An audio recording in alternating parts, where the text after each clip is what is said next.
recap. The Esports World Cup, okay, whatever it is, this is what happened in week 1. We crowned our first 3 champions, which means that we had even more losers. And God knows that I'm a loser. Wait, shouldn't this say that I love losers, not that I am? Can we fix this, please? But what happens when you lose? Well, you wind up here, the Boulevard of Broken Keys. Don't sing Green Day, don't sing Green Day. Every one of which represents a tournament elimination and crushed dreams. Losers live forever here, and if you listen closely enough, you can hear the voices of disappointed parents who said that playing video games is a waste of time. On the Valorant stage, 4 of 8 playoff teams were EMEA, and they managed to get 1 whole win. So move over, Europe, because the finals was 100 Thieves and NRG. That's right, all American, baby. These colors don't run, they soar. The Battle Royale of the Apex Legends final featured 20 teams, and no surprise, Team Falcons won. Wait a minute, no, they finished 8th. Sorry, it was favorite Team Liquid who...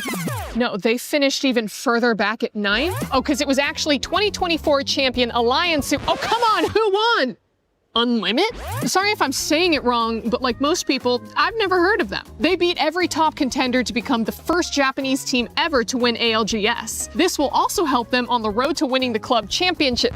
Nope, never mind, that's their only team, and they're not even registered for the club championship. Still, my Japanese heritage is proud that we can produce both esports winners and heated toilets. Dota 2, or Dota Duh, as it's called here, started its first week of play with solid competition from...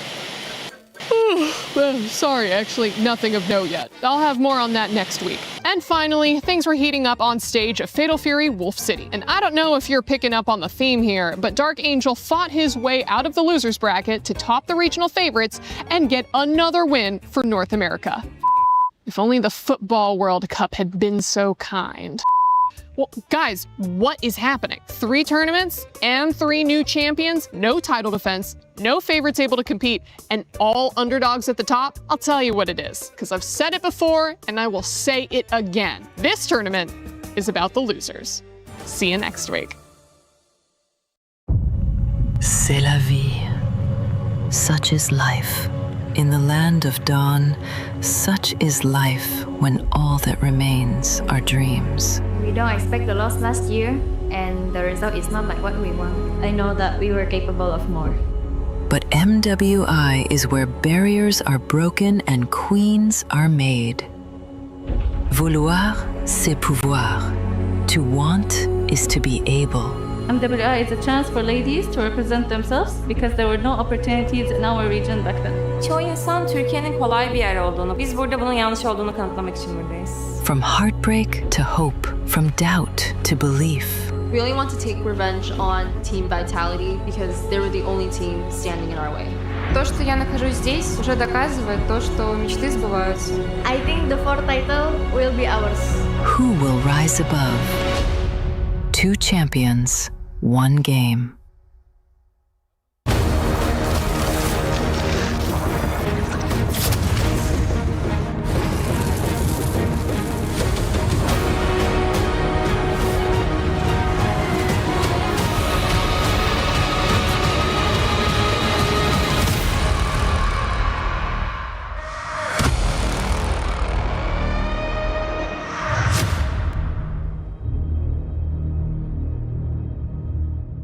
Hey, oh wait. Hey, hold on. Hold on. Hey guys, hold on. While we're playing this, I just gotta say, based on day 1, I feel bad for the team that gets Aurora, man. How is it that in Stream A and Stream B, only 1 win each? I mean, like, Hirara's cool, it's fun, but it don't get wins. What's going on? You know who didn't get a single win yesterday? What? Tournament favorites, Navi PH. They are on the brink of elimination as they face off against Falcon Daisies, who, by the way, I love as well. So today is a very difficult day for me. My heart is breaking, LaFell. I can't believe the previous champions are going through eliminations. I mean, like, we'll see whether they can make it through. But for now, let's actually check back on the recap of what happened yesterday. Hold on. Bro, what? What?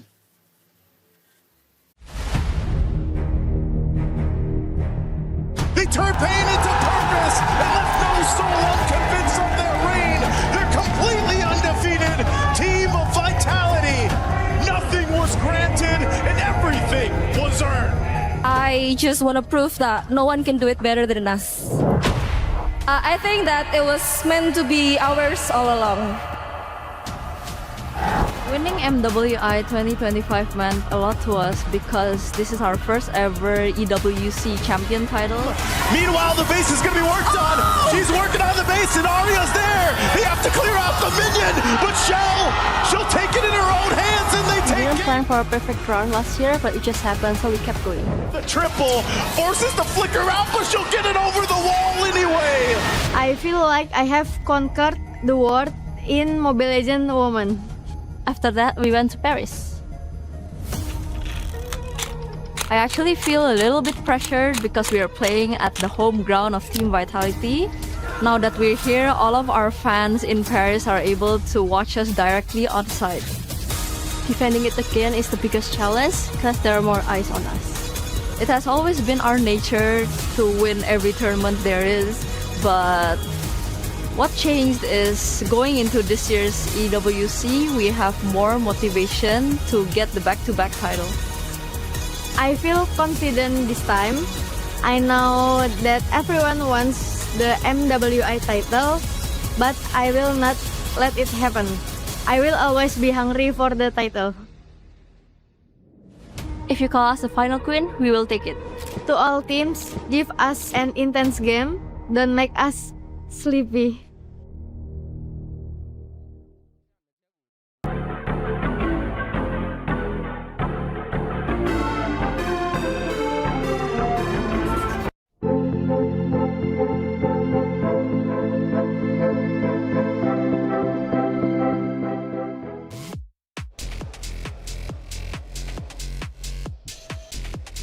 Welcome, ladies and gentlemen, to today's Sports World Cup here in Paris, France. Today is day 2 of the MWI. We're talking $500,000 on the line, and most importantly, protecting your key. Today, 4 teams get eliminated, but if they don't, they continue to move forward to claim that very trophy. We have the biggest personalities here at MWI. These women are ready to play, especially what happened yesterday. We've got Genji, we got Vitality going head-to-head, and even better, 2 up-and-coming risers. Seda is looking insane, even though it's their very first time at an international tournament, but we cannot forget about Galaxy Phoenix causing the biggest upset so far here in day number 1. But with upsets comes the true reality of the tournament. And that reality is that 4 elimination matches are going to be happening today, ladies and gentlemen, after everything these ladies have gone through, from their preparations, from everything that led up to this moment.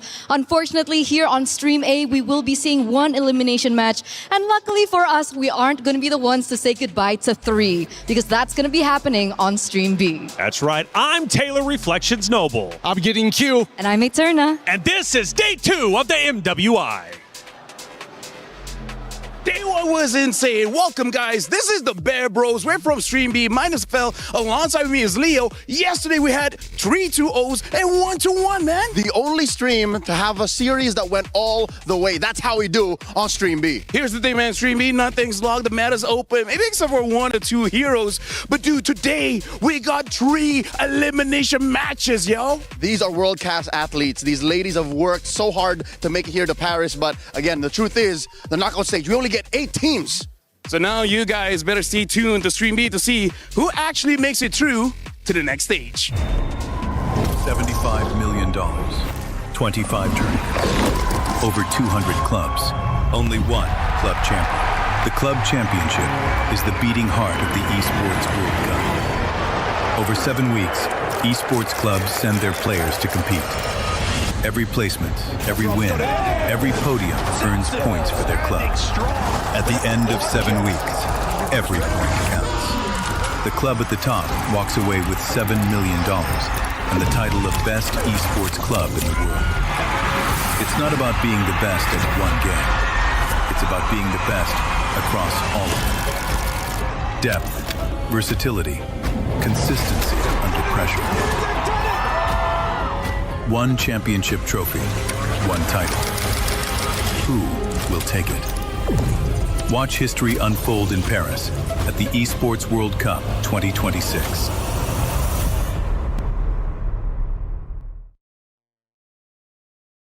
Play is in our DNA.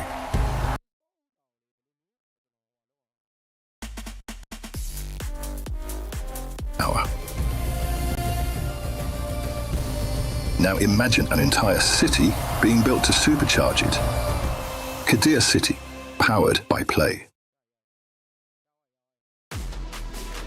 Hey, welcome in everyone to your studio. I'm Taylor, Reflections Noble, joined by Eterna and Gideon. Good to see the both of you. It's day 2 of the MWI, but today is a sobering day. We do eliminate 4 teams. Their keys will be crushed. Therefore, their heart in the competition will be over with, and their chances of winning MWI are done and dusted, forced to wait until a next year. But most importantly, before we get into all the drama, Eterna, how you feeling? I'm feeling actually quite good. I know things are okay. That's kind of a bad way to start things off, but I'm really excited, right? There were so many crazy stories that we saw yesterday as well, and I'm wondering if that will actually push through to today. And seeing that they have 1 life left. That's right. It's going to be heartbreaking, but also warranted. That's it. It's heartbreaking indeed, but warranted. Now, Gideon, the good thing is for our stream anyways, we've got several teams moving forward. However, for at least the B stream a little bit later on, we will have teams being eliminated. Talk me through some of these matchups. Yeah, I'd love to talk about this because after watching yesterday's game, Seda Esports is looking really, really good. And of course, I have an unfortunate personal bias, and I don't usually have those in a professional scene like this, but Team Ray Young, I personally know one of their players, which is why I'm rooting for them, but Seda is not going to be easy. But then we look down, Team Falcons ID versus Aurora Gaming, Genji Esports versus Vitality, which I think everybody is like, who's going to be the mother of tanks at the end of that game? That's right. We're kind of curious, who is the mother of tanks? Does Ashley even still want to be the mother of tanks? During that interview, she said, well, maybe I want a new role. But then again, if she wins, I'm thinking she's going to have something to say about the mother of tanks at the end. This is going to be Stream B, and this is where things really get serious, Eterna. Absolutely, absolutely. We're looking at,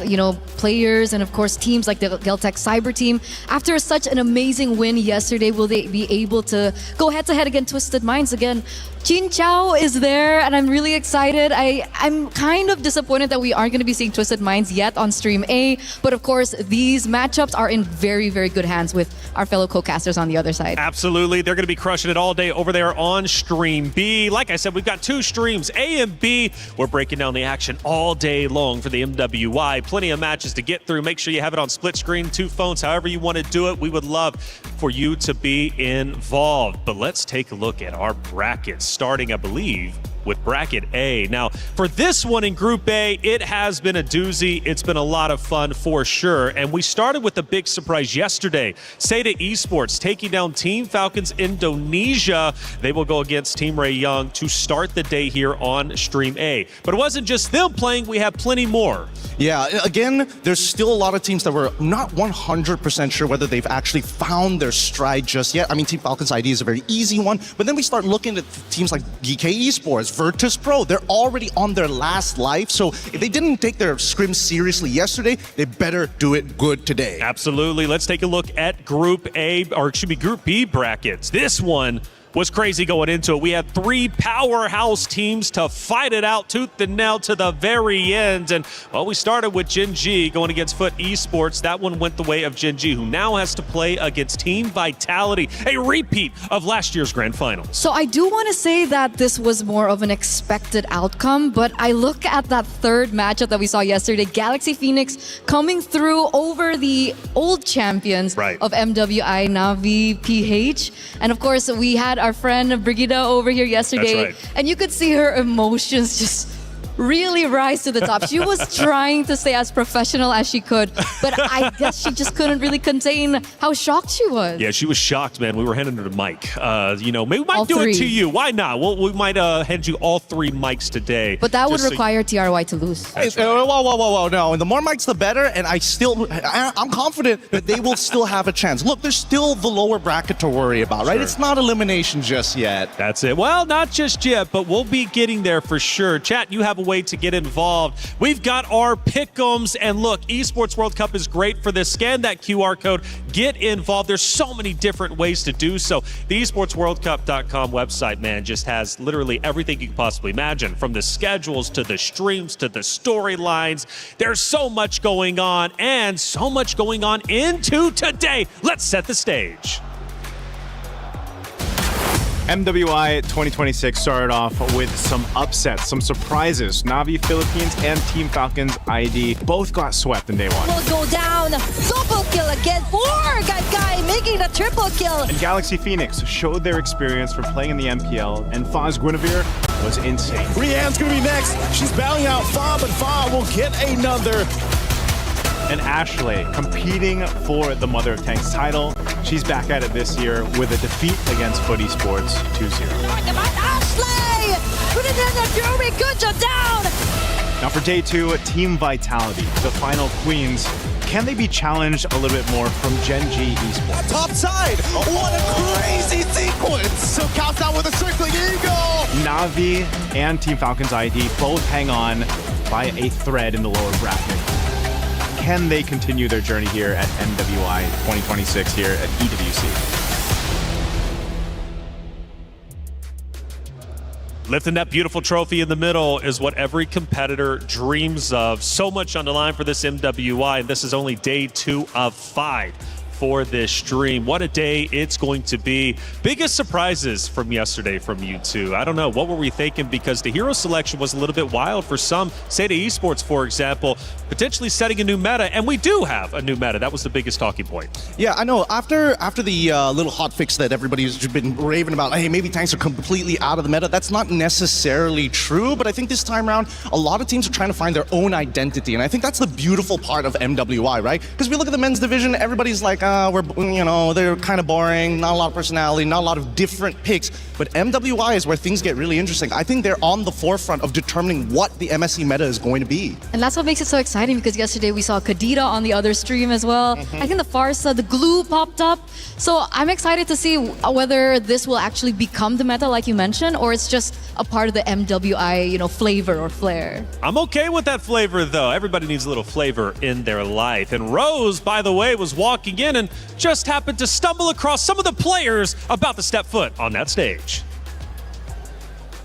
Bonjour and good morning. So as we guys can see, the girls are just arriving at the venue for the second day of MWI. And you know what? As they're coming out, I think it's right that we catch one. Hello, girls. Hi, how are you guys? Come here.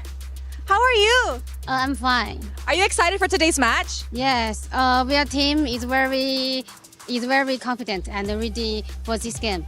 I love it. You guys did amazing yesterday. Good luck. And good luck. Hi, GK. Hello, girls. Come. Okay, I'll take you. I love your hair. It's red. How are you? Not good. Not good. After what happened yesterday, huh? So how are you prepared today? I guess well. You prepared well? Are you kind of nervous? No. Not nervous. Not nervous. I love it. I hope you slay today's game like how your hair is slaying. Good luck for today. Thank you so much. Guys, I think we see here that some girls are more excited than some. And of course, yesterday we saw a very awesome match. So I cannot wait for today. With that, let us throw it back to you guys at the studio.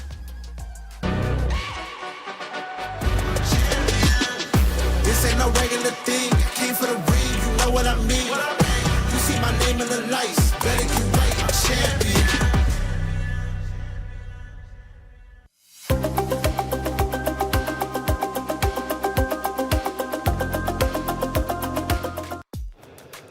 Thank you, Rose, for catching up with the players as they walk in. It always brings joy to my face to see the smile on the competitors, right? They're ready to go. It means a lot for them to be on that very stage competing for what could be the best trophy, right? The MWI trophy, after all. A lot of pride behind that, but let's talk about pride. Vitality. My goodness, as you can see, Eterna is getting serious. Gideon as well. Look, talk to me about it. It's Vitality. It's Gen G. They face off a little bit later today. Yeah, so here's the thing about these two teams, right? After looking at last year's final, you would assume that maybe things are going to be the same, but I actually think the opposite. With how much the meta has actually moved, I really think that we're going to see a lot of great plays coming out from Vitality's side. I'm actually looking at Gen G. How are they going to adapt to it? Because there's a lot of similar plays, but they have their own flavor, their own style, most importantly, their own identity. That's what I want to believe. Like in an ideal world, I know VT is from Indonesia, and of course I want to see them triumph once again.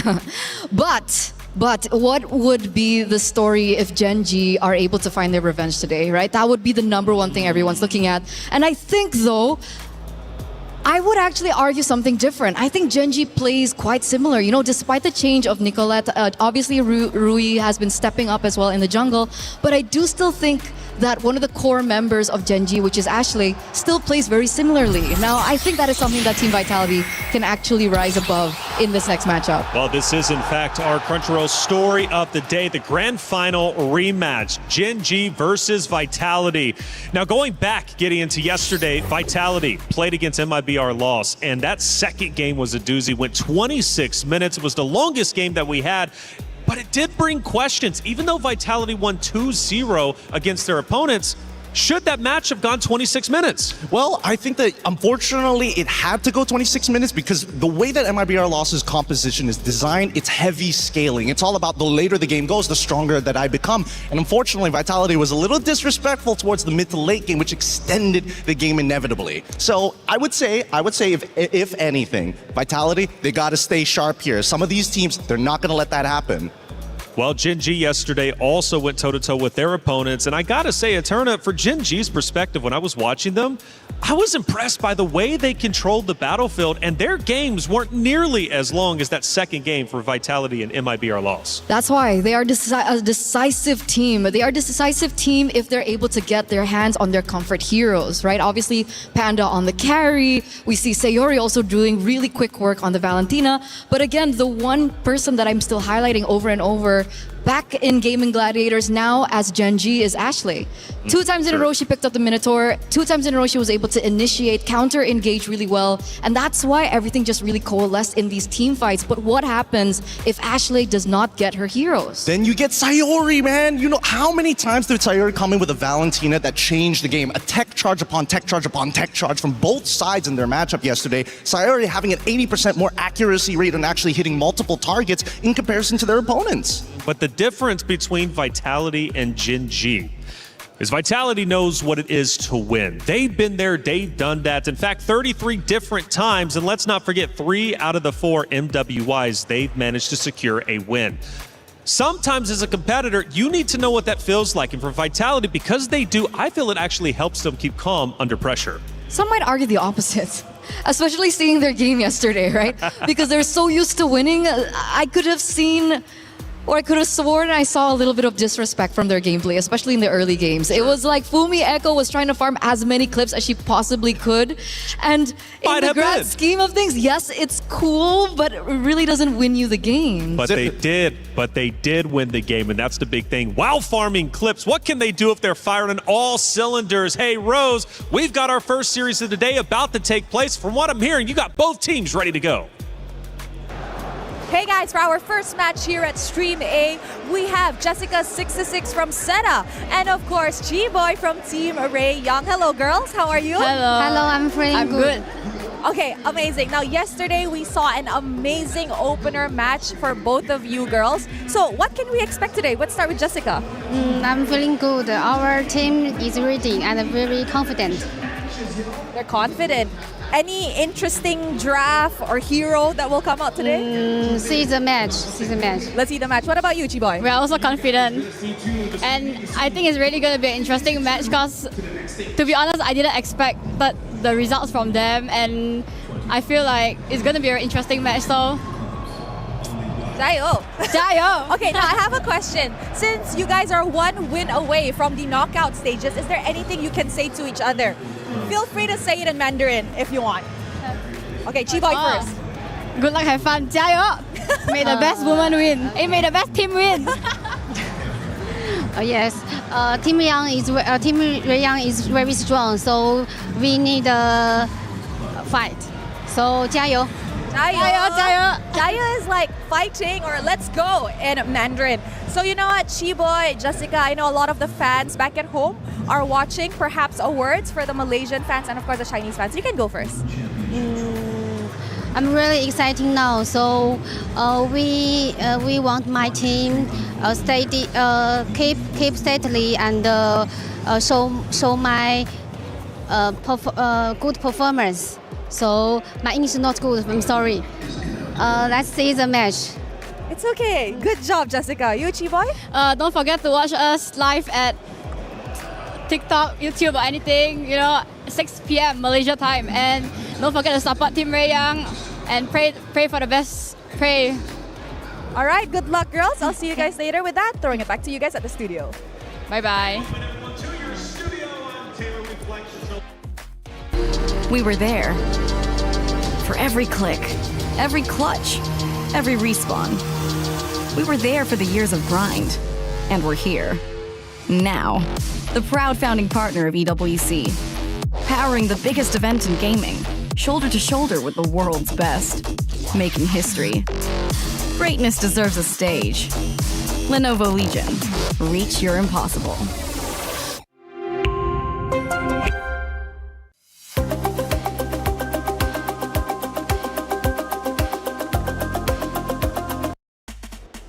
Thank you, Rose, as always, for that great interview. Both teams ready to Jayo. It's going to be a lot of fun, and it's about to go down. It's Team Seda going against Team Ray Young.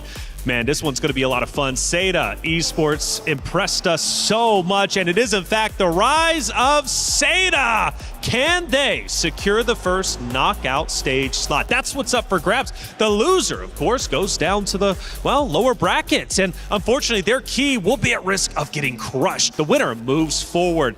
Gideon, yesterday, one of the big talking points about Seda coming in, first big international, right, for China. Now, this region hasn't got a lot of attention in the past. Indonesia has. Now, the question is China potentially catching up to the Indonesian region?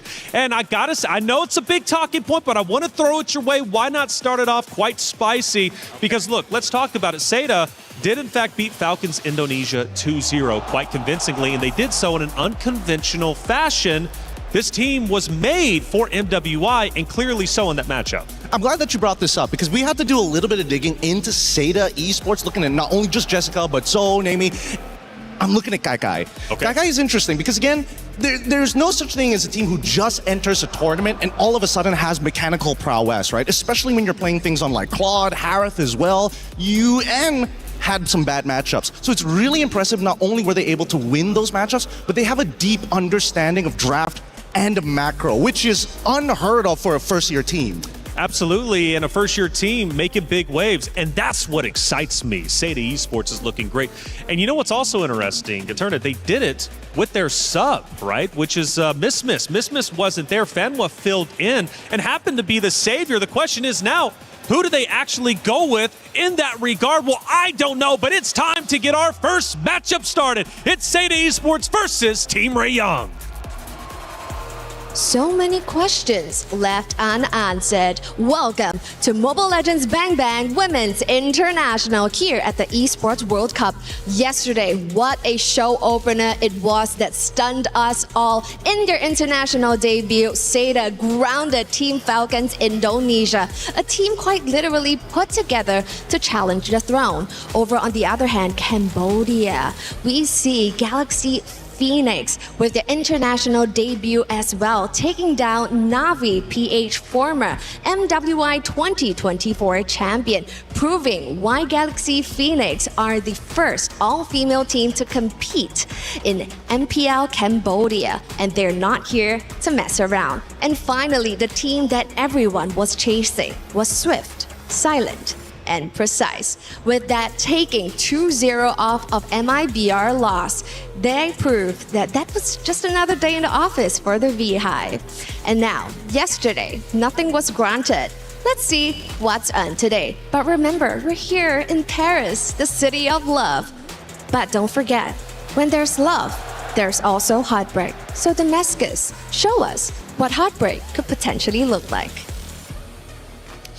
Thank you, Cheryl. Yes, these are the keys that represent every single team's tournament life. This represents your dreams to lift that trophy, and only one of these keys will remain intact at the end of the weekend, as I am right in front of the key crusher. Today we have 4 teams leaving the tournament. 4 teams will say goodbye, and whenever a team loses, the winning team will take their key and bring it right there to this key crusher to then destroy it in style. And let me be real, sometimes it gets quite quite loud. We have 3 elimination matches on the stream B side and 1 on our stream A. So do make sure you tune in to both of the streams. Exciting matches, couple to qualify to 2 more and others to stay alive in the tournament. But we are ready for our first match. And I've got my good friend, man like Hollywood's Rob TV on the stage. Rob, what's coming up?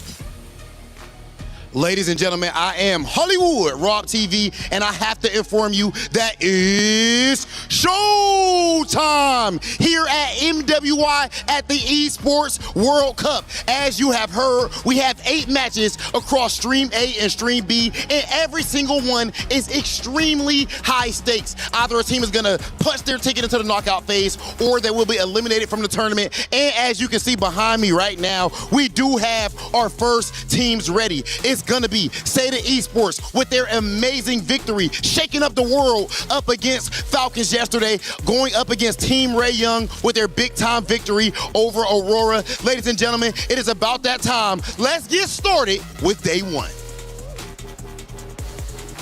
Can I just say, our stage hosts are absolutely incredible. I'm pumped up, I'm ready to go, and so are the ladies on that very stage, doing their last checks before we get into our pick and bans. This matchup means a lot. The team winner moves forward into the knockout stage. For the other, well, Damascus showed it. The key gets crushed if they lose their next matchup. So this means quite a lot. Do you want to be 5th through 8th guaranteed a shot at the championship? Well, your opponents before you, all you got to do is crush them. Going back to it, Eterna, I started the conversation beforehand. Let's start it once again. Fanwa filled in for Miss yesterday. She was incredible. Does she come back today, I wonder? I hope she does. I hope she does. She showed us a very interesting flavor, and I think Renmar over from Stream B also really expressed how he loved the fact that Fanwa picked up the Tigreal. He thinks that in this current meta right now, the Tigreal is such a good pick, especially with the Assassins coming back. There's a lot of groundbreaking opportunities that the Tigreal can potentially target in the game, and there's a way that Tigreal has to try and limit potential heroes. Like cores would have to be able to pick up purifies and so on and so forth. So I'm wondering if we're going to see something of the same flavor as we get into the drafts now, because we do see it online and we already see the bans coming through as well. Well, I do want to pay attention closely to Guy from the side, of course, of Seda.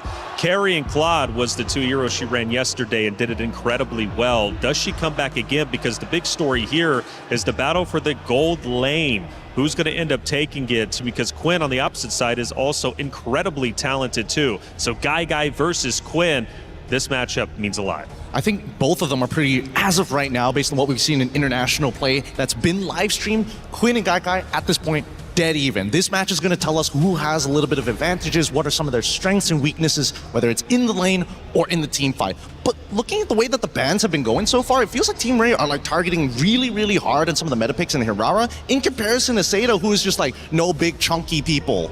Exactly, and we actually see that chunky person come to play here for Seita. Baxia gets picked up. Now, this was an argument that we kind of discussed yesterday, Gideon, and we finally get to have you here as well. What do you think about the Baxia in this current meta? Do you think it's still a viable choice? I think that, unfortunately, yes, it is still a viable choice because that passive is really good, especially when you're trying to like deny people who utilize either lifesteal or even spellbam. Baxia says no. It makes that early game more devastating when you have your whole team behind you. It's just that the nerfs made sure that, hey, Baxia, you can't do it by yourself anymore. But what do you think? I mean, it looked like the Baxia was either like slowing down in terms of that early game. It feels like the pattern just really isn't the same as it was before. I mean, it's not a crazy taxi situation, right? It's now, hey, I actually have to, have some downtime in the jungle before I come back out. And not to mention, even more so, coming down to the changes to the buffs specifically. So unless Baxia steals away a big buff, ideally the orange buff from their opponents, then they've got some options. But now we're also seeing the setup with Yves and Carrie. Seda, they did this yesterday. It's an honest-to-God draft. And now Claude from the other side of Team Ray Young. I like this response because it's a direct counter to Yves. Yves wants to ult and stand still. Claude can close the distance and gun her down. And that's why the Lilia pick is also so valuable, right? It kind of does the same thing. It naturally can be able to burst into like a further reach into the back line, so perhaps that would also be additional damage layered, of course, with the Claude to try and prevent this Yves from opening up the real-world manipulation safely. The carry and the Claude is arguably a winning matchup for the carry, right? It depends on the emblems, and it also depends on who gets the level 1 trade, right? I think that's the important thing. Claude, despite everything that they put Claude through in the current metagame, he's the all-rounder. He doesn't have any like hard losing matchup. He doesn't have hard winning matchups as well. Well, I mean, some of them are a little bit more favored, but at the end of the day, even if he takes a bad trade, he can still heal back. And by the way, Fanwa is in fact playing. She returns to the stage. Miss not found. Maybe they're keeping her in the back pocket to come out a little bit later, but I can't wait to see who she ends up going with. Yeah, we have this quote in MLBB that we've been using over and over and over, and I think at this point it's a little overused. But if it ain't broke, don't fix it. Right? They found so much success yesterday, and if they want to continue that same composition, that same, synergy and chemistry within them, I think there's no reason for them to switch things out, especially now that they're one match away from going into the knockouts. But the Lancelot is a ban that we see that gets taken away from Team Ray, and I think this is a huge respect ban from Tan. A lot of targeted bans here, really making sure that they don't want them to get like too ahead of anything. They wanted to set up a counter matchup initially for EXP, realize that as long as you take the Phoveus, you're generally okay. And now in the second half, because they didn't pick up their EXP laner, they axed out the big ones who don't interact with the lane. The Benedetta, the Alice. I think Alice is starting to become a little bit of a problem, but that's just me. I feel the same way. And especially we saw Jessica26, I think one of the key stakeholders of their games yesterday. It was actually kind of brutal to watch her on the Alice. It was really good. So it's a really good targeted ban coming from Team Ray, but what are the other options? Do you think that maybe the Paquito could come through? Is it too damage oriented against the Phoveus? No, they're probably going to go Uranus here because again, it's a direct counter. Phoveus can deal with the Paquito now that he's been nerfed a little bit, so his laning phase isn't as good. But same can be said about Phoveus, right? They also reduced his base damages early on within the season. But there we go. The Uranus already gets locked in, paired up with the Gato Kacha, and I like this pairing because now they have a way of, all right, we can slowly peel. We got RWM. Oh no, things are going bad. Gato is here to save the day. Okay, but now the final hero is needed here from Team Ray. They're looking for a jungler right now, and the options are quite limited. Do they go for something like the Suyo? I feel like it's a little risky up against the Yves. I think it might be a Hayabusa angle. It's tough no matter what because the assassin is required to specifically attack carry or force abilities out of Yves. Everybody else, it really depends on the performance of the laners rather than the individual jungler. Okay. Wow, never mind, I take it back. But it's going to be an X-Borg. This is actually a very interesting pick because if I recall from the qualifiers from Team Seita, it was actually them picking up the X-Borg into an enemy tank jungler. So the X-Borg comes through here, and we know that the X-Borg back in the day used to be the quote-unquote counters towards these really tanky players in the jungle. This reflects how confident they are in specifically Quinn to carry this game because that X-Borg is going to deal with just the front line. If he gets into the back line, he's just lucky. Well, it's our first matchup of the day, the first map of the day, Seita Esports versus Team Ray Young. They both love to push the meta. On the one side, you got Seita Esports representing China, trying to go the distance and show they belong here. But for Team Ray Young, they also want the same. Let's get map one started. Athena Mirko, take it away. Welcome to the Land of Dawn, folks, for match number 1, the opening. How you doing, Athena? Smash them. My name was actually Athena until today, but I'm willing to be Athena for today because it is going to be an intense series of matches, and I believe she experienced it firsthand yesterday. This time it's pretty much going to be the same. It's an upper bracket semi-finals to start off this day between Seita and Team Ray. So far, looking at the drafts, honestly, it's solid. It's just so interesting to see that both these teams, they were able to get a win yesterday. Obviously, for Team Ray, it was in Stream B, and now we get to see them in Stream A go head-to-head. Seita, obviously, taking down a Titan in Falcon's ID just yesterday, trying to bring the momentum to replicate the same result today. Yep, everything that happened for Seita yesterday felt so fast-paced, and it's a surprise to think that they were able to accomplish that against a team from Indonesia who for the longest time have been very dominant in terms of the female MLBB competitive scene. Quick check on the emblems here. The Bargain Hunter for Name. Just want to snowball all the way. It's all about the poke early on, especially on the Yves up against Tan's X-Borg. It's a risky choice, honestly. They're going to go all in on Fanhua, it seems. Yep, they're trying to go for the early invades. Now it's Fanhua who's slightly low on HP, gets knocked back, but there's Revitalize to help him survive. The last Insanity, though, is not going to let him through. That's first blood for Team Ray. It looked a bit odd at the start there, and then a double Revitalize came through, and then maybe you could see a little bit of what they wanted to do. So, So actually still wants to find more. It's Tan who they're possibly trying to target for the trade. But I believe that he is going to be, or she is going to be okay before this first turtle starts. Seda have pretty much positioned themselves around it though, despite that early loss. big resource burnt out already. Jessica unable to get the XP crab. So that's tempo given over to Team Ray Young. Yep, it's a great start because Jessica was one of the standout players too yesterday. The X factors for Seda before or as they were able to secure that win, but now it's going to be Zoe on the back to Shield Unity. They're trying to look for targets, taking out the shields from Fanhua, and now they actually get to secure that ultimate, but the real world manipulation dropped down too. Team Ray, they do not seem like they're in a position to actually contest this confidently anymore. They're able to bait abilities. They were able to take one down. I think right now it's all about the reset, coming back to it again. Because you really need to rely on those cycles, right? Especially on the Expo. Once your Faraga armor's down, once you use that last Insanity, you cannot be in the fight for long. And that's why I thought it would be very difficult for this X-Borg to play around this game, especially early on against Name on the Eve, who's been so oppressive in lane. With the Bargain Hunter, that poke will certainly do quite a bit of damage to the Faraga armor and to the main win con. But so far, so good. They got 2 kills at the start. It was all through the last Insanity, that blow up on the tanks.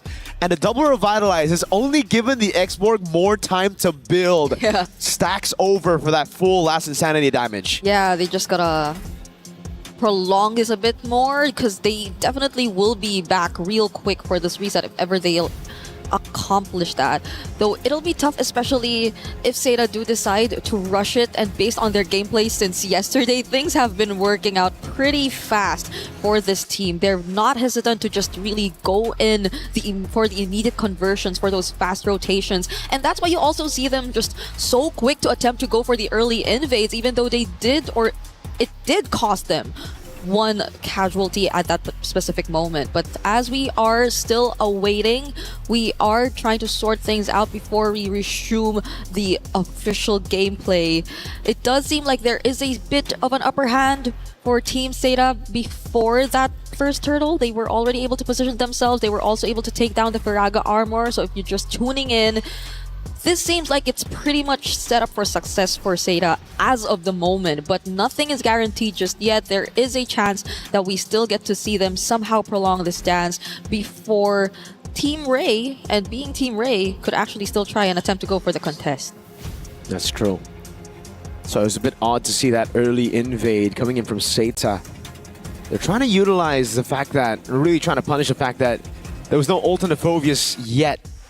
But it wasn't enough, really. Yeah. Even with double Revitalize, they just also lacked a ton of damage. And I think it was also the lack of synergy because Jungle Man wasn't there. Boxer was too far away. Only got 4, then started the Shield Unity, and then got in there late. Was able to get a camp out away from Tan, but other than that, it was just actually just a waste of Turtles' Poissons over for Turtle number 1. Now, we do have a pause, ladies and gentlemen. Please do be patient with us. We're going to, solve this ASAP. ASAP.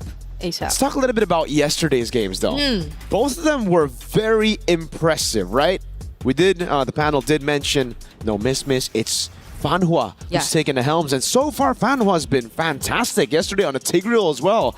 There's been so many crazy moments that Fanhua's been able to get against Falcon's ID. Yeah, and I think it was also one of the first few games we actually saw the Gatot Kacha eventually come back, because it was also mentioned a couple times that it's not like the Gatot Kacha was really out, but we barely get to see him played anymore in the roam. But I guess there were several changes that took place in the recent hotfix.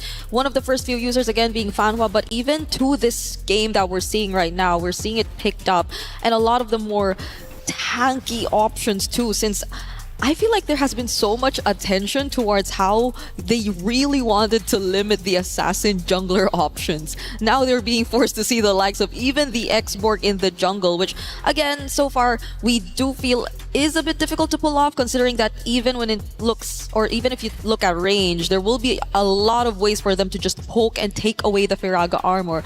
But so far, it's Tan with 2 kills. So it's been working out relatively well for the jungler of Team Ray. And I think this is where we get to really see the buff, or sorry, the nerf rather, on the Baksha, right? Because usually at 1 minute 30, you already have the Baksha at level 4. You already have Zoe to actually rotate with you. The fact that an Expo can clear faster than a Baksha shows you exactly why the Baksha maybe lose a little bit of that, you know, pick priority later on in the stages, because Joe was just late every single time onto these fights. Yeah. Because it really seems like for Seda with a double revitalize, they wanted to go for the early fight. They wanted to take all that action onto Tan before the last Insanity was available. And that's why Name postured up so aggressively to a point where Nami actually had to leave a few waves.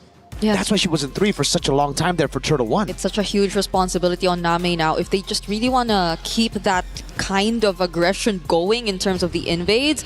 And at that time, that position they currently were in felt like they had no choice but to just really commit to the bit. And I'm not sure if that's the way they really want to go for, because again, things have slowed down a bit, especially for some of the utility junglers. The Baksha seems to be more split between joining these early rotations and just securing the farm early on because of the changes that took place, and just so they don't feel as behind.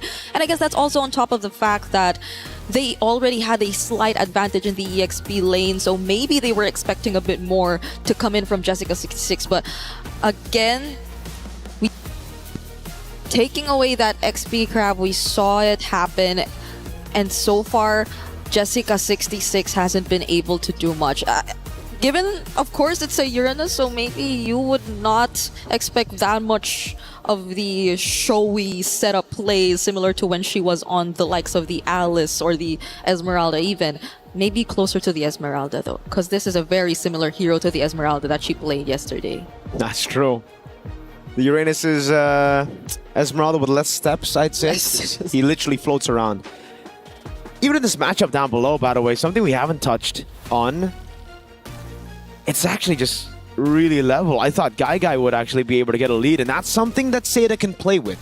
Again, if you look at Seda, the way that they're able to win, it's not just through these team fights, it's not just through one win condition. They have multiple win conditions set. They have multiple plans as well. If they lose out on these first neutral objectives to Team Ray Young, you can expect them to look to play around that winning matchup in Guy on the carry against Quinn on the Claude. Yeah. Especially with the flicker here. You burn it out once and then the RWM catches you. The rest of the team can just follow through with the Baksha under turret even.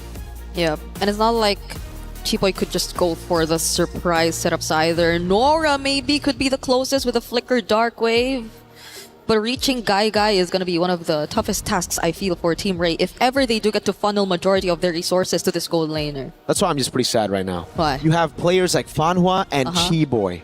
Okay. But it's Beleric and Gatot Kacha, you know, like, you want to see more explosive picks. You know, give me the Tigreal from yesterday. Give me an Atlas. Obviously, it was, unlucky. Obviously, there are some heroes that were banned that you can't play, you know. Marcel's been 100%. I want to see a Marcel. I don't want to see Gatot. I don't want to see Beleric. Yeah. But it seems like Marcel's one of the first few roamers that you just see gone. It's always banned first. You can't let him through. Yeah. And I feel like that's gonna disrupt so much, because majority of like the female teams that we've seen at least play in the first day of MWI 2026 have been very heavy on team fighting. Like even now, even in this game, you see them really start strong with an attempt to just go for the invades and the disruptions, and eventually you do see early deaths and early kills here and there. So I feel like it would really disrupt so much of what they really want to accomplish. Yep. We are taking a bit of time, but we want to make sure everything is set before we proceed, because this is no joke. It's an upper bracket finals. It's actually a qualification match if you think about it. It's a qualification match. Yeah, you get to top 8 secured if ever you do get past this best of 3 series, and you do not want to go down there. Oh, Chiboy's serious. You see that? Yeah, glasses off. She's usually all smiles. She had a very funny interview yesterday on Stream B. Every interview with her is a funny interview. That's true. She's just a very funny player, you know? Not in a way that's bad, you know? She's funny in interviews, all right? She's charismatic. There you go. Yeah. Tournament bracket, though, let's take a look at this again. Just for you guys back at home who maybe missed a few matches of day one, Seita Esports were able to upset Team Falcons ID with a 2-0 sweep with Fanhua on a tie grill. Team Ray Young doing the same against Aurora Gaming. It's a clean sweep.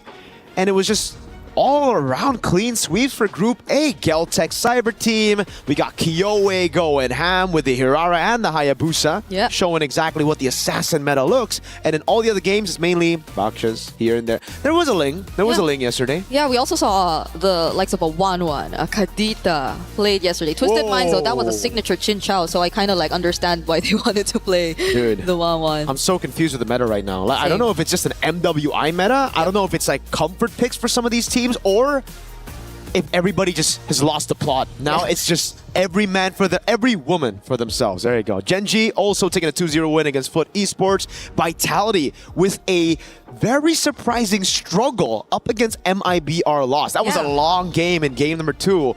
And even in game number 1, there were glimpses of brilliance from MIBR loss. Glimpses of maybe everybody else catching up to Vitality. Yeah, I think it's more of that rather than us just seeing a different Vitality or a different version of the more powerhouse teams that we consider quote-unquote overall. Because like even for the newcomer regions that you would consider, this is Seita that you're talking about right now, putting Chinese MLBB on the map.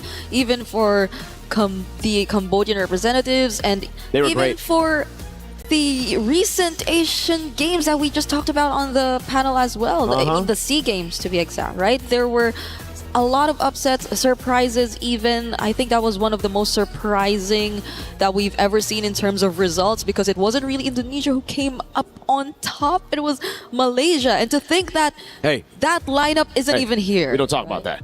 Eternal said the same. Why is it always like this? Yeah, don't talk about it. You know, we only talk about it when Indo wins. Remember, that's what the chat says, right? Is that the rule? That's the rule. That's the rule. At least when there's an Indonesian on desk, all right? Okay. We don't want to talk about our back.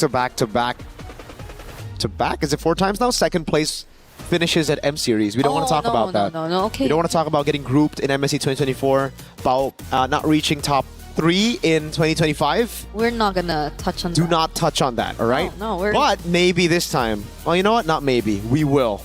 We will. Because my goats got in. Right, let's go. Okay. We are still in MWI, but I could feel the excitement. What do you mean? My goats are Vitality. Vitality are in MWI. Right. It's the same. Your go-to. It's a very easy fallback for me, you know? Like, if everybody's like, oh, dude, your team never makes it to an international, I'm just like, dude, take a look at my women's team. Vitality's doing great. They are. They're like the greatest women's team of all time or something, you know? The team to beat. You remember what they Nothing said? crazy, just... What do they say? In their first interview, like during day 1 yesterday? Yeah, the video that they played again today? No, where it's like, just please give us a fun match and don't make us sleepy.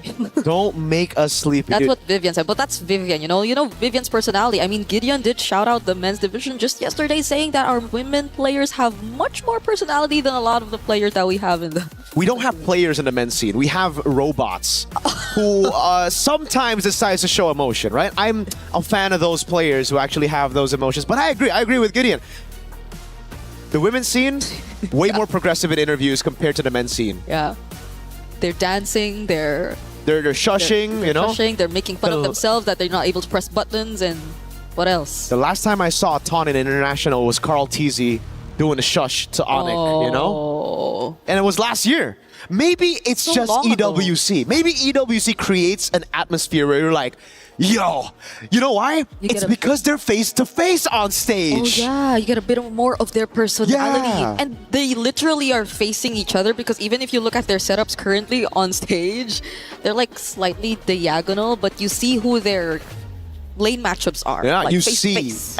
after maybe making a play, maybe a solo kill, you can scream Sokolil over to your opponents. You could be like, hey, I got you. We saw so many of that yesterday too. And even the frustration, or even how they get to celebrate their opponents' wins, especially for MIBR loss. Like, that was one I will not forget because I saw La La Land. By the way, we're all happy to see her back. She finally gets to return to the MWI stage from way, way back, being part of 2024 DreamHack, but she was clapping her hands for Vitality, and very much so. They deserve to just smile after that game because they showed up such great performance against the team to beat here in MWI. Like, they got the record for longest game, I believe. I don't know if we're able to ever top that here in MWI. 26 minutes and 48 seconds long. You timed it? No, I checked it right here. Oh, I thought you timed the pause. Sorry. Okay, it's the game time. My bad. My bad. I lost track of thought because I was looking at the conversations that Team Ray Young were having, dude. Chiboy got her glasses back on. She's locked in earlier, and now she's locked back. Do you think off. Is it a lock in when she takes it off, or when she puts it on? That's my question. Because there are players who also tend to do that in the Philippines, like Super Friends. Like, there are times he You know what, Super Friends, the glasses are like for show. It's like a fashion thing, you know? think so? Yeah, he's drippy. I think they are graded. Maybe we can double check. Maybe you can ask him. Nah, it's always better to assume. Okay. Therefore, in Athena's words, swag. She said swaggy play yesterday, right? Shoutouts to Athena. She said swaggy play? Yeah. When was this? Match 4? It wasn't with me, no? Probably match 4, yeah. Because in 2026, swag? Yeah, we told her. Eterna loved it. She loved the term swaggy play. I think it's a 30-year-old thing, you know? Maybe if you're 30, you like swag. Are you saying she's 30? No, I think it's... Maybe. Dude, am I... she's pointing at us right now. I don't know, man. It's very scary. We're talking about Athena. We're talking about Athena, not Eterna. Not all right, Eterna. Athena. She's pointing at us. I am scared. No. You're scared. It's okay, right? It's him. It's him, not me. Not me. We're friends, okay? Oh, she did it. She did a band gesture. That's a band gesture in MLBB. I can't believe she just did that. We're still waiting, ladies and gentlemen. Please do be patient with us right now. Chat's loving it. At least chat's loving it, you know? Loving what? The banter. Oh, really? You're on MLBB Esports. See, I'm on MLBB. Oh. I see you guys here a couple times. Interacting with them. Like, even Eterna one time, I saw her just chatting with the people in chat. That's so unprofessional, bro. Chatting on broadcast. No, she wasn't activated then. Oh, well, you know, I would never. What the heck? What? I just said you did too. Oh, no, that's like my moderator, dude. I got Cloudy working double time, you know, at home, just on chat, YouTube chat. Hello. She's downloaded my personality. Now people are questioning. Okay. Questioning what? Hey, don't read it out loud, please. I do not want to see that gesture. It's a question. You maybe guys want to open up chat. It's a question, you know? Don't read it out loud. Don't read it out loud. I'd love to. Someone said, yeah, right, Miracle. At this point, we're reading chat, bro. Right? I mean, someone said hi, Brig. I don't see it in my chat. We need. What do we need? We need Casters Brawl. I mean, this is literally. Wait, they're doing rock, paper, scissors. Wait, what are they doing? Rock, paper, scissors, shoot. I can't see the other one. Okay. Yeah, same. I wish we could see both sides. So we could, like, at least cast. That's true. Yeah, but why is there someone in the middle, though? That's a ref. That's the ref right there. Okay, they're slapping each other. See, in the this hands. is what you say when you talk about personality, right? Dude, none of the men's team have this.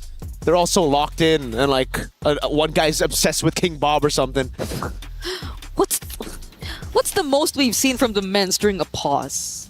Like, I've seen one of the players like from MSC. I think he like messaged some other streamer in game, and that streamer opened the chat while streaming, and she was surprised. Oh, I think the message was ALABYU. Yeah. Oh. None of you guys know. I thought we were talking about like pauses. Like things players do during pauses. Oh, during pauses. Yeah. All right. Our players just, they joke around sometimes, you know? Do they? Yeah, in Indo they joke around, they have a blast. Some lean back and sleep. Can you close your eyes during a pause? Wait, is this a 3-way rock paper scissors game? Because they're doing it now 1v. I swear it was a 1v1 earlier. Now it's a 1v1. Like it's a No, but they're doing free-for-all. something else. Like they're putting their other hand down. Isn't this like one of the? Dude, I got no clue what this game is. You know what this game is? Because we have some versions of this in the Philippines where you like put your hand down or like You smack tap it, the you hands. smack it when you lose, or I'm not sure if that's the same or Is they this have what they something. did back without phones? I just play MLBB. Same. Same. I mean, I love that Gideon's. Dude, I'm just constantly looking at Gideon. That guy is my Were you guy. expecting dude. an answer Dude, from no, them? I just want to see a reaction, and I always see a reaction from Gideon. That's my boy. That's why he's my father. He made me in a vat, by the way. Long story. Long story. Yeah. You have a lot of like fathers here. No. Is Naisu not? Naisu is everybody's father. That's true. He is Father Naisu. So many. Okay, now it's a 3-way rock, paper, scissors. It's a 1v1v1. Oh, she has to be out, right? So After that, how does that work? If you're the only one who's different, then you what? Do you need one, just one, to counter you, or both to get out? I have no idea. We have to ask them. Chat, maybe chat. knows. Chat. Does anyone know? Mirko's also a What? I had no idea you were planning to do a Hirara cosplay. The Claude is a pretty good pick. Against the carry, it's all right. Yeah, weak side. You know, you can just play around. You can just go over and rotate around. Lilia is really good at playing in mid, just clearing it out. You know what? All of a sudden, I want to stick to the game. Just be professional, Brick. All right? Let's stop. Do we stop? Do we stop? They're suddenly. Be professional. The phobias. Talk about the picks. Okay. Talk about the picks. You know. Talk about the picks. What else have we not touched on? Sanford. What? Huh? Huh? Huh? What? Can I ask for help? Can I ask for help? Like help from like Gideon dancing on the stage or something? Dude, we need. What is that dance? Look at that dance. I don't know what that is. I don't understand. They seem so happy. What? No, they seem so happy, bro. We're Must have serious been the now. win. Can we not? Yeah, it's the win. It was. Oh, we're back in the game. Turtle number 1, not taken just yet. Seda. Oh, black shoes from Miku. All right, that's it. So they weren't able to reset for the turtle, it seems, and they just reverted back into farming for their own objectives, as Seda were very quick, as expected, to just secure that objective for themselves. So there's a very slight lead that you're seeing as of the moment. Nothing too significant still, though, but it's great because you're seeing them just really hold down their individual lanes and make sure that the matchups are going well for them. And it's all about Seda now just playing the slow game after getting the neutral objective, right? Yes, Team Ray Young were able to get the kill lead in this game, but it's just been kills over on Fanhua. Those are kills that you're willing to give out for Seda, right? So right now, play it slow, play quick when you have the neutral objective, and that's why the Uranus is also picked up here. It's all about getting tempo over your opponents, and as long as you don't group up, it shouldn't be too big of a problem to deal with these AoE damage dealers from Team Ray Young. Yep.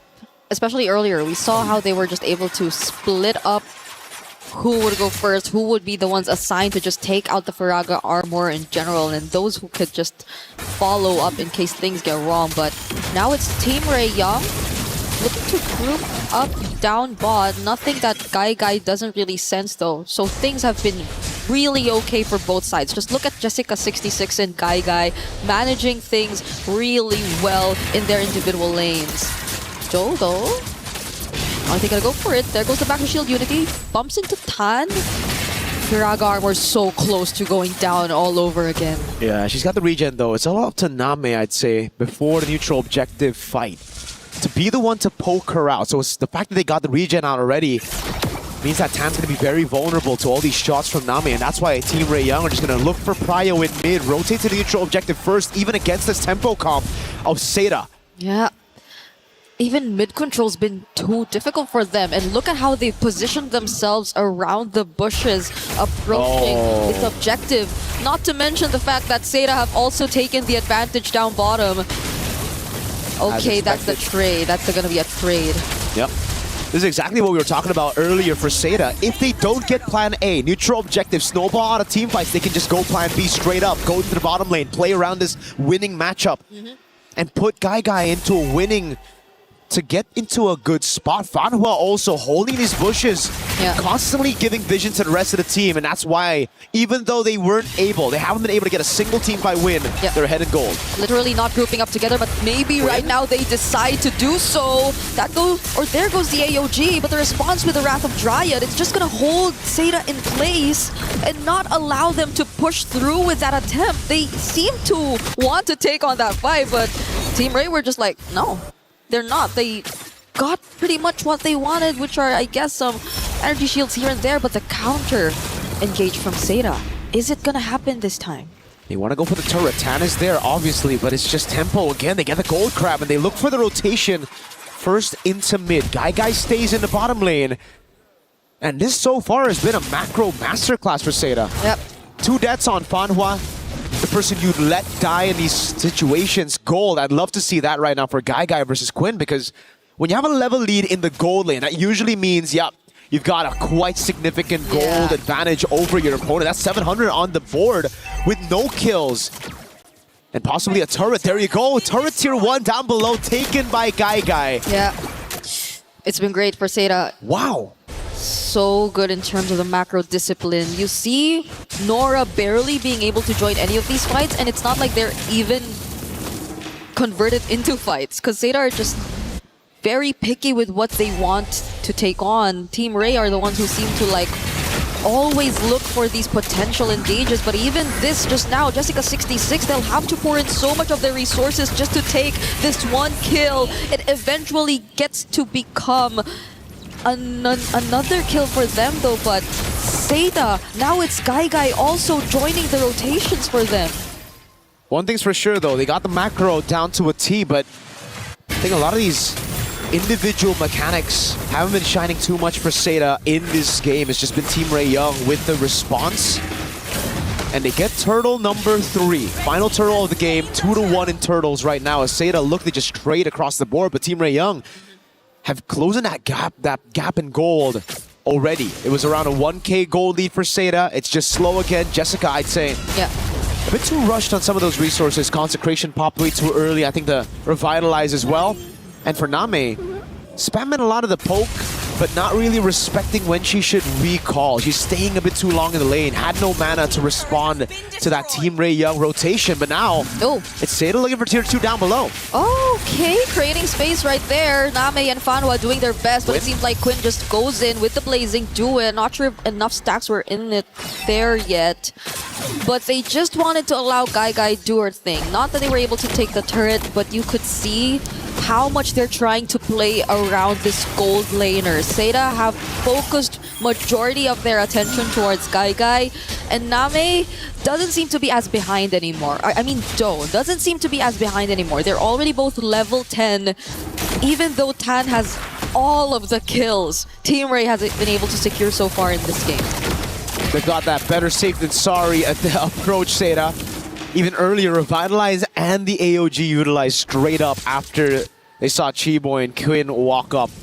Now for Team Ray Young, it's a turret down below that they want to take, but Seda have already sent enough members. Name recalling in the mid lane. They won't have the help of their mid laner. AOG! Oh, they're the ones who actually go in first. The taunt lands onto Chiboy, but he hasn't used the Wrath of Dryad just yet, and they do not need to in order to get the kill on Fanhua. Real World Manipulation also laid down, but Joe unfortunately could not survive. That's a lot of resources, but still Seda couldn't find a single kill on their side. They've done a good job in the macro department, but again, every single time it comes to the skirmishes, when it's them relying on the individual skills and decision-making, it just hasn't worked out for Seda. 3v4, that was the situation that Team Ray Young weren't even hiding there in the dive for turret. But it was Seda who bit on that bait, walked straight into it, with Name recalling in the mid lane, and now it's Team Ray Young trying to utilize this advantage. Straight on the Lord they go. Okay, they have the retribution still. And right now it's going to be Zoe trying to go in for the drive-by, but they're not going to be successful in doing so. The knockup from the Dark Wave as well, and the taunts keeping Zoe in place. Quinn going in with the Blazing Duet, only trying to go after Name, but Guy shows up and they decided to not push through.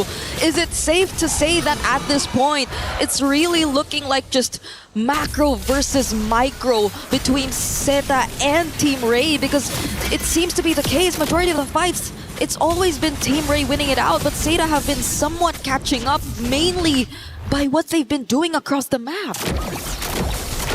So Team Ray Young now with a 1,700 gold lead. Jessica again revitalized. Together with the Consecration, no one's been able to get rid of this Faraga armor. Tancer's having a free day on this Expo. Again, the Revitalize has only helped Tan to get even more stacks. Oh, they're going for the sandwich play. RWM and the AOG doesn't land onto anyone. Flicker out from Nora as well, and it seems like they're going to be okay. The last Insanity 2 is going to push them out from trying to go for the chase, but the Lord is still up. They'll have to deal with it. Finally does go down. And now Team Ray are eyeing the mid lane. Jessica66 going down just like that, and Quinn with a Blazing Duet. Oh, gets stunned by the Backshot Shield Unity though. What an unexpected, at least Zeta gets some kills right now. Way too aggressive with the Blazing Duet. Got one kill, did not want to go out. She thought she had it in her to go for one more, but again, punished straight up with the flicker. Can't purify out of that one. Can't CC immune out of that one. Nope. Drag armor pickup for Tan. Right now, it seems like it'll be much more difficult to take out the Faraga armor at this point, because you pretty much expect the poke, the range to come in from Name, but even then, they're able to resolve that. Now it's Guy, who I feel like Team Ray would definitely put their eyes on. Oh, Jessica all alone here. Yeah, a ton of CC on her. Pops into Consecration again. Back to the slow game for Zeta and Team Ray Young. Not really going to go for any of those initiations before a neutral objective spawns in the game.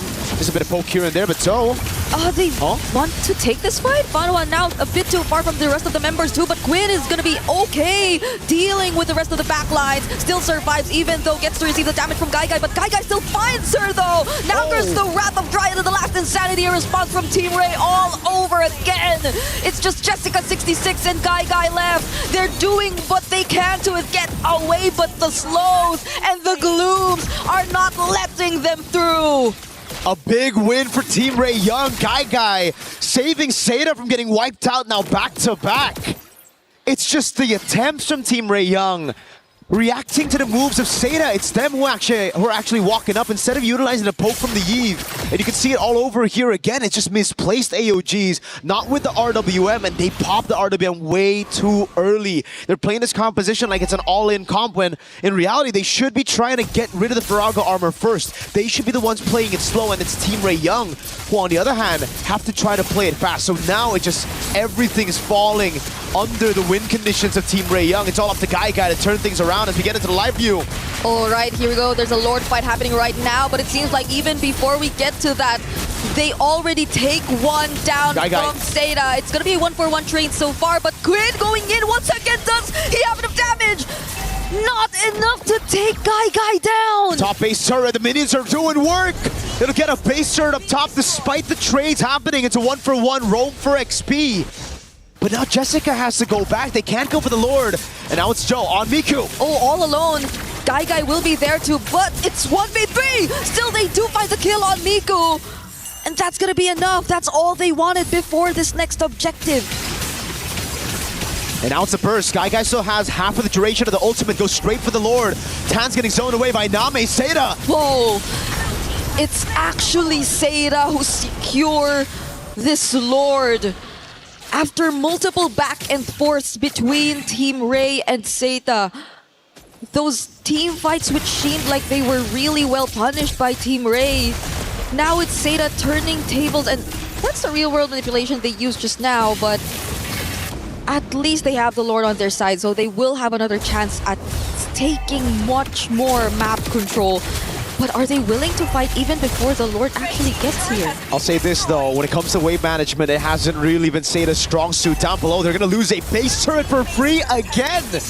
Both the side turrets for Zeta have fallen to minions. And now it's Team Ray Young, who, if they are able to defend, will have an advantage for the next Lord. Yep. It's the far lane this time around, on the base turret down below that they took. It's gonna take some time for that Lord to eventually make it to Team Ray's tier 2 turret. And before it even gets to that point, I feel like they've already managed pretty much majority of their other waves, so it's not going to be as big as a problem for them. Seda still, though, making their presence felt, but I feel like they definitely have to address this wave management issue. But instead, they're going for another team fight attempt, possibly pick off onto Tan, back to Shield Unity, but they already have the immortality on their side. San's already forced out 2, and they successfully take that tier 2. Look at Quinn up top, pushing already. They noticed the mistake from Seda, always grouping up for team fights. They call it a fight! And they're gonna commit to this fight. No one's being sent back home! Jessica. Guy finds a kill, but Team Ray are trying to hold them in this place. No one's able to recall. Joe finds another kill, but it's a double for Guy, and it's only Jessica66. Quinn's on but it. Quinn doesn't care! Revitalize already popped! But the minion goes down! And I think Seda will be okay and will get to extend this game. The dives here for Fanhua. Immortality down already. Guy's gonna go in again, and that's gonna be under turret going in. The Dark Wave lands on both. He's not gonna survive this. Name and Guy are trying their best, but there are only 2 members of Seda left trying to attempt for the siege. They'll have to reset, but at least they take away that purple buff. This is a slugfest. Team Ray Young, they want it to be a slugfest so that Quinn can just go for the end, but Jessica, aware, noticed the push, went into the purple buff bush, recalled straight out from there, and was able to clear out the wave in time while doing damage to Quinn. But this has been a big problem for Seda. They've just let these side lanes go and push into their own base constantly. They have to remember that Team Ray Young have so many threats when it comes to backdooring, when it comes to going for those segue plays, especially when the Lord's up. These waves are going to be building up. It's a base turret. Even if you deal with it like the way that Jessica's been dealing with it, it's still going to be pushing back towards your base. So you're going to have to constantly send some people down, or you burst the Lord before Team Ray Young can utilize this advantage. Honestly, Jessica66 will have to do so much given that. Random Giant forced out. Kibo getting bursted down. Nami actually picks up the kill, and they don't fight any trades whatsoever. Look at Quinn. Look at Quinn.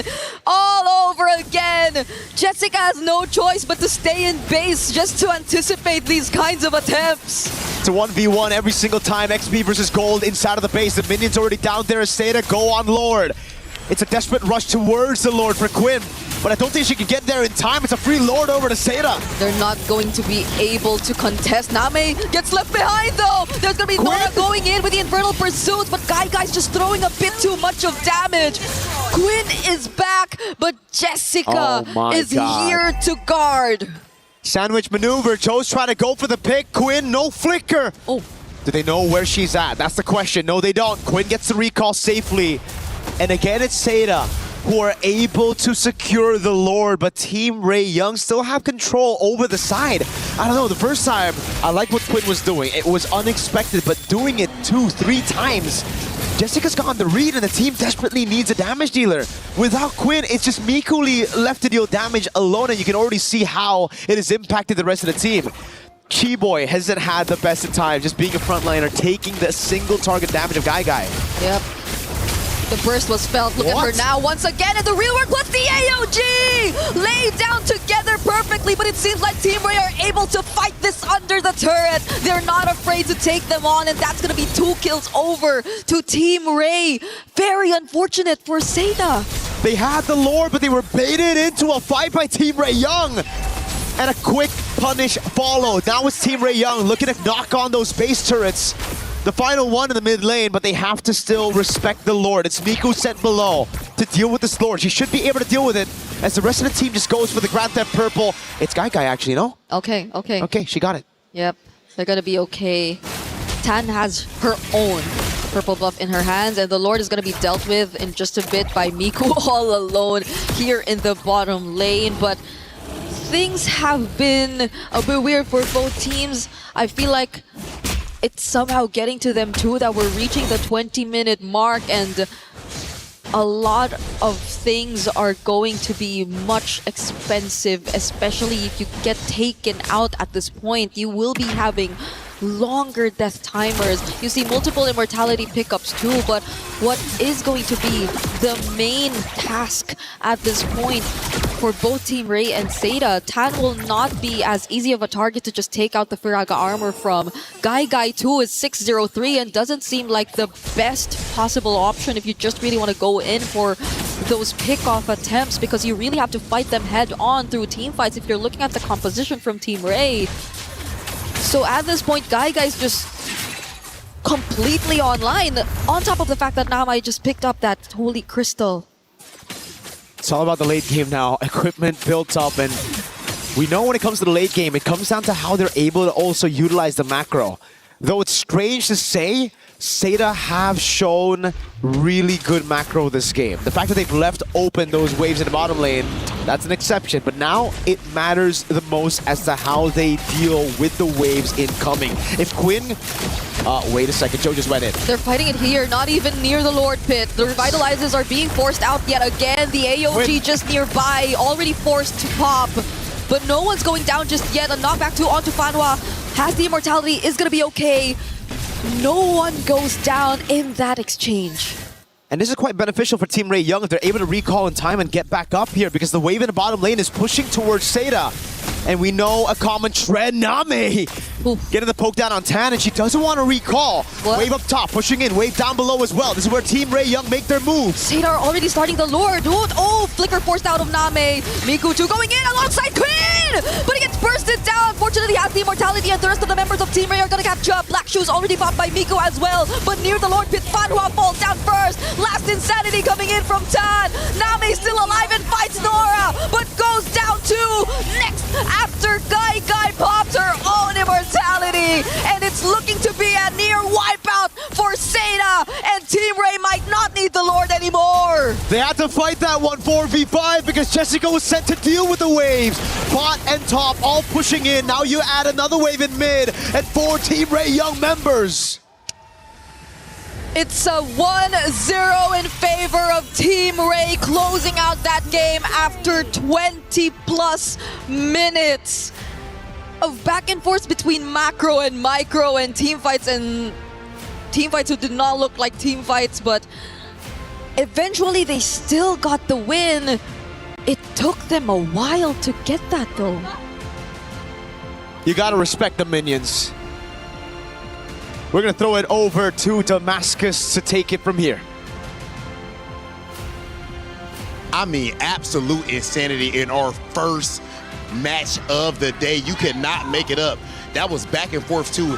At the beginning, it was looking like Team Ray was definitely about to cook up. Seda showed exactly why they got that big old upset yesterday, but at the end, Ray able to close it out. Hey, that's what we want, man. 20 minutes long game to open the day, close as well. The big upset from yesterday, from Team Seda is not continuing on that momentum right now. So there's a lot to talk about behind. Yeah, we see the players coming behind. Yeah, there's gonna be a strong briefing. You can kind of feel the energy radiating off right now, ladies and gentlemen. $500,000 on the line in this event, and of course in this specific match, knockout phase qualification. The pressure is at an all-time high, and of course the level of gameplay is too. Ladies and gentlemen, we're gonna go ahead and send it back over to our desk.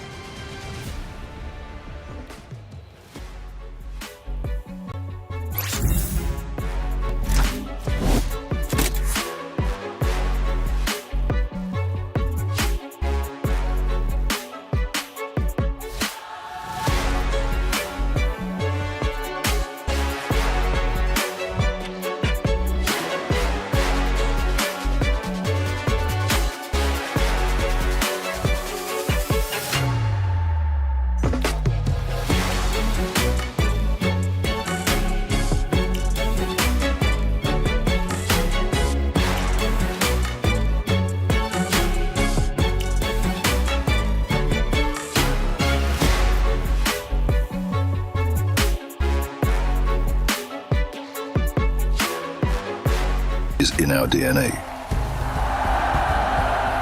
Whenever we let it out, it becomes our superpower. Now imagine an entire city being built to supercharge it. Kadir City, powered by play. Hey everybody, welcome back into the studio. Map number 1 has concluded, and what a map it was. Seda Esports gave it their all, but Team Ray Young, too strong. A lot to talk about, a breakdown. Let's start. I'm Taylor Reflections Noble, Eterna, Gideon. Nice to see you both. We watched that. I'm learning as we go. Gideon, thanks for the instructions. You know, Seda Esports, early on, you could tell they were in trouble, but mid-game to late game, they did start at least having some life. I think a lot of it just comes down to Team Ray not being a little decisive here in certain moments, and I think that's a little scary on my part because my bias is leaning towards them. But at the same time, I think that Seda also needs to recognize, right? This is not the same Seda that we saw yesterday, and I think a lot of it just comes down to comforts in the draft, right? I think they had a plan in mind. It did not go the way they were looking for, and I think the laning phase is what really messed them up. And I think to add to that is, I think Seita maybe tunnel vision so much on these team fights and these objectives that they really forgot to stick to their fundamentals, which is housekeeping of the minions. Multiple occasions we saw that Quinn was able to look for opportunities to look for a backdoor. Sure. Unfortunately, she was unable to get them, but the fact that that opportunity was there in the first place, it's a big question for Seita coming in. And you know, let's go through some of these moments and take a look at the first one, because I want to piggyback off of what you just said in just a bit, especially with Seda versus Falcon Indonesia. But looking at this first point, Gideon, we are now 12 minutes in, and we've got a battle for the Lord. Yeah, a lot of these problems come down to, hey, who are the trigger men, right? And in this case, it's going to be Namin as well as Fanhua. They have the most important jobs to have the RWM and the AOG combined together to get this really big impact. The problem is that a lot of the heroes on the side of Team Ray, it really boils down to the draft, right? Hey, what are you going to do when Lilia just black shoes away? They just flicker outside of the RWM. There's not a lot of winning scenarios unless they're able to catch not only the Claude, but also catching the X-Borg. And I think that was the hard part.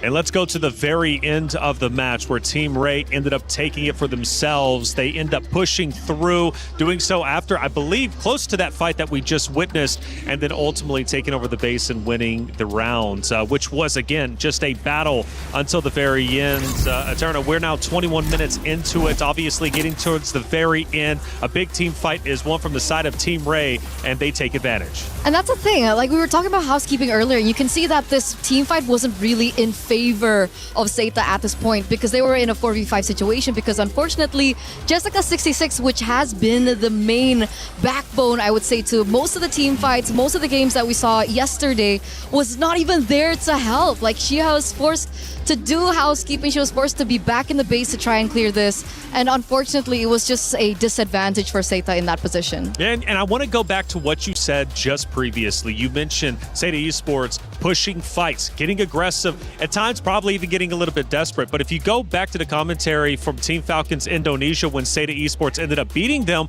I felt Falcons Indonesia was doing much the same. I guess so. But for Falcons Indonesia, I felt like it was more so on like the execution, the troubleshooting that they were unable to look for inside the game. The adaptations weren't there. And I think for me personally, the targeting was still very questionable from Team Falcons ID. That's actually exactly what I wanted to bring up, right? It's target priority here, right? Not only is it at a high level, it's a lot more difficult to do, but I think the interesting thing where we see these teams in particular play, it's not just about pushing, it's the constant push and pull, right? It's constantly adapting and changing on the fly. Hey, I may have an opportunity to backdoor. If it doesn't work out, maybe we force a fight. They need to make those decisions quick because, as you see, if Quinn is walking back and forth, nothing is happening. Yeah. Well, hey, there was a lot of team comms. Obviously, you got to communicate well if you want to get the victory. Let's listen in to some of the team comms in map 1. Kurang orang, Cak. Ni. Aku cari nyawa. Aku cari nyawa, guys. Carry. Nice, bro, guys. Thank you, guys. Kita boleh menang. Main. Bodoh, nice. Nice team. Thank you, Rotan. Thank you, Rotan.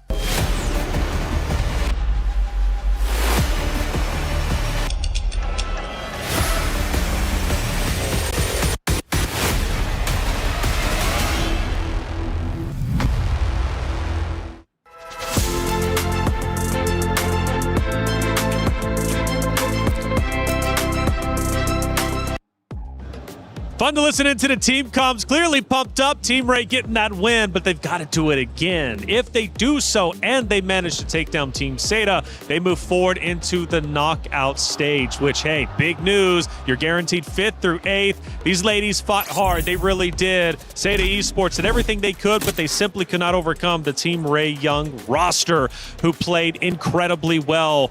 Talking about shortcomings, again, learning a lot from you, Gideon. Let's go through some of the shortcomings from the side of Seda Esports, because the commentators, they ended up mentioning, look, the macros were actually quite well for Seda Esports. So what ultimately ended up falling apart? I think what ended up falling apart is just, unfortunately, the combination just needed to be executed more cleanly in the early stages of the game. Like, we see Jessica here getting run down in the middle lane, has to pop not only the ultimate, but also, at the same time, her battle spells.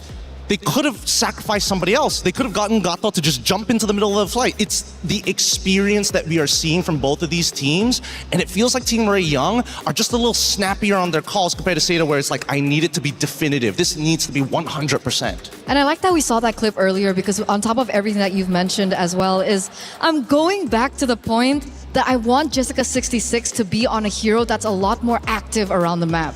The Uranus is great for macro, it can control like minions and so on and so forth. But the fact of the matter is Jessica26 has been doing so much and is way more impactful when she's on heroes that are setters, like the Alices of the game, the Paquitos of the game.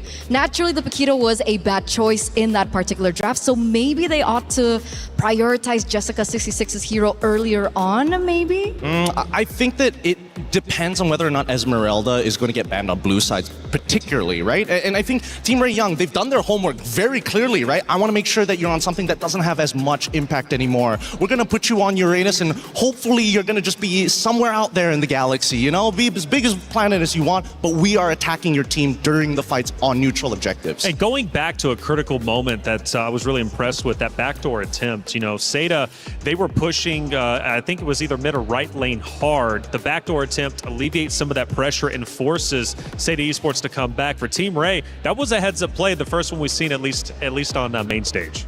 I think, all right, so yesterday, I think their backdoor attempt was a lot cleaner in terms of execution. This time, I think Quinn tried to force it a couple of times, like very clearly, and it costed them a team fight because of that. A better team would have gone all the way into their inhibitor at that point. So I think that Team Ray Young, there are a couple of things that they're going to have to work out upon. Are they too reliant on that?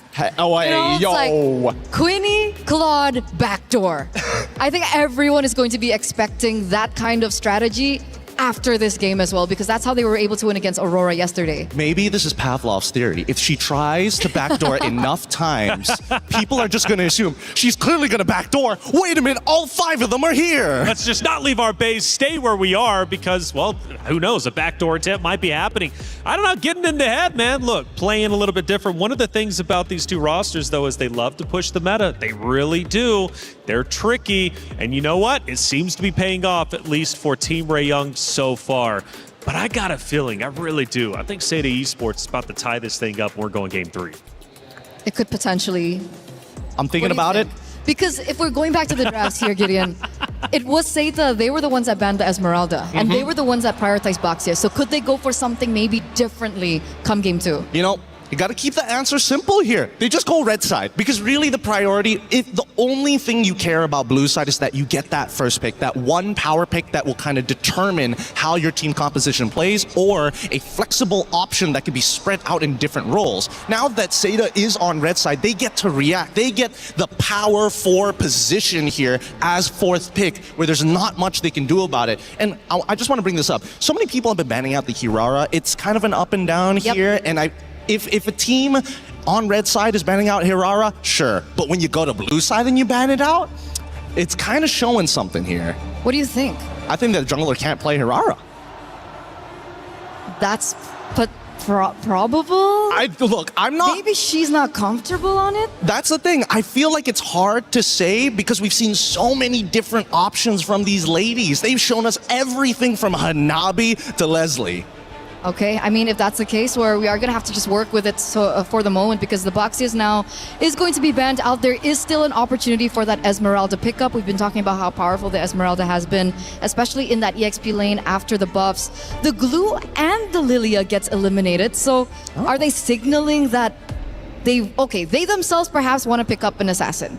right? But the Lilia ban to me is what I find quite intriguing. I agree. I totally agree with you because their first two bans are similar to what they did literally just now in game number 1, right? They got rid of the Atlas, they got rid of the glue. But they decided to change it this time because Hirara is already gone and Zushin is going to be the first pick, followed up by Yves on the opposite end, and they're still thinking about what else to pair it with. Are you looking for supports here to guarantee your mid trio, or do you want to show your jungle early? I mean, if they want to go back to the same thing that they did, earlier on, they could go for maybe another setup with a Yves, with a Gatot Kacha as well. There were moments that it worked, and obviously maybe game 1 was an adaptation period for them, so if they do want to work with that, they can. Or perhaps they want to prioritize their gold lane, right? We've seen that becoming, the fundamentals, especially in the first phase. Maybe a Claude that they want to pick up first, take that away from Team Ray. Actually, that's a really good idea, considering that Quinn has been like the main driving force of these backdoors and major decider of damage. I'm surprised that they actually go for the Khalid this time, but the follow-up is fast, super quick from Team Ray. They get the Esmeralda. Not a lot of counterplay to her, especially if you're thinking about Phoveus and Paquito.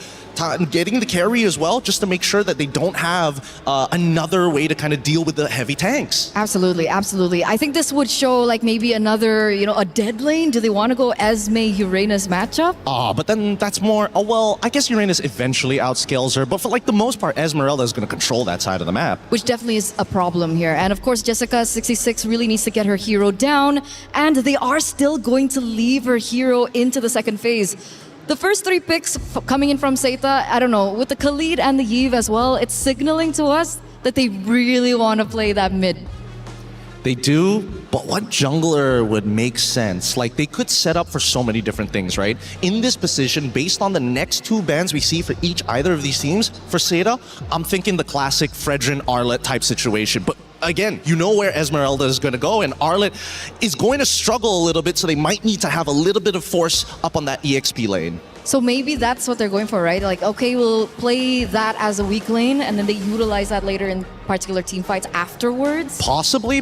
There's many different angles that they can go for, right? I feel like the Fredrin makes a lot of sense now that Baxia is gone, but then there's still Akai as a potential problem. You see the Belleric actually getting banned out here. Looks like Seita putting a lot of respect. I feel like it's an assassin. In the jungle for Seita. Like a Haya? That's the thing. We don't really know so far just yet. She's picked up the Baxia in the past. She's picked up the Hirara in the past for, Zoe. And both of those are actually banned out.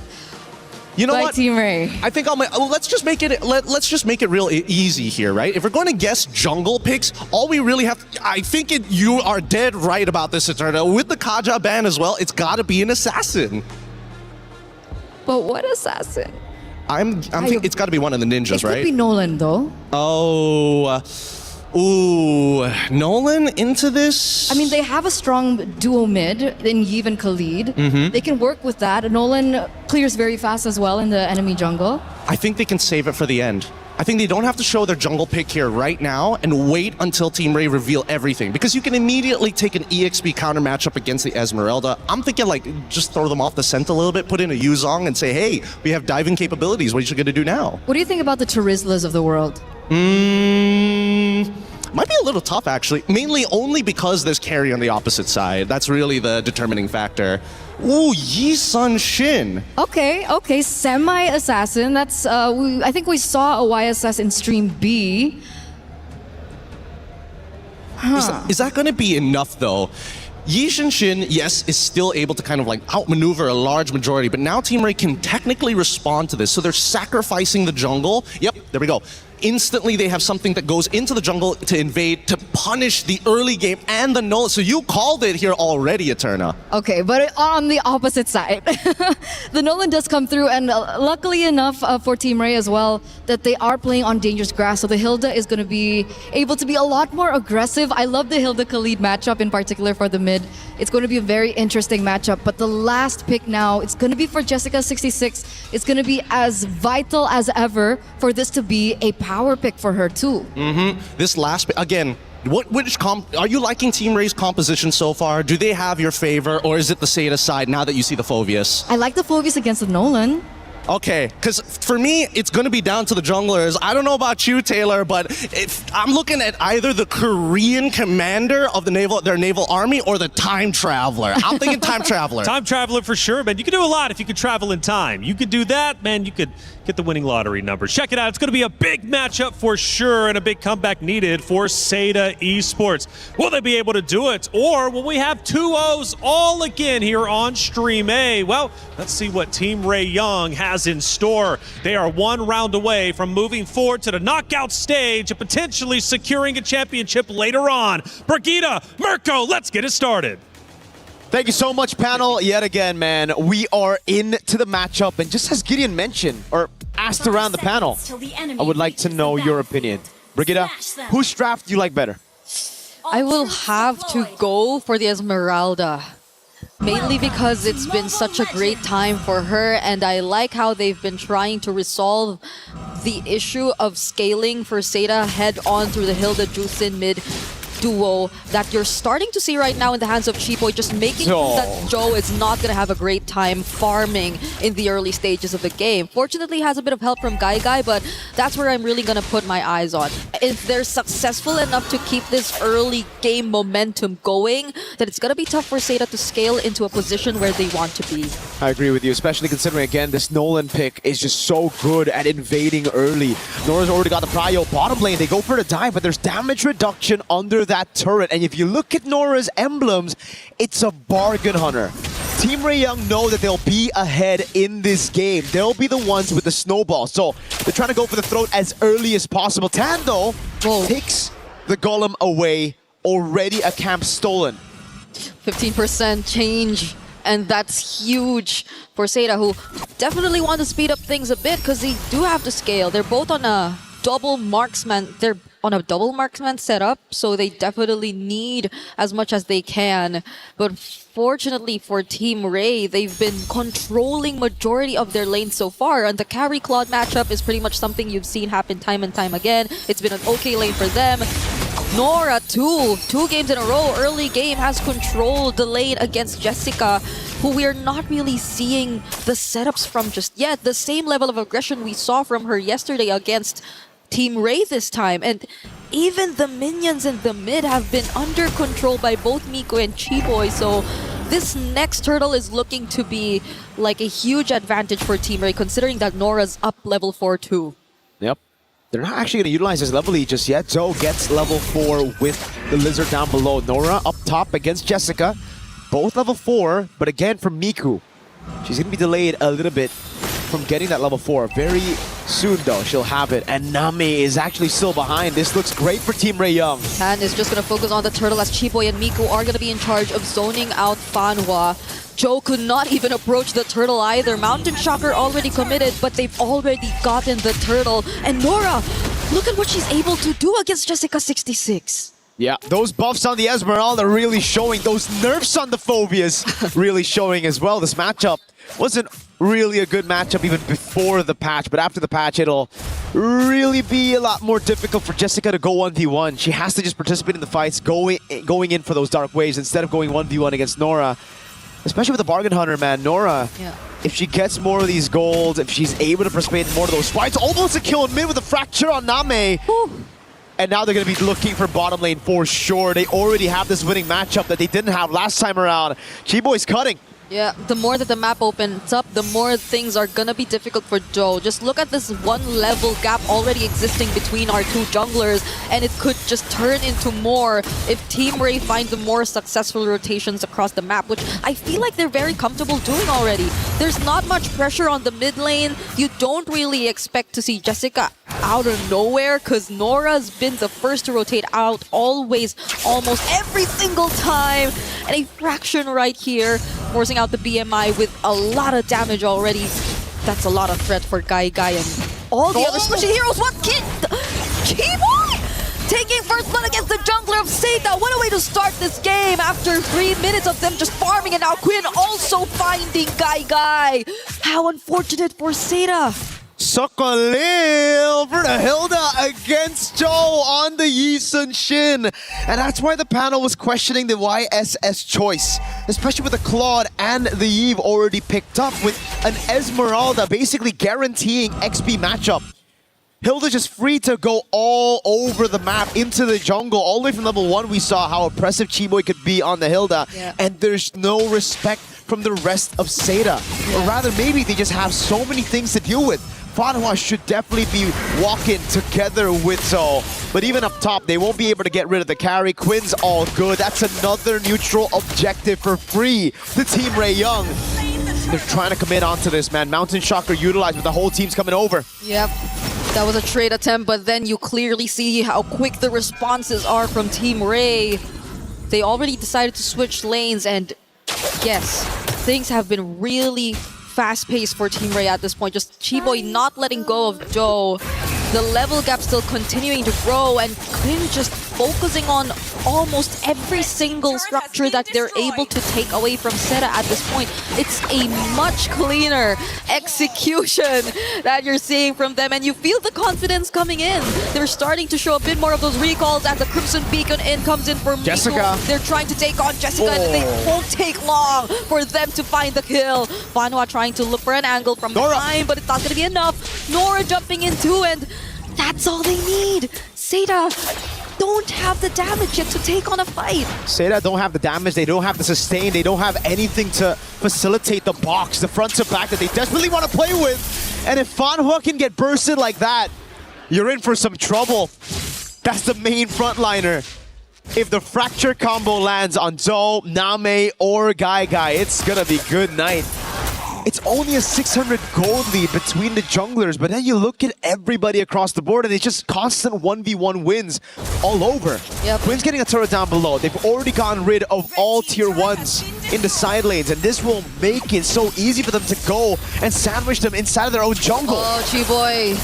Chiboy on this Hilda is really not making things any easier for Seda. Now they're on their way to securing their 3rd turret in this game. All tier 1 turrets have fallen down, and now they're on the road to taking on more kills as well. Fanhua going down, Guy going in with the blazing joy, but gets cancelled by the lockups of the Lantern Flare. Still get to find the trade, however, though, and Jessica's now finding 2 as well. Team Ray Young had 3 members there, and they still won out in the trade 3 for 2. It's another neutral objective.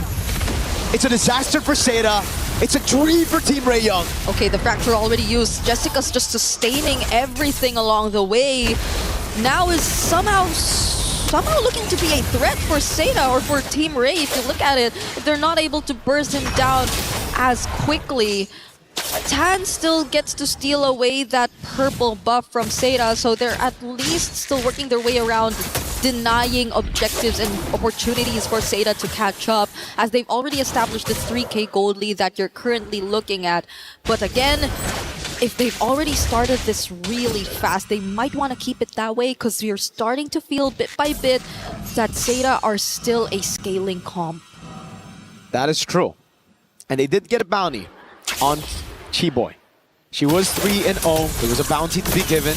The rest of the team, though, however, did not. And that's why the gold lead has stayed relatively untouched. It did not move. 4,400 gold lead. They're still pushing in. They have the map control.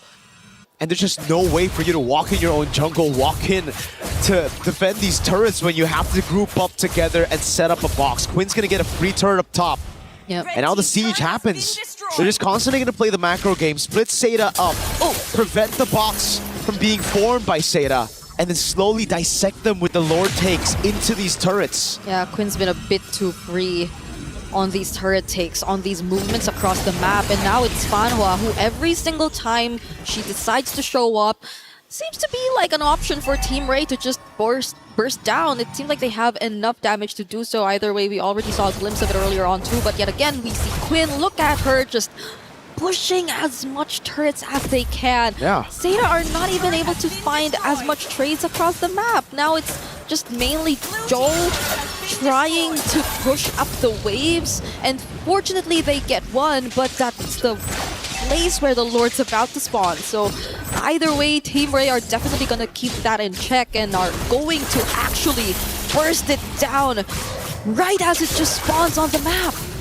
With a carry and a Nolan all ahead, that Lord is another minion to Team Ray Young. One thing's for sure though, even if Seda scale into the late game, their frontliners don't. Jessica, Fanhua, they're on heroes that just don't scale into the late game, and the fact that they're just so behind early on. Look at that level lead. Jessica to Nora. Oh my goodness. Yeah. That's a 3-level lead between the XP lane. Nora's just having a blast in that lane, and if we even look at the roam right now, it's a level advantage for Chi-Boy. Every time I think I've seen Fanhua Raging Sandstorm out away, it's been defensive. It's never been aggressive. Yeah, never been aggressive. Sorry, I made that mistake. They can afford. No, it's okay. People make mistakes. Yeah, they can't afford to. You can't afford to. We're waiting for a perfect opportunity for them to actually either isolate a member or not just really get counter engaged enough by Team Ray, because Chi-Boy, everyone else, Quinn are just all too free to find the targets that they want, and now they've synced up all their waves and are on the verge of taking out all these holy shields from Seda just 10 minutes into this game. They also have incoming waves yet to come in the mid lane. Seda are just really forced to play defensive at this point. They can afford to make plays later on. They can start things off with either Fanhua or Jessica26, but do they have enough resources? Because at that point, you just saw it now. Fanhua was struggling to stand in front of Team Ray for more than 2 seconds, but Jessica actually tries to go in! Whoa. There goes the real-world manipulation, but Chi-Boy actually still finds the kill. Okay, Jessica26 is finally going down, but from behind Tan actually finds Name! Fanhua trying to sustain everything up against 3, but they're just all too tanky. Nora picks up the kill, and that's 3 for 1 in favor of Team Ray. Again, Team Ray Young, they look for the fight, they get it. Quinn died. Again, this time Fanhua able to connect on the Raging Sandstorm. And everything just played out the way they wanted. Unfortunately, there's still no bounty, and that's the thing. Team Ray Young can constantly take these gambles, can constantly go for these sieges, and they'll go and take these desperate fights from Seda because they know they have the lead. They have the win condition as well. As long as they don't fight under the RWM, they are good. As long as they're able to break the box, or rather play around the box, it's A-okay. And Seda, we know this. They have good clear. It's about how long they can extend the game, how long they can delay the end.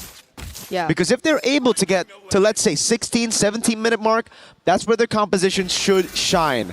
Thing is, though, there's still some legit threats into their backline. Chi-Boy and Tan, we saw how much damage Name can take with a fracture combo. It's an insta-delete button. Yeah, the only good thing out of that was it's really Quinn they got to take down first, which I think gave them the slight advantage in terms of just committing to the fight, because you wouldn't really expect any further damage from Team Ray when it came to that point. But other than that, there was still Tan, there was still Chi-Boy, there were still other members who could just play around the angles, and just as you're looking at it right now, Team Ray are not going to waste any time and burst down this next objective that spawned. It's an enhanced Lord that we're seeing in their hands with no energy shields left, so it's looking grim for Seda in terms of their remaining base turrets. A quick item check as well. Look at how far behind Jessica actually is in terms of gold.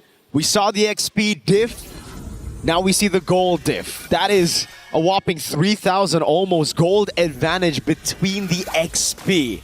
And ladies and gentlemen, the Esmeralda is a scaling pick here compared to the Phoveus. The Phoveus is the one who needs this lead early on.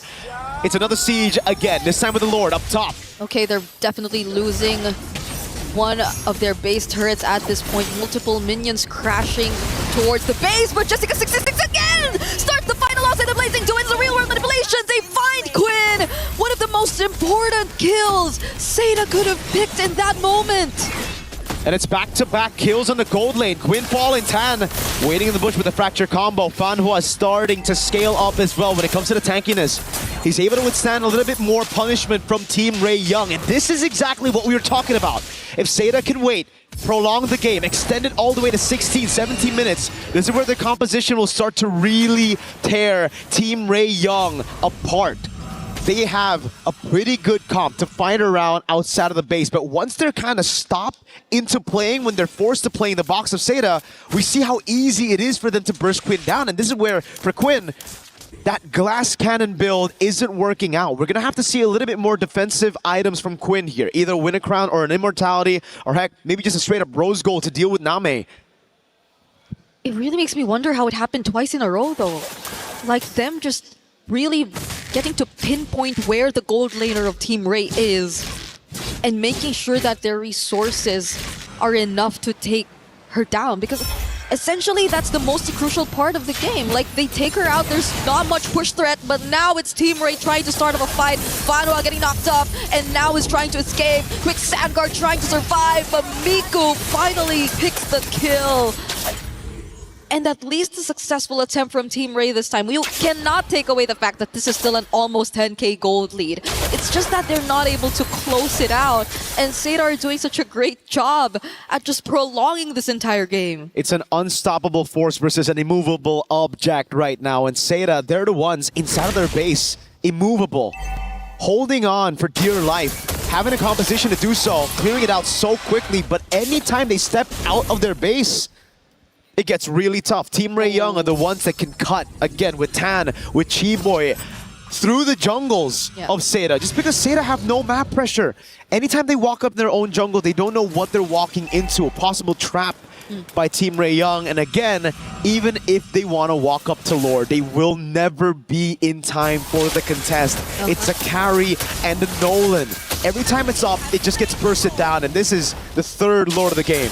6 neutral objectives, this time around, all going to the hands of Team Ray Young. But as long as Seda play it clean, as long as Name, Joe, and Guy inside of their own base turrets, force those RWMs, punish Quinn on these siege attempts, they'll be able to defend. They have great wave clear. Yeah, it seems like the blueprint is going to say the same for Seda. They don't want to fight this outside their base. They know how to play that surprise attempt they've been going for twice in a row. And with a Winter Crown pickup for Jessica as well, I feel like they can be more creative in terms of their approach. Because Team Ray, definitely by this point, has to expect what's to come, right? They should have an idea of roughly what Seda are trying to do all over again in this upcoming Lord Siege. So let's see how they respond as these waves come crashing in yet again on the base.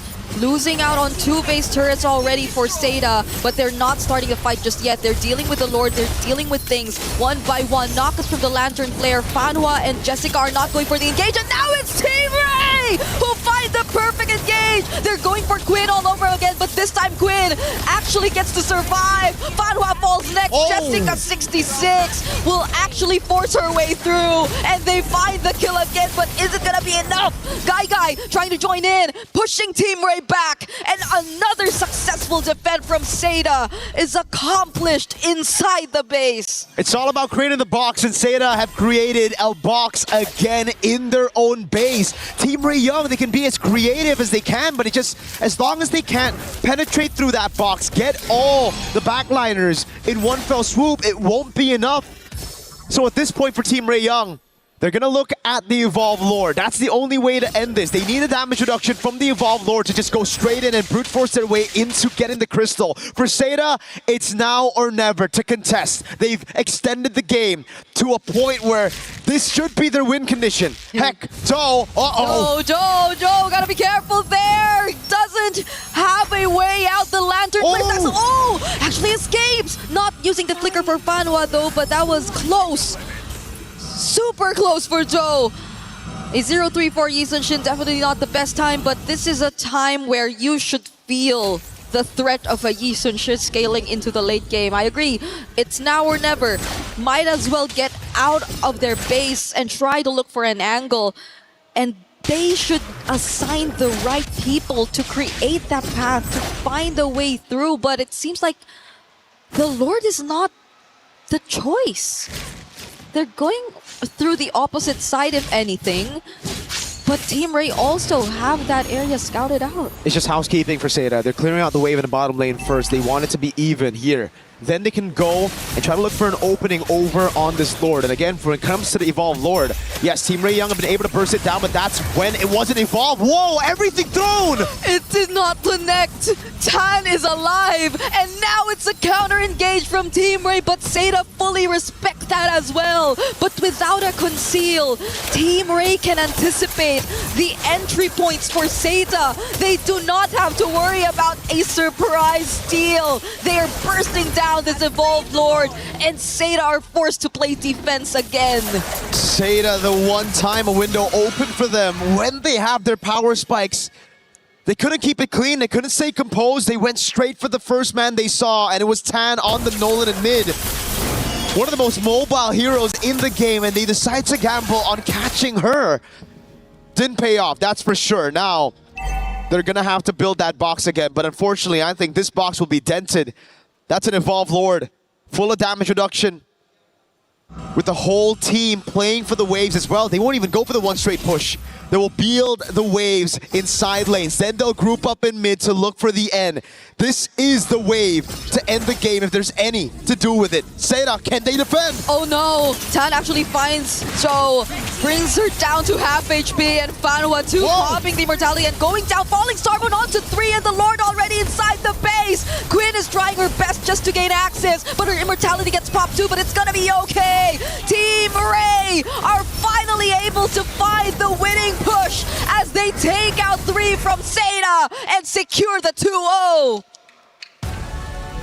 It's a knockout stage. Slot confirmed in for Team Ray Young. And for Seda, they've made their mark on the MLBB scene, but they're gonna have to go through a grueling lower brackets to make it to the top 8, to make it to the knockout stage. Yet another climb. For Team Ray Young though, the damage reduction to the final Lord, every single neutral objective in Game 2 going towards them. We knew it was coming, it was just a glimpse of hope. A little bit in the skies for Seda. It shined bright quite a bit a couple of times, but then the one time that they had the chance to fight, to contest for the Lord, they blew it through Tan's crazy move. Sidestepping, dashing away from all those initiation tools. Yeah.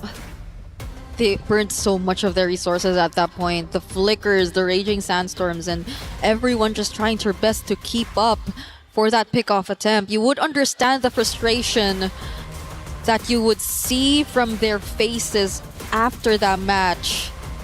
But I believe we get to talk to the players and we throw it to the stage. Now that was an absolutely amazing performance. Now what a showing from Malaysia, Team Ray Young. I would say, coming up with terms from what I've seen, macro maestros or even menaces. And right here I have Queen beside me. Hi. So yes, for you would be, 2-0 straight up for 2 days in a row. Is this the results that you guys have been expecting? Yes.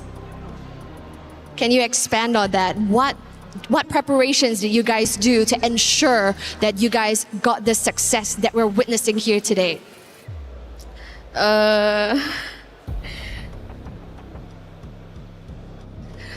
Like, what do you guys prepare? What do you guys prepare? What you guys prepared? We Was there a lot of scrims?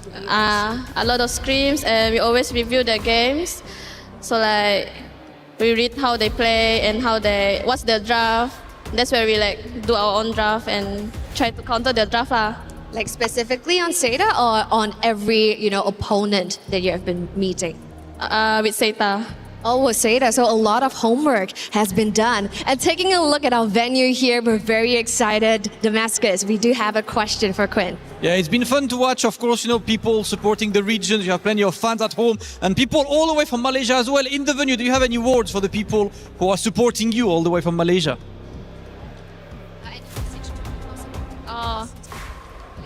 Thank you for supporting us. Thank you yang datang. Can I speak Malay? Thank you yang datang dari Malaysia. Keep supporting us. Kita orang akan buat yang terbaik. Okay. Thank you so much. Please, can you make a bit more noise for the first team qualified for tomorrow. Thank you so much. It is time to move forward with some analysis and the next few matches. Let's throw it back to the studio.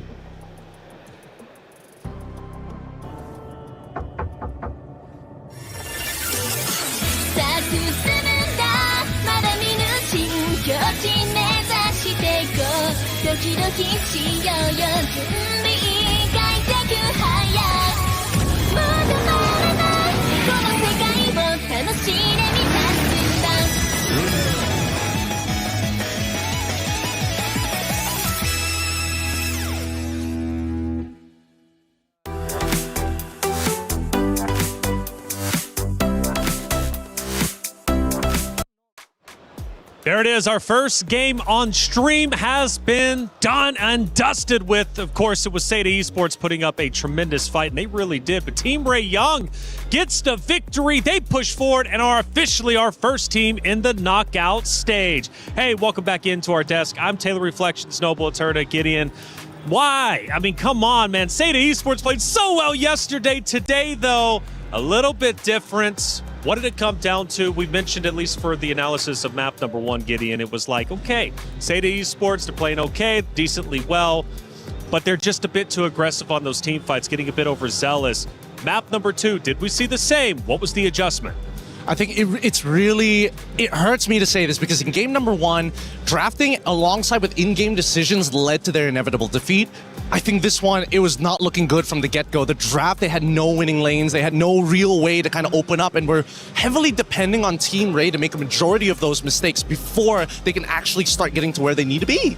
Well, let's take a look at our first play of the game and break it down, right? Because game 2 wasn't as long as game number 1, but still just as exciting nonetheless. And as we take a look at our first moments overall, I'm curious what you guys think because, you know, early on, there was a big battle for the first turtle, and it was Team Ray Young who was able to get that, setting them up early on. But as we get deeper and deeper in, we start to look at a base fight. What ended up unfolding? I think that the hard part about it is just, as this base fight, it's kind of unwinnable in a lot of these cases, mainly because of how much money that they have, right? They have such an inflated economy and so many more stats. However, if they all make the big mistake of walking into that RWM, they're just asking to die. And I try to, you know, the rule of thumb, 10K goal means? It's over. It's an instant GG. It's over. 10K means it's over. And that's why I really agree with everything that Gideon said. It all came back down to the drafts. The fundamentals, again, is what's really shaky about Seda. We were talking about fundamentals in terms of in-game from game number 1, and in game number 2, the fundamentals of the drafts just really weren't there. So that's something that they really can bring to their next match tomorrow. Well, as we start looking at our second moment of the game, tells a bit more of a story as to why this ended in the way that it did. I believe it's going to be a little bit deeper on. First we were 16, now we time travel into the 20-minute mark in Eterna. What are we looking at? I mean, at this point, I'd really want to hope that 10K gold gap just really didn't mean anything, but at the very end, it felt like the firepower just really wasn't enough. They tried their best to try and defend the base, and we can even see that Guy is doing her best to try and clear out that lane as fast as she possibly could, but with so many on top of her already, it just felt like it was way too much. And to Seda's credit, Gideon, they did push them back at least once or twice when, of course, Team Ray started to push up into the base. So Seda did put up a good defense. Ultimately, in the end, though, they were just too far behind. I think it's about also ticking the right check boxes, right? It's like, yes, there is the 10K. They made that one defense. Had they done it just one more time and were able to actually trade back in terms of inhibitors, maybe there was a good 50% chance of actually winning that game. But at that point, especially since their composition doesn't have enough wave clear, with no inhibitor, Lord pushing in, it is just too thick. And Sky Piercer. Don't forget the Sky Piercer abuser. You guys are goofy. I love it. I've had such a good time being here for MLBB. I'm learning so much from the both of you. You know, Seda, I just felt like it was just a story of comebacks, trying to come back each and every time, and the frustration obviously being shown on that stage. I wanted to root for them, I really did. And let's face it, they do drop down to lowers, so they still very much have a chance, and they showed us a lot of promise against Falcons Indonesia just yesterday. But for Team Ray Young, we didn't have a chance to watch them, at least on A stream yesterday. They were on the B stream. But man, they played well, and clearly they know what they're doing heading into the knockout stages because, look, I believe they go 4-0. They don't drop a single map. That was one of the main things that I heard from Stream B. Like, they kept talking about the experience coming in from Team Ray. Over and over, they kept saying veterancy, veterancy, veterancy. And we finally get to see it here as well. There are so many moments in the game when you can see that they can adapt on the fly. The fact that, okay, we tried this certain scenario, it didn't really work out, and they try and repair that come game 2. We're not talking about the multiple times that they tried to go for the backdoor. I think that's something that they I was about to bring that up again. Much. But come game 2 on a different hero as well, we saw Quinn finally being able to, focus more on the rest of the team other than, a sneaky backdoor push kind of strategy. Yeah. They just go to the bread and butter, and the bread and butter works. At the end of the day, that's gonna fill you up more so than just a gimmick, little snack. I like it, man. This is the end, obviously, of map number 1, where it finishes off, and Seda Esports unfortunately dropped down to the lower. Team Rayong, again, moving forward, and we do have a post-match interview with Rose with Team Seda. Hey guys, Rose here right now with Guy from SETA, and although they just faced a 2-0 defeat, but I think it is still right we talk to them. So Guy, 2 days in a row, you played exceptional, and although you guys lost today, I want to know, how would you describe today's loss? 那么今天呢，我们和该在一起，在过去的2天当中呢，你的比赛打的是非常棒的。虽然说今天这个比赛有点失利，但是呢，我们知道你是很强大的。我们想要觉得看一下你目前对于这次失败是什么样的看法？其实也还好，主要还是享受舞台吧，然后心态也是比较稳定。I think I was doing okay, and I would enjoy this platform for me to have this opportunity to play, and I hope I can do better next. Yes, definitely. Now, speaking about your next match, tomorrow you guys will be going up against Virtus Pro, who has just recently won in Stream B. So what are the problems that you guys have to fix tonight in order to secure a win tomorrow? 是的。那么说到下一场比赛的话呢，明天你将会进行一场非常重要的比赛和 ROW 进行对决。那今天晚上还有点时间，有没有什么地方有一件事情说可以改进一下，来提升一下明天的比赛？是的，我们今晚还会训练，然后改进一下今天的问题，主要是要团队性一点。Yes, definitely. We will continue practicing tonight. I will do more training. Hopefully, we can win tomorrow's match. I think our team need to really collaborate, and then we use our tactic to win the match. All right. Thank you very much, guys. Yasini. And with that, throwing it back to you guys over at the studio.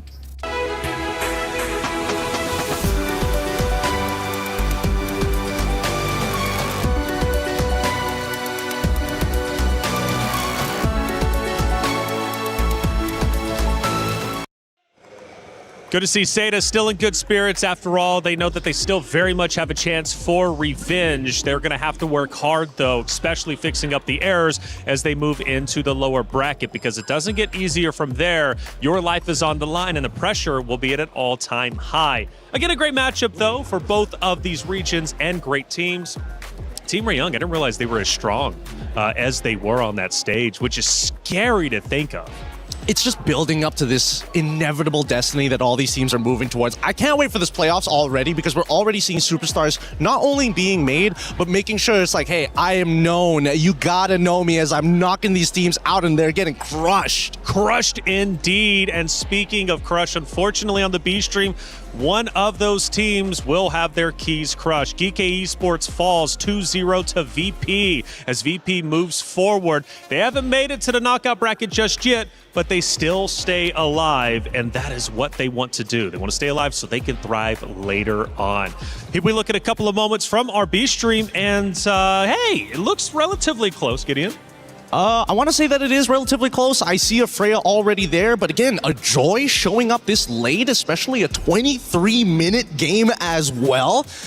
Looks like I got some homework to do later on. I think we all do, especially after the new meta. And you talked about it, though, Gideon. I mean, look, you love MWI because you get to see a whole bunch of different team builds you normally don't get to see. Eternal, did I just see Ling for a second there? Yeah, I think they subbed. We've been seeing a few links actually on Stream B. Really interesting. The games I casted, I didn't get the opportunity. I know. It's so uncanny. I really want those assassin plays here in Stream A, but we haven't really been getting them. But I'm actually really surprised about this, and I feel like it's a huge loss for Geeke. I mean, they did so well against Geltec. I know that they lost it 2-0, but despite it, I could see the moments and the brilliance that they had, the potential that they had as well. With Alexa there, Yui there as well. There was just so much promise from this team, and also bringing in experience as well from that region. It's really sad to see them go today. I'm hoping that maybe MWI, their format changes, and we're going to get round-robin group stages. That's what I want to see. Well, maybe next year. This year, we're just going to have to deal with our groups, but it has been fun nonetheless. For Virtus Pro, that is a big win, especially in regards to the Club Championship Trophy, which is fought very hard for not only the competitors, but also the orgs themselves across multiple different esports happening here at the Esports World Cup. We're talking 24 different games, millions of dollars in prize pools, and that Club Championship Trophy is definitely worth earning for your org. I mean, we're talking millions of dollars going in player development, team houses, whatever you would like to do. It's definitely worthwhile. And for Virtus Pro, they need those points. It's only week number 2, but the weeks are going to catch up fast. It'll be week 7 before you know it. It's been a fun time, and it's going to continue to only increase in the fun. Let's talk about our next matchup. It's coming up quickly. Falcons Indonesia versus Aurora Gaming. This one, much like B-Stream just witnessed, is going to be an elimination match. There is going to be a player losing their key, much like you just lost your cue cards. Yeah, I'm losing. I'm losing everything. I'm losing everything, and I might be losing a representative here. Team Falcons on the brink of elimination, and I actually got to talk to another coach that's in MWI. He's the coach of Falcon Daisies, and we were also both wondering, like, what happened to Team Falcons ID, because it feels like very different to how they performed in the qualifiers. Well, let's talk about it, right? Falcons Indonesia coming in was a true contender for the crown, and we were definitely hyped up to see them. They go against Seda, Gideon. The series, it's rough though. Doesn't look good at all. And we question Seda Esports, especially the setup for them that we just witnessed, and even yesterday. They love to push the meta. It's a new meta. What are they going to throw out there? Maybe it threw Falcons Indonesia off a little bit too much, because even going into round 2, their hero pick, and I think it was Brigitte mentioned, like, look, this was just thrown all together. Their heroes were looking wild, like they were wanting to win a best of 1. But I mentioned the club championship. Trev, what's happening with it? Hey guys, Raimundo here from Team Falcons ID. And as we enter an elimination match today, how are you feeling? A little nervous? A bit. Okay, so Raimundo, I think I'd like to ask you, how is the team's mindset approaching today's elimination match? Because this is the last match, right? If we lose, so we will play as best as we can, because the yesterday is, I think it's so bad lah. The gameplay so bad, our comms still bad, so yeah, we will do the best today. Okay, now I gotta ask, if you said yesterday the comms were bad, the gameplays were bad according to you, so what did you guys do at night in order to kind of fix the problem?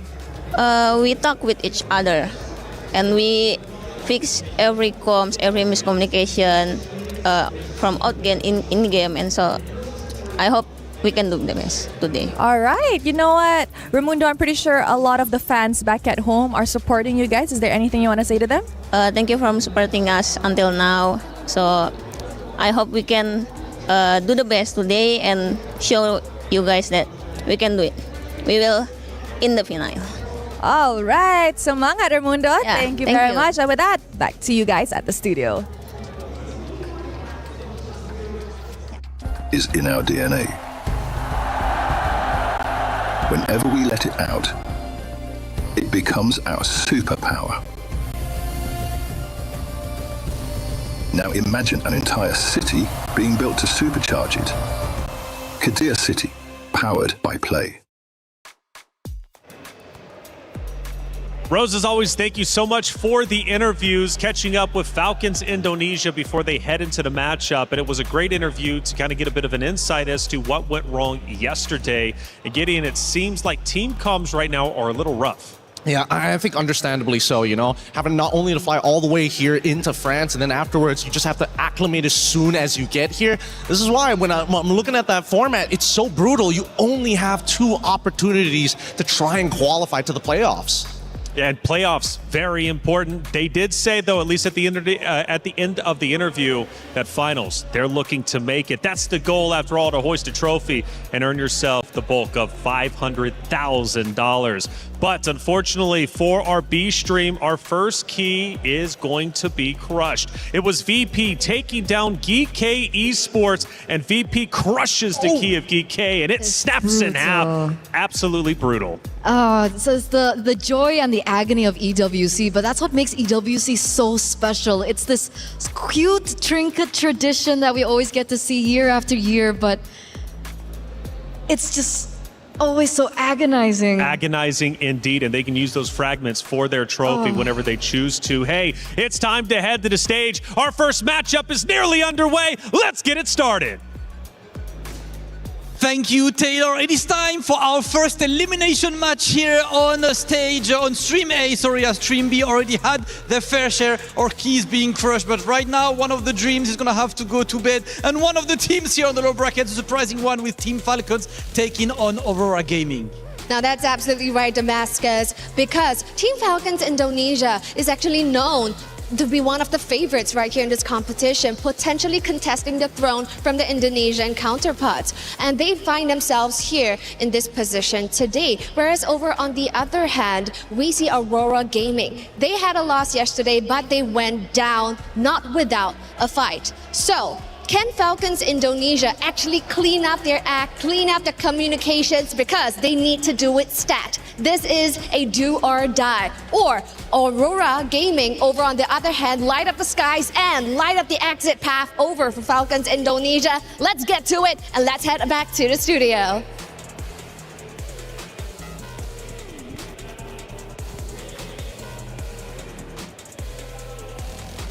Two teams fighting for their tournament life. It's Falcons Indonesia versus Aurora Gaming. Two titans, but one, unfortunately, will have their key crushed after the series has concluded. Now, with both tournaments on the lines, obviously the pressure is up. And with Falcons Indonesia already having communication issues, this might elevate the pressure to a boiling point. Aurora Gaming can take control of that.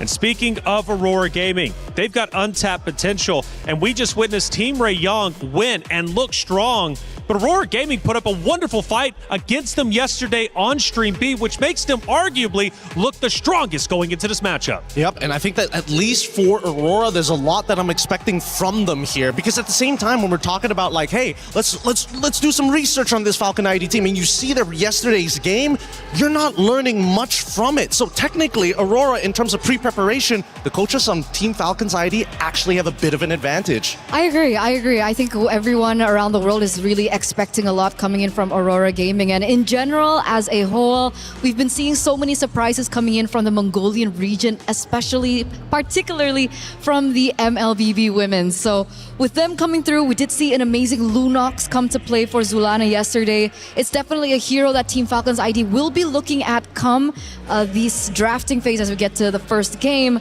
So I'm curious, will the Lunox once again show up? Lunox or Liv versus Aurora, which is going to be good. Obviously, Liv from Aurora, and Mob Secco, the gold lane. They're going to be battling hard. That's going to be a fight that I really look forward to, obviously, especially from the hero selection.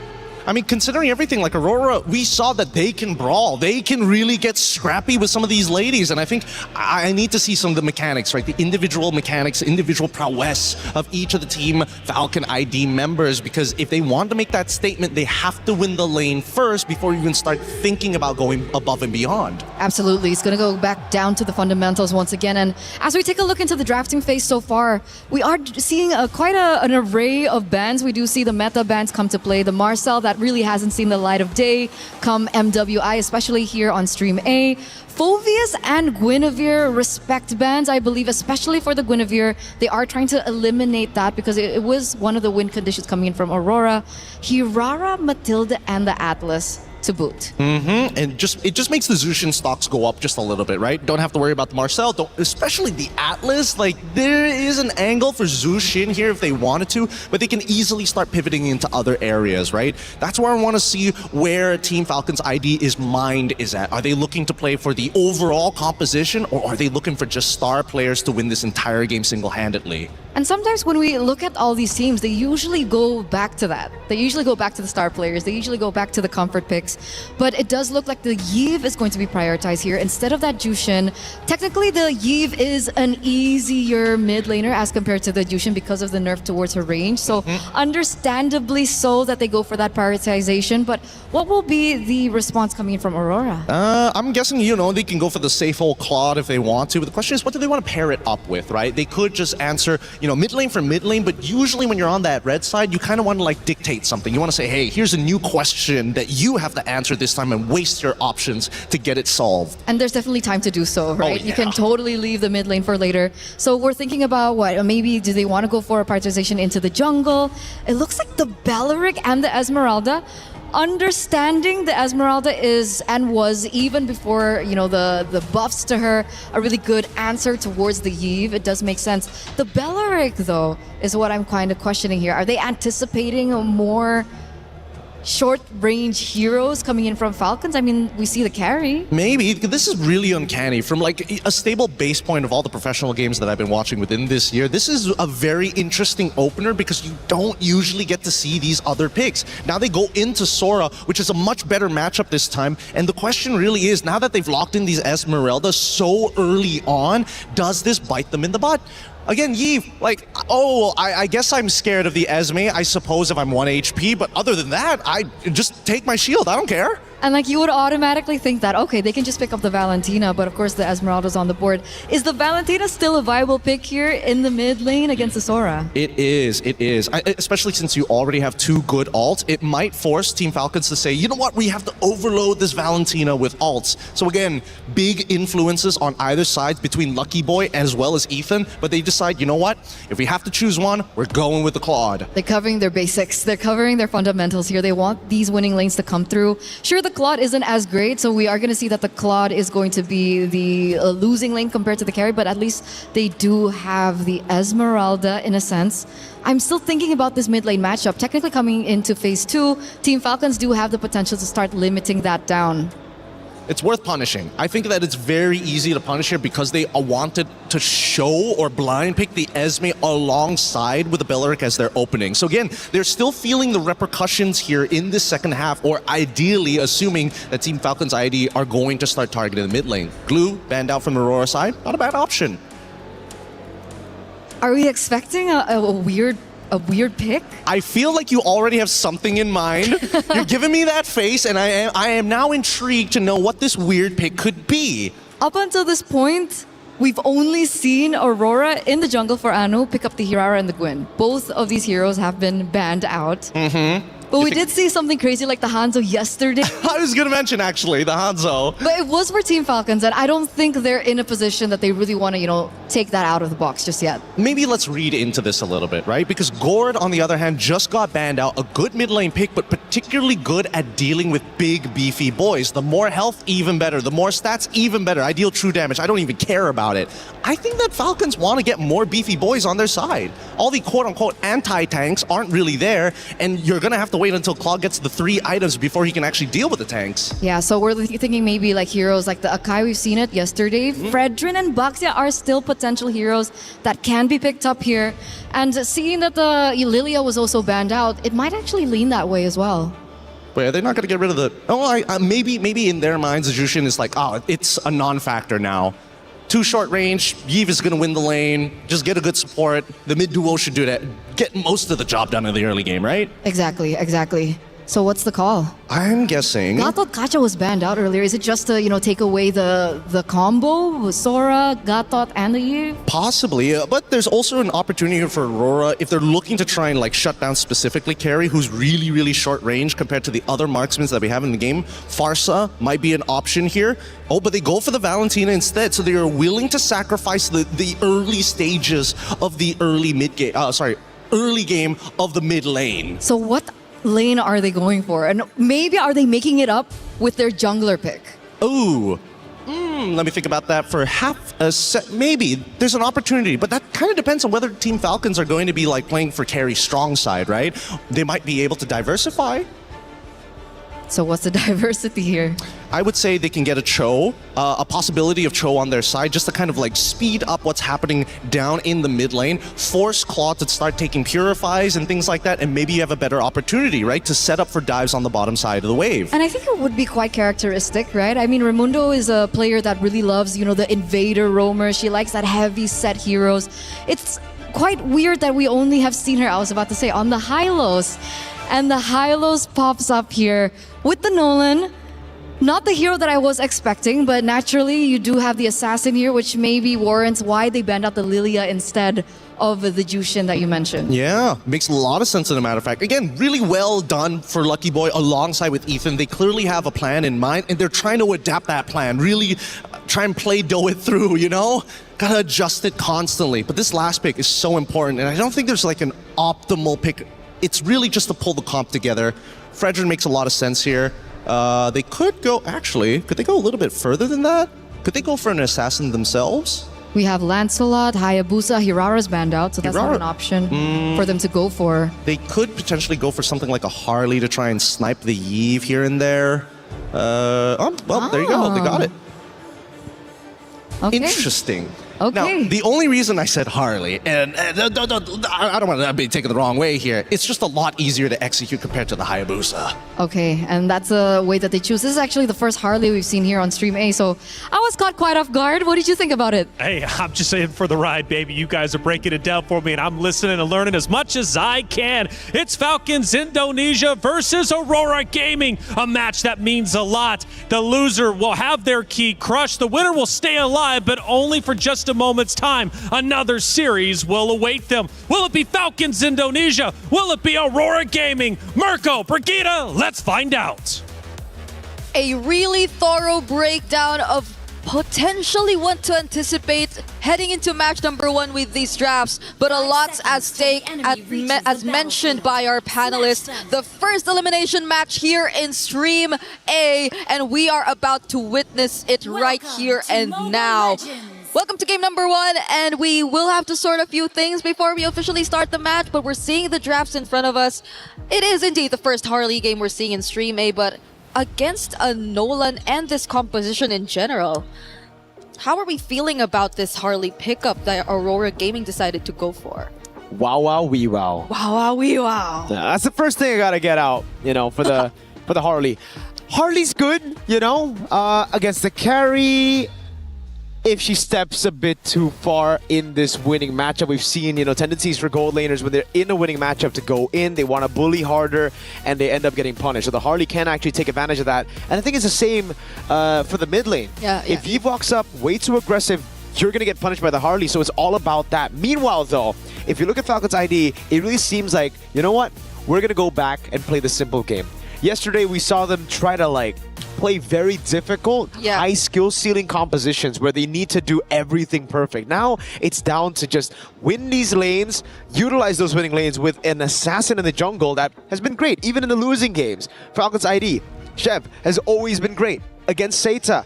Suyo and the Hanzo both were, I think, the two shining picks in that series. So the fact that now she gets her hands on, I think, a more meta assassin, you know, especially compared to the Hanzo and the Suyo, who both didn't do too much. Yeah. It's going to be great. We saw exactly how a Nolan could take control of a game last game. Earlier, Team Ray Young, Tan, fantastic performance on that Nolan. Yeah, I like it. I like how they are no longer over complicating things and keeping it simple. Yep, simple is best. Simple is best. Like We've been TLPH. talking about this yesterday. Their drafts are very, very... I wonder now, though, that we have a new patch, how much of that will change, especially in terms of their jungle. But yeah, now it's a bit easier to expect what's to come from this draft that we're seeing right now. I mean, even like generally keeping it safe, the high loss, and just a more systematic approach paired up with the Eve. So I think it wouldn't be that hard of a task to even just looking at the matchups, right? That the way they were able to secure even the carry against the Claude and now managing the Sora against the Esmeralda, which I like to think, especially in terms of pace, should be fairly the same for both of these teams. It's just a matter of who gets to find the aggression earlier on first. And we are, I think, just a few moments away before we actually see this game begin.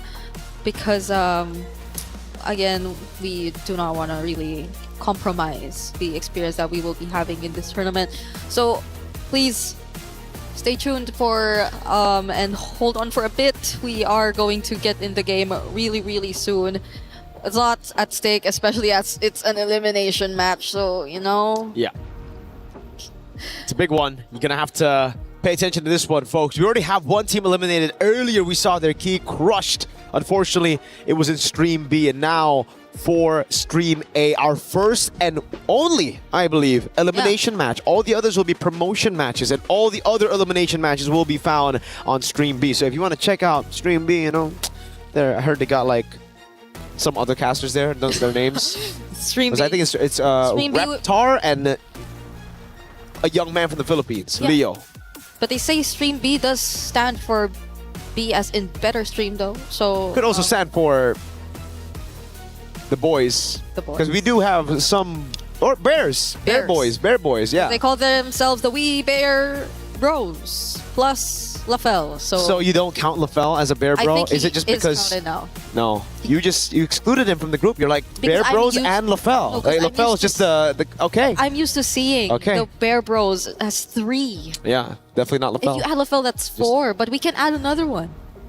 Nah, you should have added the other one at the start. Now it just feels like a pity slot, you know? I'll have to explain myself to him again after this. I'm gonna tell the story to LaFell. It's like the Bear Bros and LaFell. This is side character. He's but a what side if it's piece. one of the Bear Bros who said that? Then it's okay? They would never. How could they? How could they? Why would they do that? Okay. I will explain. But it's over the Bear stream. It's GCT versus Twisted Minds, if you guys want to check that out. And we got a Hanabi, so yo. And an Aulus. And they are doing okay. No, they're down 5,000 gold. Why don't we cast Stream B right now? I mean, I have it up actually. I don't know if we can pull it up, but no, we can't pull it up. But yeah, a Hanabi and an Aulus in the same game. Which one? MWI. MWI. It's fun. At least it's not a Popo and Koopa jungle. We've seen a lot of that. Here. Yeah. When we were playing in the EU server, yes, a lot of the Popol and Koopa jungle. I'm trying to recall what other pick we've been seeing a lot. I think it's... No, it's mostly just the Popol and Koopa, really. Like, they really like playing it in the jungle or in the roam, wherever they want to do. But now we are officially starting game number 1 between Falcons ID and Aurora. Yep. So it is, again, as previously discussed, a Nolan versus a Harley, which currently is being... Okay, he got to steal that camp, at least before they got to him. This is one of the good points of having a Nolan on your team. You can invade so early on to a Lizard take, or even, again, in the Golem. It's very surprising he was able to snatch the Golem away out of all the different camps that you'd expect. Anu, though, won't be too far behind as she gets her hands on the lethal. Will actually try to go for the invade herself. Spot Sev, but Sev knows it too. The Bargain Hunter this time for Luette. Just seems like it's the common choice for the Esmeralda now. We saw 2 back-to-back Bargain Hunters on the Esmeralda. They have the exact same emblem as for Live, though. Roamers. Live as Mystery Shop. On the carry, interesting choice. The PYT for Zulana as well. I wonder what ultimate they'll mainly prioritize to as the Valentina, right? Considering the lineup that Falcons currently has, you have either the Shifting Skies or maybe even the RWM and the Glorious Pathway. So they'll have a lot of options if they just really want to set up for the team fights. I think it wouldn't be as much of a problem for them to find an ultimate that could complement the Veleric. Because the Wrath of Dryad too, I think it would be really useful if you pair it up with another AoE battle spell that you can pick up from Team Falcons. And both are seemingly setting up for this upcoming turtle. Yep. Good position held down by Shev here.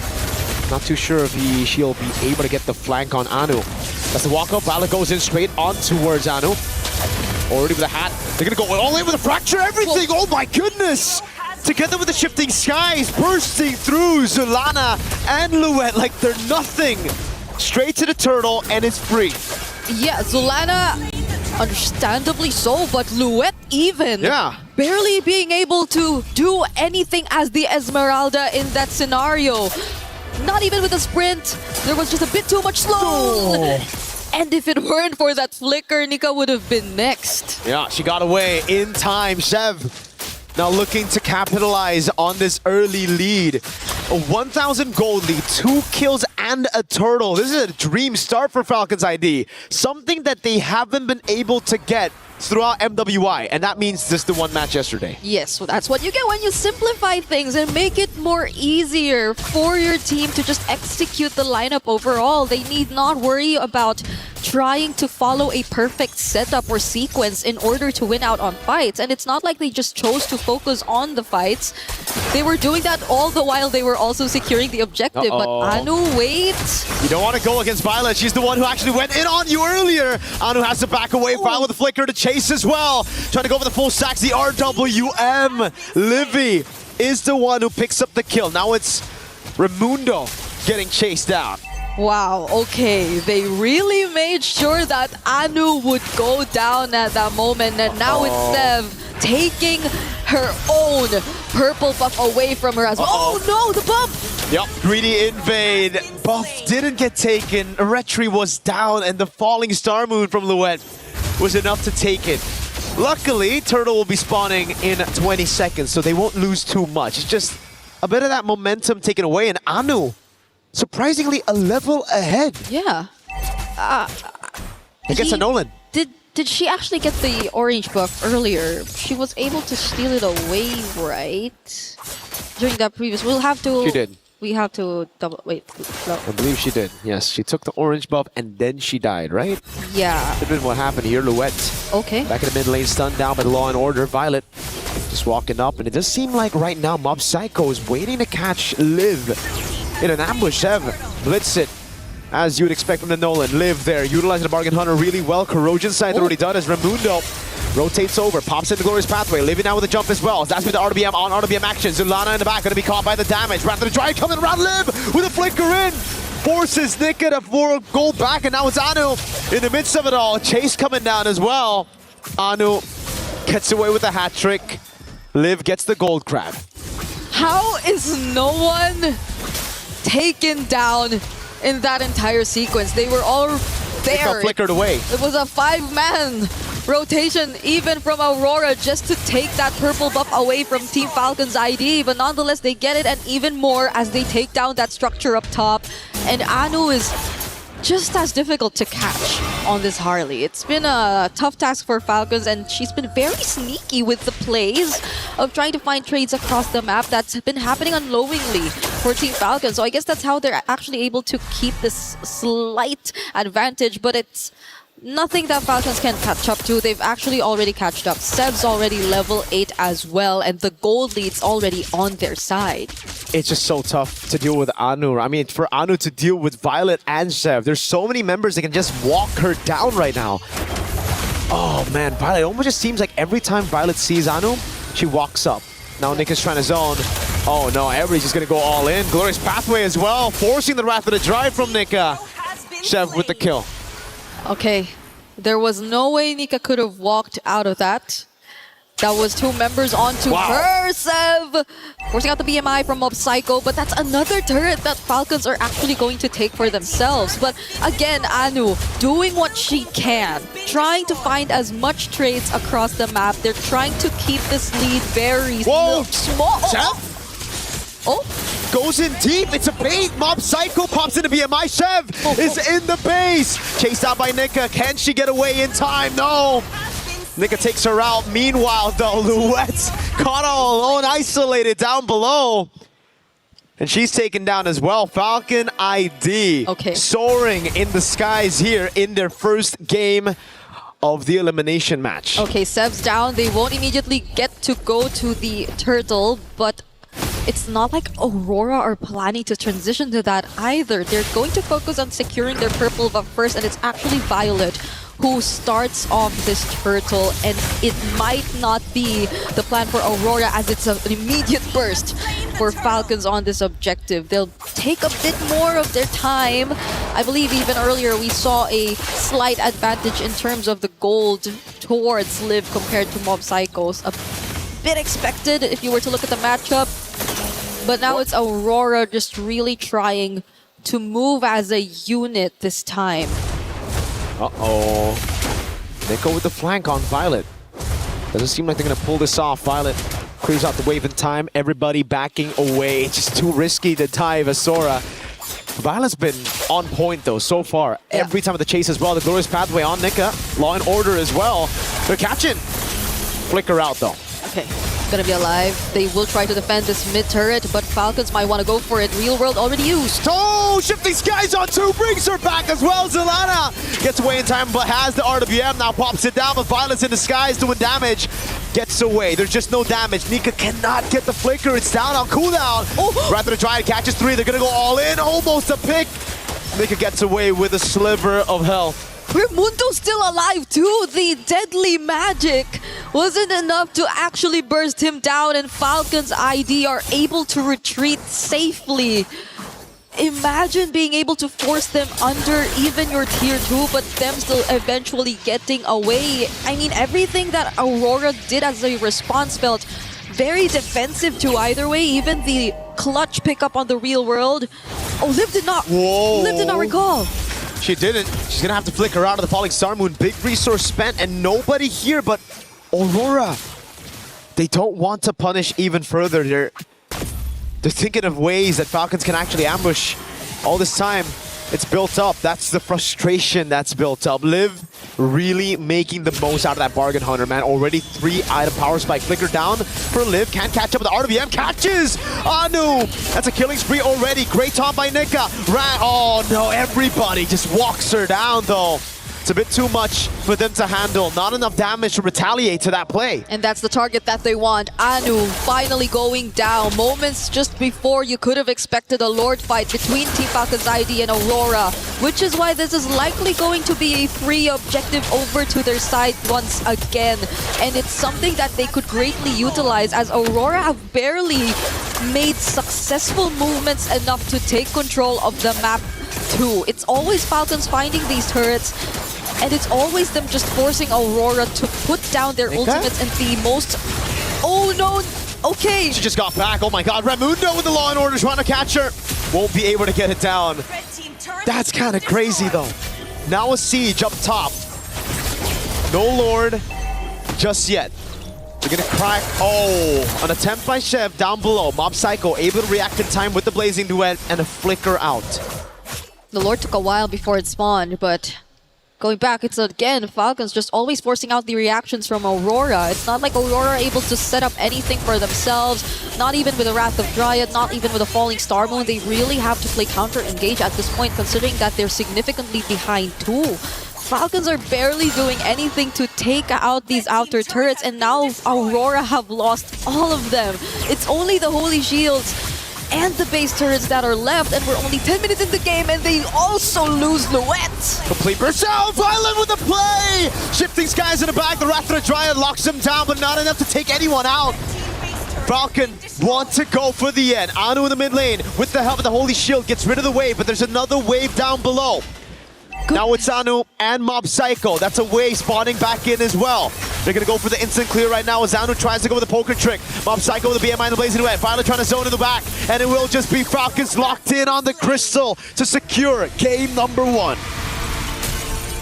Violet on this Sora has been insane. Those last minute clutch setups, the Shifting Skies, and her targets have always been on point. If it's not Anu, it's her finding these 2 to 3 man setups that are very much crucial to the team, and that is also one of the biggest things that led them to securing this relatively quick game. It's only been 11 minutes of gameplay that we got to see between Team Falcons and Aurora, and it's looking very grim as they've secured match point and Aurora are on the brink of elimination. They'll have to find and do what it takes in order to equalize the series later on. But look at this setup from Violet. It was crazy. And Violet, that's why I've just been highlighting her all throughout the match. Every time when she sees Anu, she goes in for the damage. When she sees everybody already there, and some people just grouping up a bit too close, goes for the cloud form instantly. Violet knows exactly how to use the Sora, and that's why it was prioritized so early on. And now we understand what works for Team Falcons is to simplify everything. And execution-wise, it's not a problem for them. Now let's throw it over to a quick break before we jump into the next game of this series.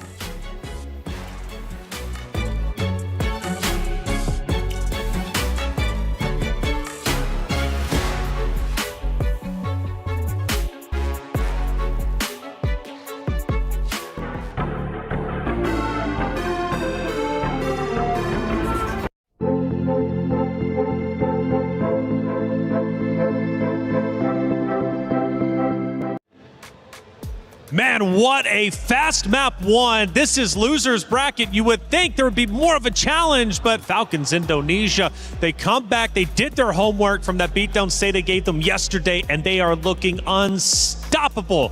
Hey, welcome back into the studio. I'm Taylor Reflections, Noble Eterna, Gideon. What a map one. I guess there's a lot to talk about. First off, Falcons Indonesia coming into it, Eterna.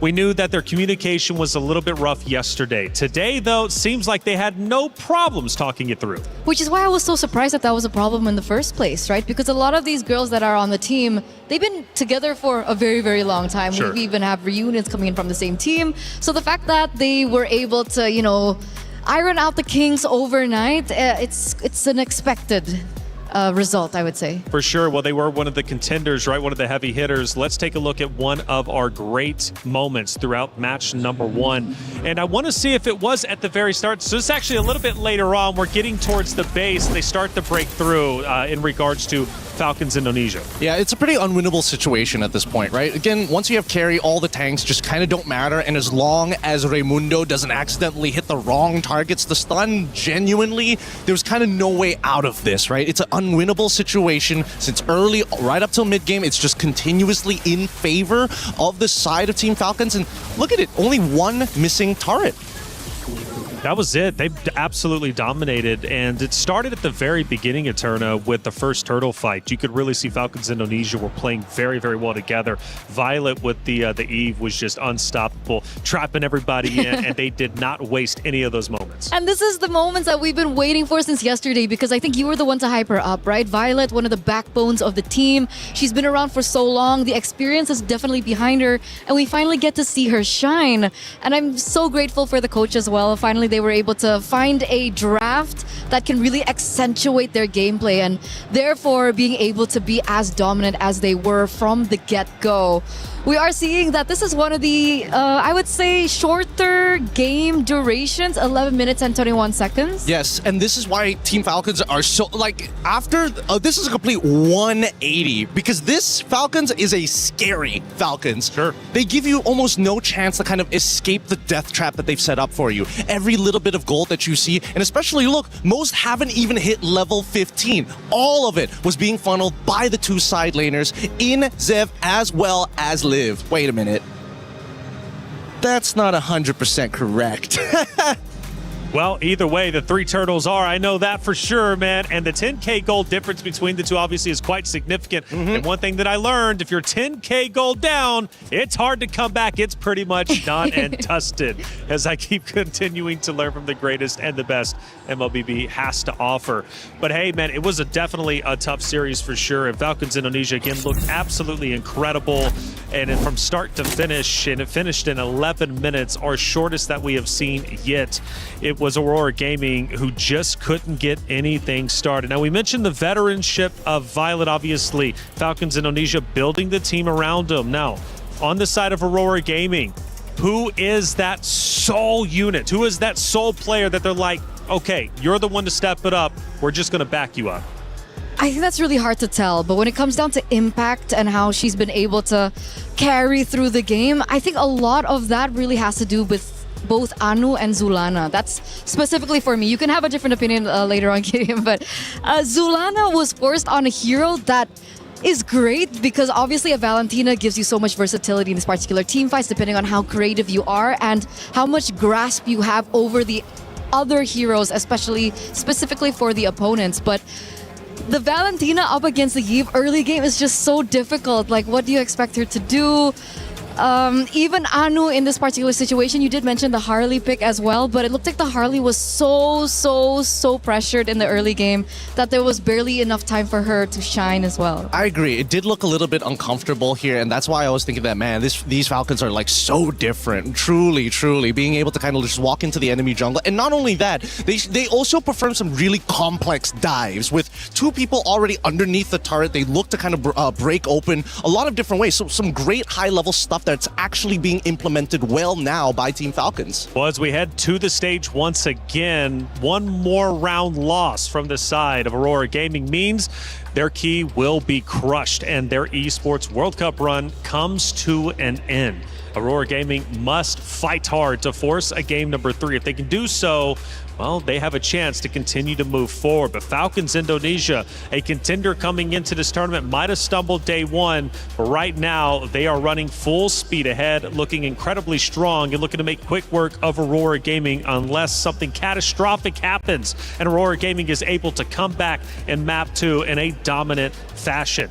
But one thing that I realized again, that early game, Aurora Gaming, they've got to lock in and they need to shut down the teamwork of Falcons Indonesia quickly. And I know they can do it. I know that they can do it because as we were watching their qualifiers, they had to go through so much pressure, right? They basically went back to back elimination matches, so their mentality has definitely been tested. And in this particular situation, perhaps that's exactly what they need. Maybe they need to be on the brink of elimination to have that additional pressure, to have that additional motivation to eventually step up. If we're talking about motivation, we got to talk about the information they now receive from that game 1, because previously we didn't know what Team Falcons was going to do. Sure, a couple of picks here and there from yesterday's games, but now they see the playstyle, they see what they want to implement. I think Aurora has a better base to actually adjust in the draft now, because that opener on that red side just was not it. They didn't get the right answers in that first phase, which really hurt them in phase 2. It's Liv versus Mob Saiko. I mentioned that in the very beginning, and clearly Liv got a ton of value in game number 1. But Mob Saiko, where is she at? What can she do to improve in game number 2? I think number 1, you got to get a support that's able to kind of bring in the pain, right? Call your jungler to start on the orange side, and hopefully, if they are still on red side, they end up by gold. Because I think that rotation was a little slow because of the initial invades on that top side after they made the attempt. And then from then on, it always felt like they were just one step behind. And it's so sad because you'd expect her to be on a Claude, a hero that eventually can come back into the game. But there were just no opportunities for that to happen. And I think at that very end, we did see her really struggling to try and clear out the lanes. Maybe a little bit of panic set in, that the ultimate that she utilized just really wasn't on point as we expected her to be. Well, we start going into our map reveal and then ultimately the hero selection. Again, for Aurora Gaming, they've got to fight hard to come back. We push into Expanding River coming up next. One thing though, Violet has been on fire. Her Eve was phenomenal. How does Aurora Gaming deal with it going into game 2? You know, the easy way is to ban it. I think that's like the simplest solution. Make the mid lane just a little bit more volatile in that case, but they gotta have some secure picks if they're going to make that motion. Secondly, the fact that we got Expanding Rivers, we might even see a repeat of draft number 1 and how the game ended up, because again, those big conversions off of neutral objectives is something that Team Falcons has shown that they are great at. And now we get into the drafts. Game number 2 here, another do or die situation. And we are seeing some similar bans come through, but the main difference is both teams are going to be swapping sides. So Aurora now are going to be on blue side, and they still feel like the Matilda has got to go. Yeah, it's a little frustrating to deal with, I'm not going to lie, but Matilda is an enabler, right? Most people are thinking like, oh, she's super meta. No, she's meta when you pair her with a good meta hero that she can compensate for. Like Fredrin. Oh no, I don't have a dash. Matilda saves me from it. Oh no, I'm short on range. Matilda helps me gap close. That's the beauty of this hero. But notice that even the Bellerics are getting taken out here, which is rather surprising. I would like to see whether this Belleric trend is going to continue. I feel like it's another setup, right? I feel like it's another setup. It gives them a little bit more flexibility when they want to start, thinking about what they want to put in the jungle, what they want to put in the EXP lane as well. So Glue as well gets taken out. We saw that Glue was a really tough hit against the more, I would say, vulnerable junglers, like the assassins of the world. Yeah, I wanted to be nice to Glue because he's so cute in the game.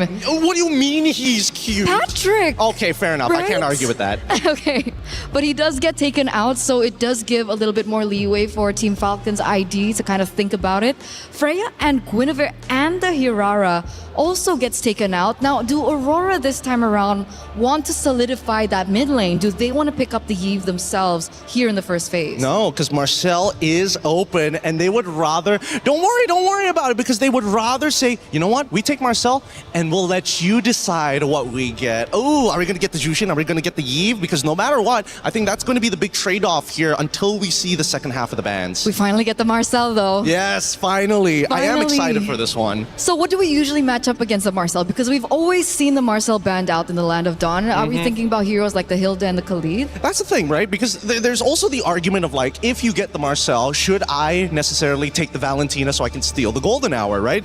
And Team Falcons, they're like, heck no. No way. Give me the Yve right now. We're going to close out this game as quickly as possible, but there's a good and bad because of this, right? That RWM, it can be negated instantly. Absolutely, absolutely. So, I mean, in the second phase when we saw the Yve, we did see like the Gourds of the world being banned out. Perhaps that could still be considered for Aurora if they want to try and fix their mid-rotation that they really lacked in the first game. Considerably, though, they do have the Marcel, so it does give them a little bit more flexibility when it comes down to the picks. But the carry early here, again for Falcons. That's a very, again, just a hard read here.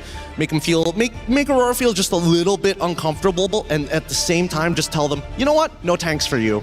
Yeah. It's limiting. It's limiting. It's about keeping them within the box without actually having the Yve apply it. And at this point in time, would you just focus on picking up the Claude here? Actually, I would, because we saw what happened when it got to the second phase, right? And then, you know what? The direct answers that they had initially gets axed out straight away. Looks like we're going to go on a bit of a pause here. Hopefully, our marshals, of course, best in the world, they're on it straight away. But it looks like the Yve is back.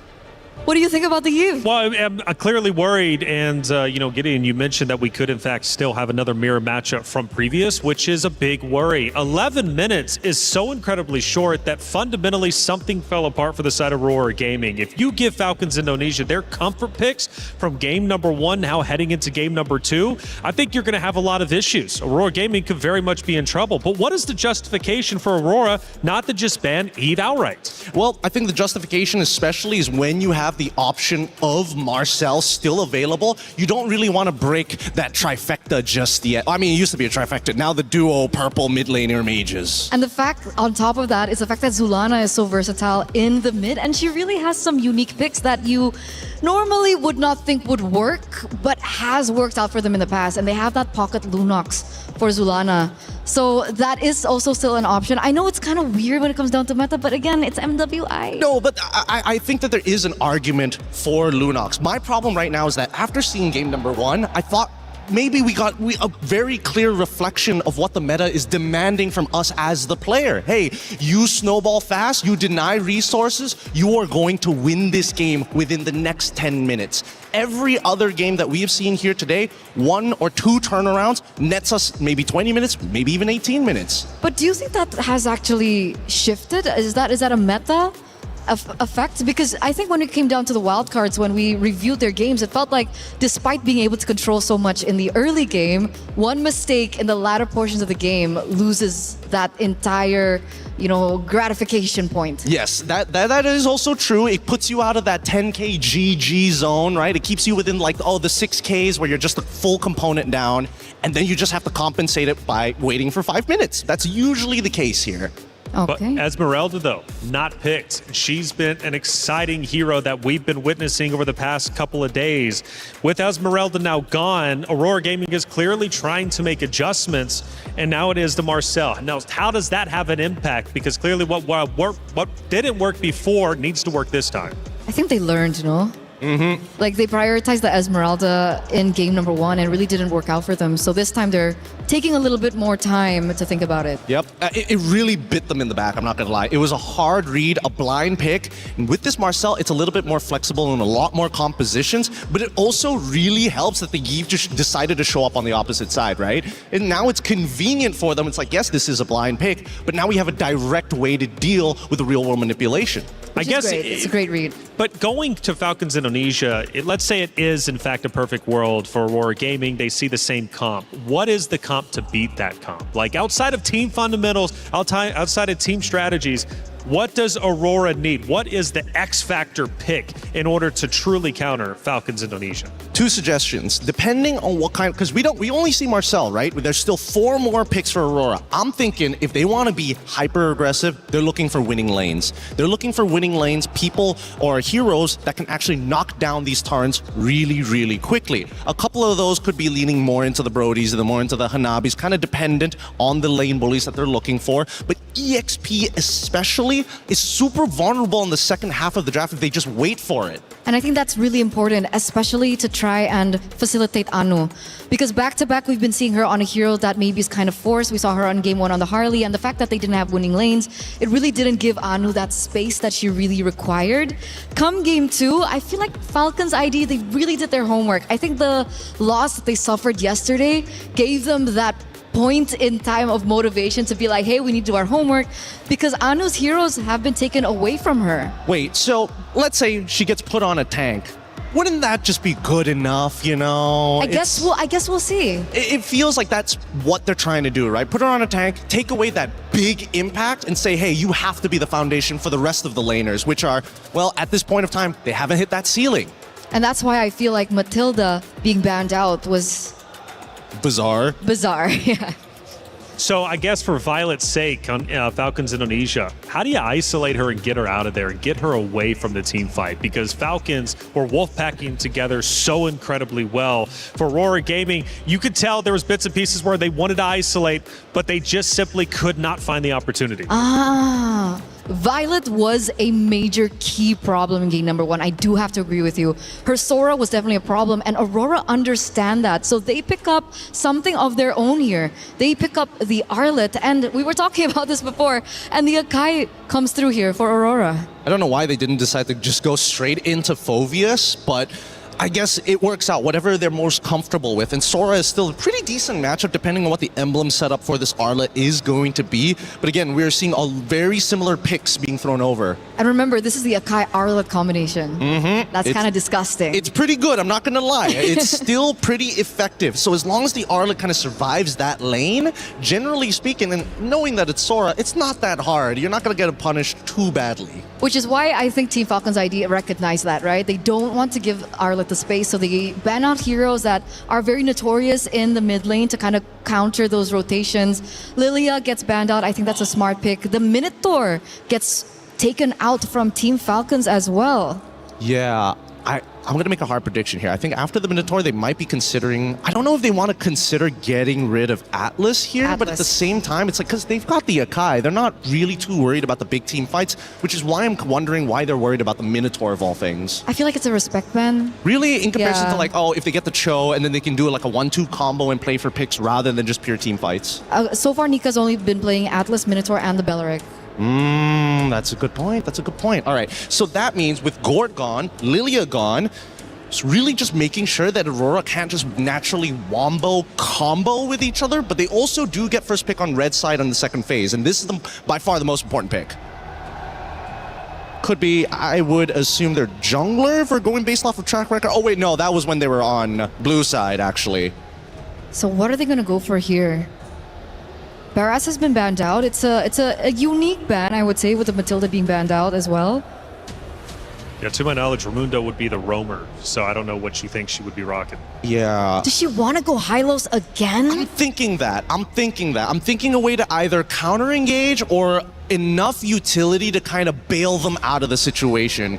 But first, they're going to go with the Harley. I don't mind this as much, but the big problem with Harley right now is that Arlet will mess you up if you're just a little, a little happy with your tricks. Yeah, that's the problem. That's the problem. There's a very small allowance for error when it comes down to it because of the drafts that we're seeing from Aurora. And that's kind of a good sign, right? We might be seeing our first best of 3, who knows?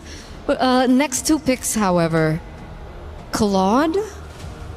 Oh, Hanabi, right off the cuff here. Okay, Hanabi.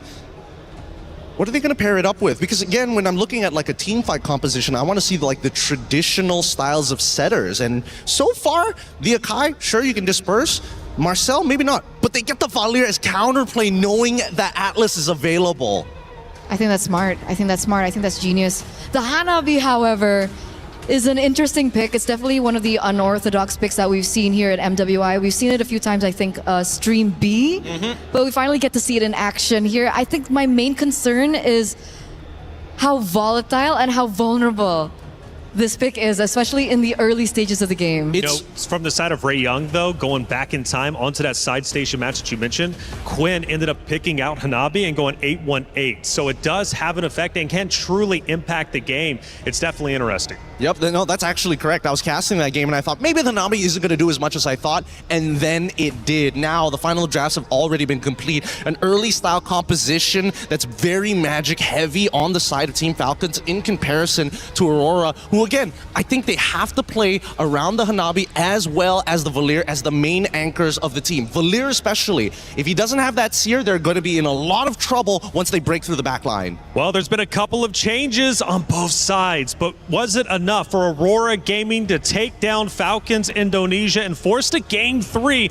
That's what they need to do to stay alive. One more loss means their key gets crushed. It's Falcons Indonesia, Aurora Gaming, map number 2. Mirko Brigida, take it away.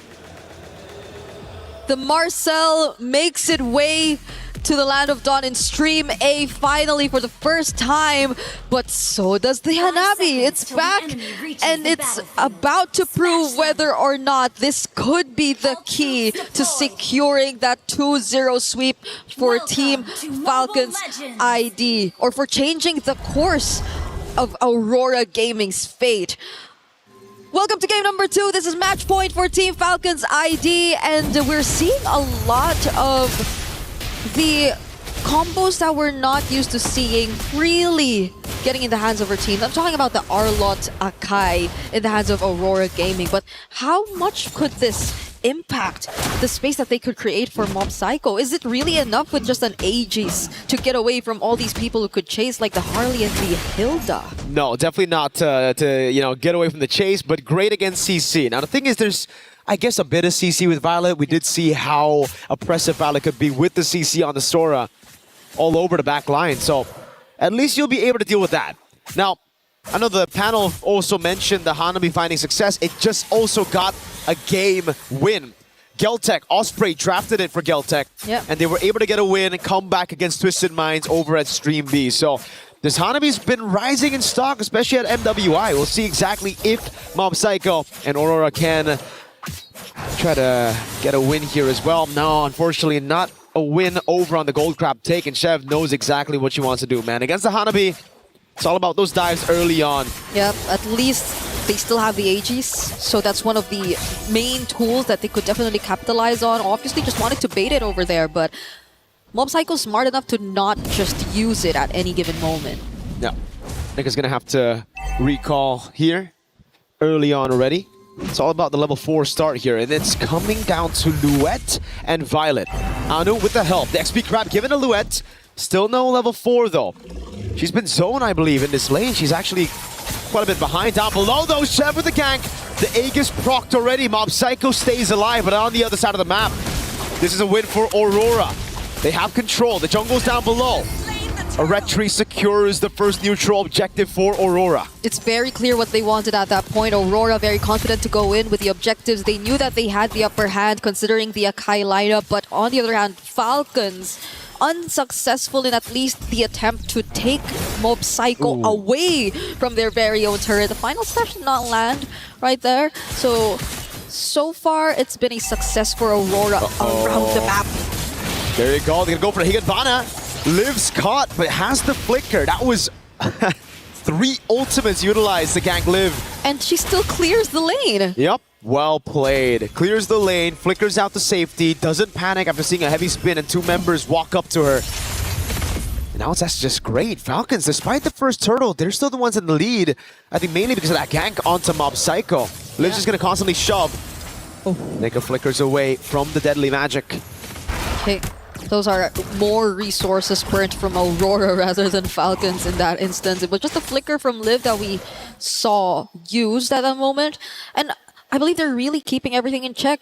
With Raimundo just constantly putting herself in these kinds of positions, they're very much aware of how Aurora's trying to move around the map, and look at that! Yeah, Raimundo doesn't like Nika, that's for sure. She just keeps on walking up, getting those damage axes down on her. Yeah, she's gonna have to recall again just after recalling, just after coming back. Violet though up top. Okay. They try to go for the dive on Silhouette, flicker out the safety, and that means a disengage for Falcons. Yeah, it's great. So far, we've seen Hilda's perform exceptionally well in the previous series that she's been picked up.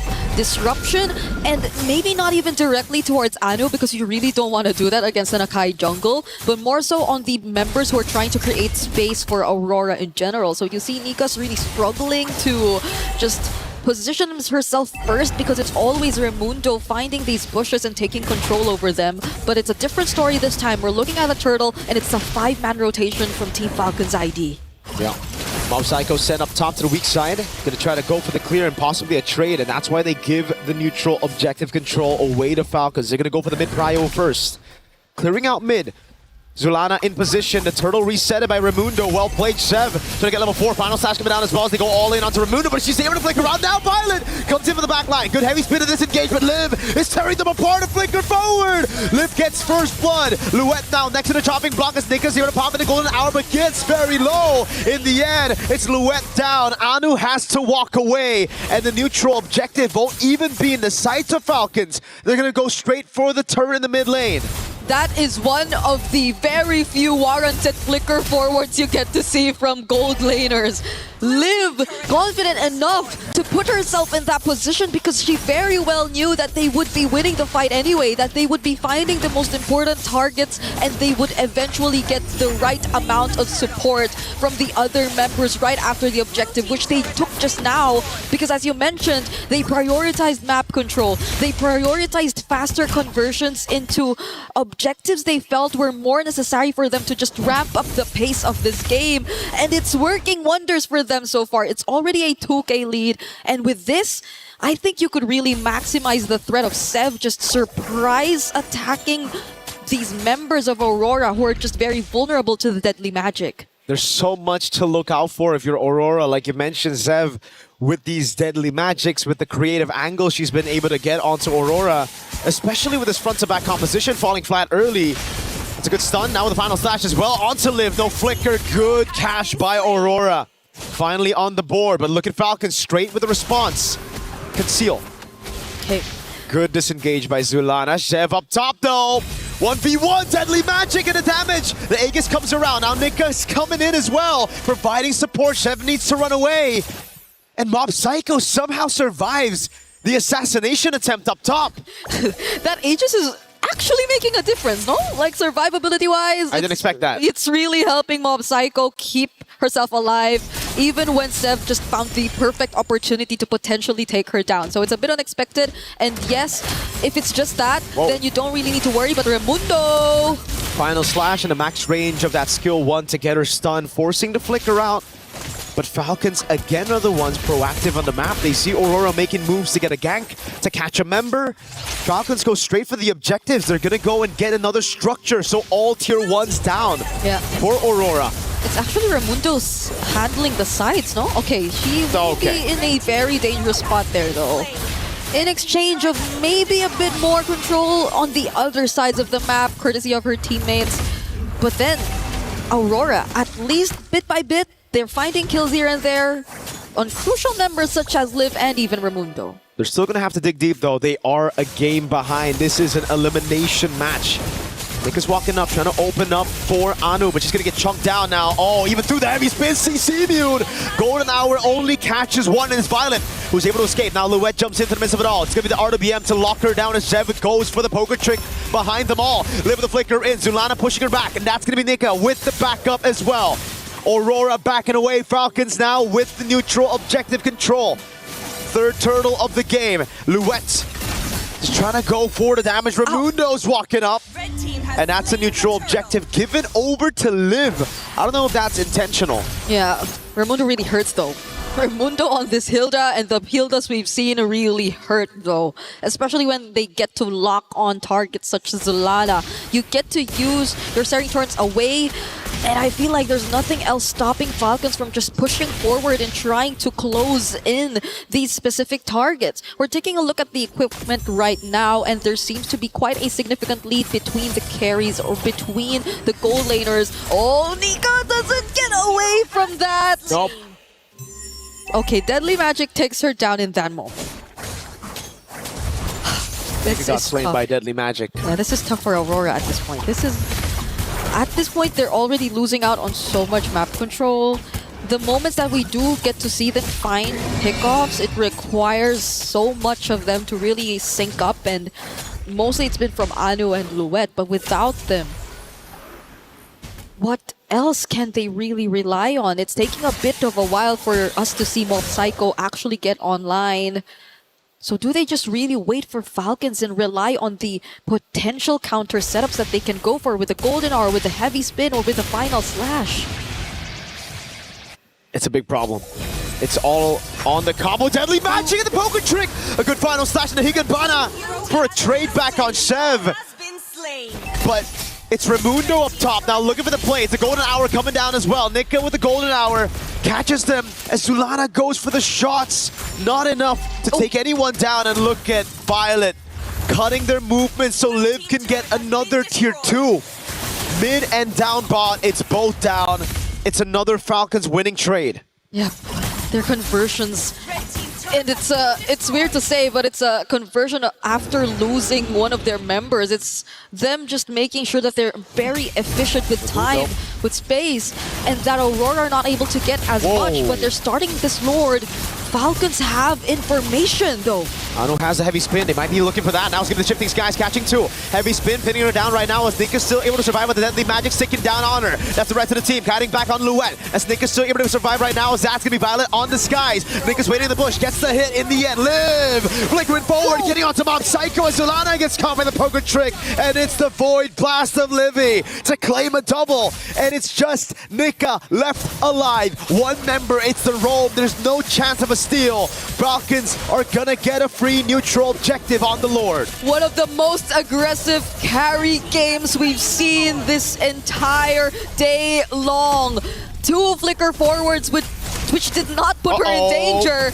Livy and Seb. Oh, Deadly Magic! The fadeaway, Nika gets into the fountain in time. Just barely away from the Deadly Magic. They're gonna be okay for now because there's still a Lord that's about to spawn and that Falcons are looking to utilize to take as much as they can. There are no Holy Shields left in mid, and there's a significant lead that you're looking at between, again, the junglers, and even the gold laners. At least there's additional layers of sustain for Mob Psycho. Also has the Magic Blade, but will that be enough? Falcons are looking to just dive all in. Charge down, final slash, only find Raimundo. The Shifting Skies there, cancelled out by the heavy spin as Raimundo gets pinned down. Violet Comet Higanbana goes into the skies onto Luette. Again, it's Liv looking for those shots. So far, Zuliana's been the one on the board. 2 for 0, but for a base turret as Falcons try to go for more. Yeah. Shoving up top. Livy looking for the zone. Nika walking up, getting the frozen moments. Now Luette with the charge in. Deadly Magic and also the final slash, but she's going to get bursted down by the Deadly Magic. Taken out instantly. The wave below is chunking that base turret. The first part of that team fight looked really good for Aurora, but it was a bit too obvious that they wanted more. That final slash forcing Falcons under their turrets instead of them willingly trying to go for the more calculated engages. made things a bit more favorable for Aurora. But the aftermath, the way that they still tried to push forward despite Sev being there. Whoa. Liv! You mentioned the aggressive carry, but she's just baited 4 members out of the base. Now they go straight onto Mob Psycho with the Deadly Magic. Golden Hour saves her for a bit right now. The Deadly Magic isn't enough to take her down. The photo doing work. They're counting away right now, but it's going to be Violet with the skies. Up top, taking her down. It's Luet against 4, and Sev picks the kill. It's only Zulana and Nika who are assigned to defend this base. They're trying to end it here, but can they? Deadly Magic Live with the flicker, the killing spree. Zulana shoving everybody back. She's trying to defend, but at the end of the day, it's Falcons to move to the next phase of this round. And it's unfortunate, but it is the end of the road for Aurora Gaming. They put up a much closer fight. It seemed like they were starting to find their way around things, but Falcons would just not slow down. They do not want to hand over these opportunities to Aurora Storm, and this is where it ends for the Mongolian representatives. GG, well played to both of these teams, but advancing to the lower bracket semifinals are Team Falcons Vega ID. What a way to redeem themselves after that very unfortunate sweep they've had to go through yesterday against Seda. And who knows, there might be a chance that we get to see them go against each other again, as they will both be fighting in the lower bracket. But we get to find that out as we head into the knockouts, as soon as we get everything set in stone for our top 8 teams. Because as of the moment, we are still yet to find out who are the other teams to complete our lineup. But we're taking a quick look at the replays. And if we said an aggressive carry throughout this game, this last sequence showed aggressive everyone. All these flickers, and even from Violet, even these space escapes from Sev and Liv. Just such a perfect way to show and exemplify how to utilize the carry. And it's a bit unfortunate for the Hanabi in this game. It's a bit unfortunate. She was technically the in-game MVP, but it's just tough right now. We're gonna have the key moment. Yeah. It's one of the saddest parts. Your heart, your key. You will have to hand it over, and it will be crushed right in front of your eyes. This is a moment we have to watch, so let's throw it over to Damascus. Yes, this is the moment. Our first key crushed here over on stage A. Team Falcons bringing the key, and it is time, of course, to delight into pressing these buttons and absolutely shattering the opponent's dream. Unfortunate for Team Aurora Gaming, unable to match the pace that was set from Team Falcons. First key on the stage A. Ooh. The sounds of dreams absolutely shattered. Team Falcon still alive in this tournament. We'll see them playing more and try to qualify to this stage 2 of this MWI. Falcons saving their life right now. Another chance coming later. Let's take a look at the highlights.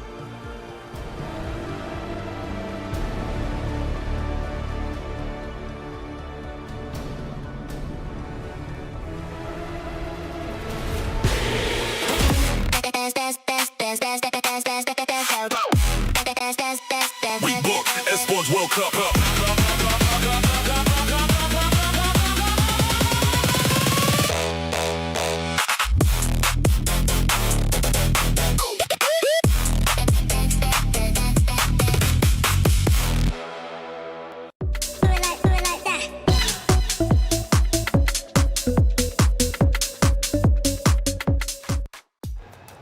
Well, in the end, it was Falcons Indonesia getting the quick win over Aurora Gaming. And you heard the snap.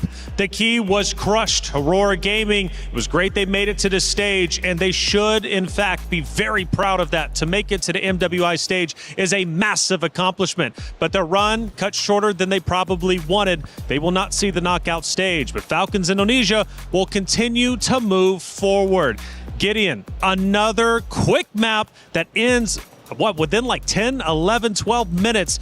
Honestly, I wasn't expecting that, but it's good news for the fans of Falcons Indonesia. Yeah, they're going to be very happy with that. And by the way, that sounded... Honestly, the Crusher is not too far away from us. I thought it'd be like even further. It was really loud. That sounded like a gunshot. That was scary. But coming back into this, I think the major problem here, it's not that Team Falcons ID are playing at their absolute peak, because I know they can go even further based on their previous history. I think, unfortunately, Aurora just did not have the same protocols when they started to fall behind. I think that really hurt them. I think it did too. We mentioned during the hero draft, we might see much of the same. For the most part, we did for Falcons Indonesia, but they did throw in a Harley. Now, I know for you were kind of questioning, was the Harley the right play? Would this open up an opportunity for Aurora Gaming? Well, it looks like it didn't. Here's the thing. I still feel that the jungle is very interesting. Okay. It's like I'm still undecided. Do we still want to say that the tank jungler meta is good, or is the assassins better? But for the most part, the Harley has been very 50-50. Sometimes it works, sometimes it doesn't. It really depends on the composition of the rest of the members of the players. And that's why I feel like in this particular matchup, Team Falcons, again, did their homework so well. The jungler picks were shut down, all of them. Well, let's end up seeing how that Harley ended up working out in one of our first plays of the game. And clearly for Falcons Indonesia, they run Harley. Whether you're a believer or not, it seems to work out. We're now 4 minutes and 50 seconds in. This is towards the beginning, Gideon. Yeah, no, this is where, Zev initially, again, Zev doesn't necessarily want to always be the one initiating. He's looking to clean up. He's looking to really isolate a target. And when you isolate that target, it kind of affects the 4 other members who are around you, right? So again, instant reaction once the deadly magic comes out. Unfortunately, I think that this is where we start to see like the big differences, right? For tanks, it's a lot easier to show your impact by saying, hey, nobody on my team died, compared to an assassin who's like, what's your KDA? Sure. It's a bit rocky, isn't it? Eterna, what are you thinking going into this next clip? Obviously, another great moment as Gideon starts to catch his breath a little bit. Dude is flabbergasted. He needs 3 mics. Are you feeling good? Oh, he needs 3 mics as well as Vic. I'm just, look, Harley in this game had no reason to be able to find the picks that he did. Look, all these heroes have either CC, a way to push him back, a way to kind of like dodge the initial deadly magic, except for the Hanabi, of course. But other than that, it's just, I can't believe that they got away with it, to be fair. I love that moment, by the way. Because I was questioning in the early game. I was like, why isn't Harley being as aggressive onto the Hanabi? Because technically early game Hanabi, not as powerful, not as strong as well.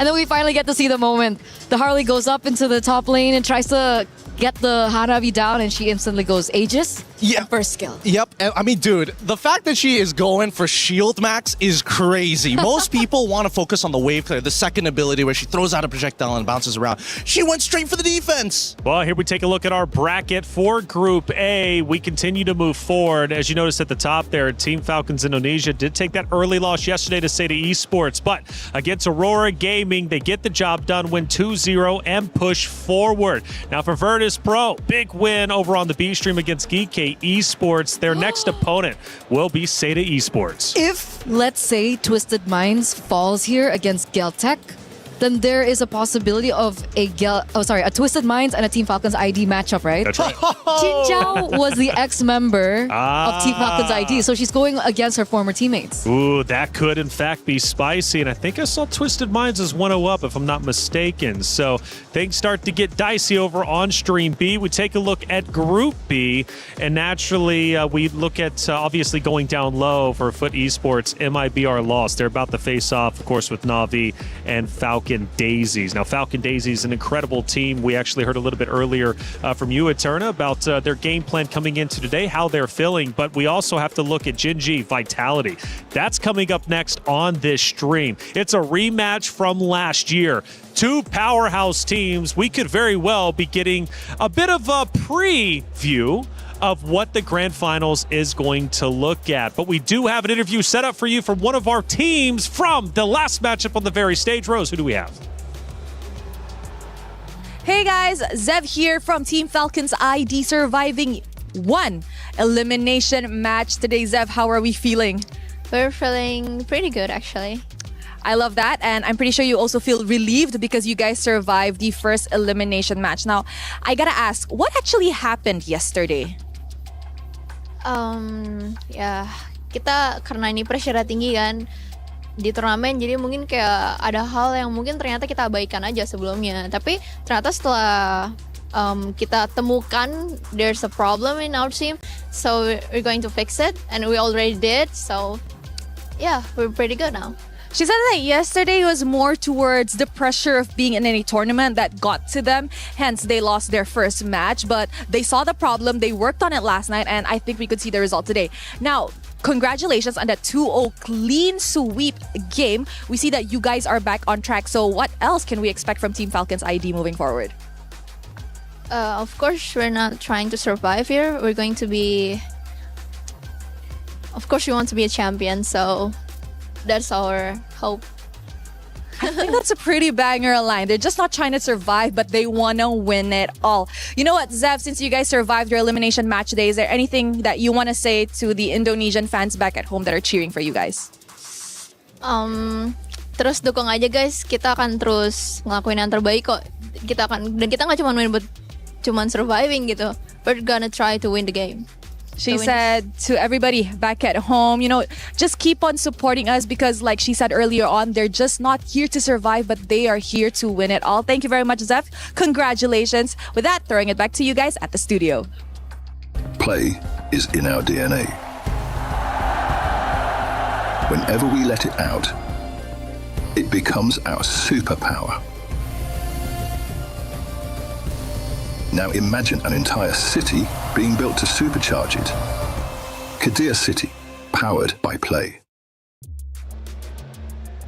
Not just here to play, we're here to win. Love that mindset. How far can they go? Obviously, it's up to them to decide. But it's not just the current players on the rosters of Falcons Indonesia. We also have Funi, ex-Falcons player, to hear from Rose. Let's hear what she had to say.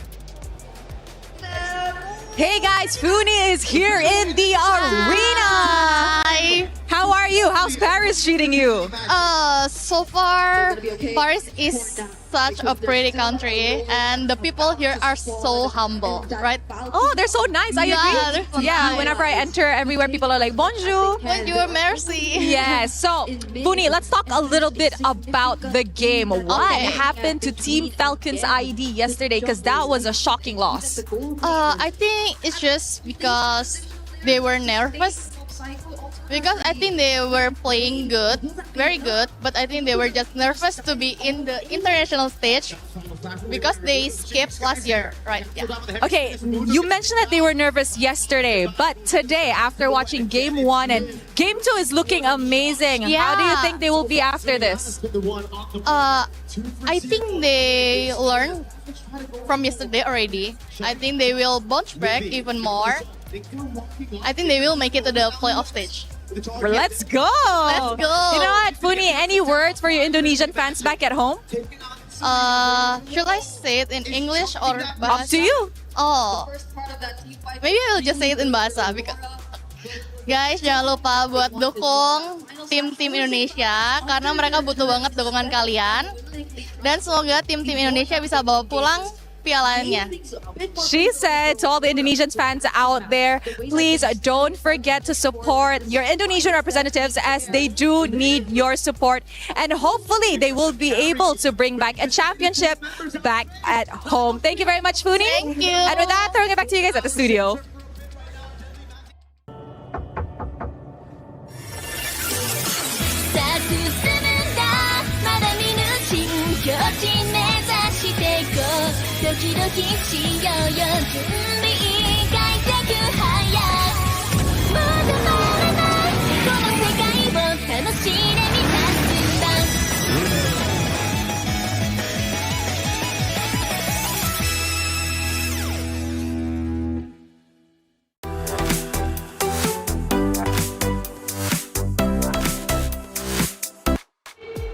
It's time for another match, and this one means a lot. It's a repeat from Grand Finals of MWI just last year. It's Gen G versus Vitality, the rematch. Revenge or repeat. The winners punch their ticket to the knockout stage once again. For the other, the loser, they have to drop down, protect their key, and try and survive, much like Falcons Indonesia just did moments ago. Let's talk about it. Not only is it should be Vitality versus Gen G, it's Vivian versus Ashley. The mother of tanks conversation. Who's it going to be? Honestly, I'm not so certain, but we need to hear from Ashley before we head into the matchup.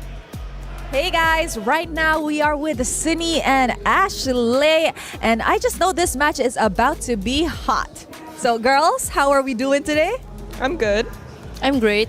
Now, what do we think about this matchup, honestly? Because it's a grand finals rematch from last year. This time it's not grand finals yet, right? So you excited? Yeah. What about you? Maybe the result will be the same as last year. Ooh, now she said that because if we look back to last year, the results were a 4-0 in favor to Team Vitality. Ashley, come on. What do we got here? What do you think is going to happen today? 2-0? 2-1? I think it might be the same result flipped. Oh, you think you're going to win this year? 2-0, clean sweep. Why are we so confident going up against Vitality? I think that's for them to find out. I mean, that's impossible though. That's impossible? No, not happening in a million years. Yes. Now, Cindy, she's being a little spicy. Is there anything you want to say to Ashley before the match starts? Well, maybe I saw some Minotaur, 2 games. We might ban that. You saw Minotaur what? 2 games. 2 games. Of you playing Minotaur. Yeah, what about it? We might ban that. Oh, I think that's your only it's, hero. It's fine. What if that's the strategy? Because last year you guys banned, what was it, 5 of my tanks? Really? I mean, maybe we thought that I think you don't have any other heroes than that. Or is it a respect ban? No, it's just that we're bored. Okay, let's see. Ooh, you know what? Let's keep this heat in the land of dawn. Thank you, girls. Let's show it back to you guys at the studio.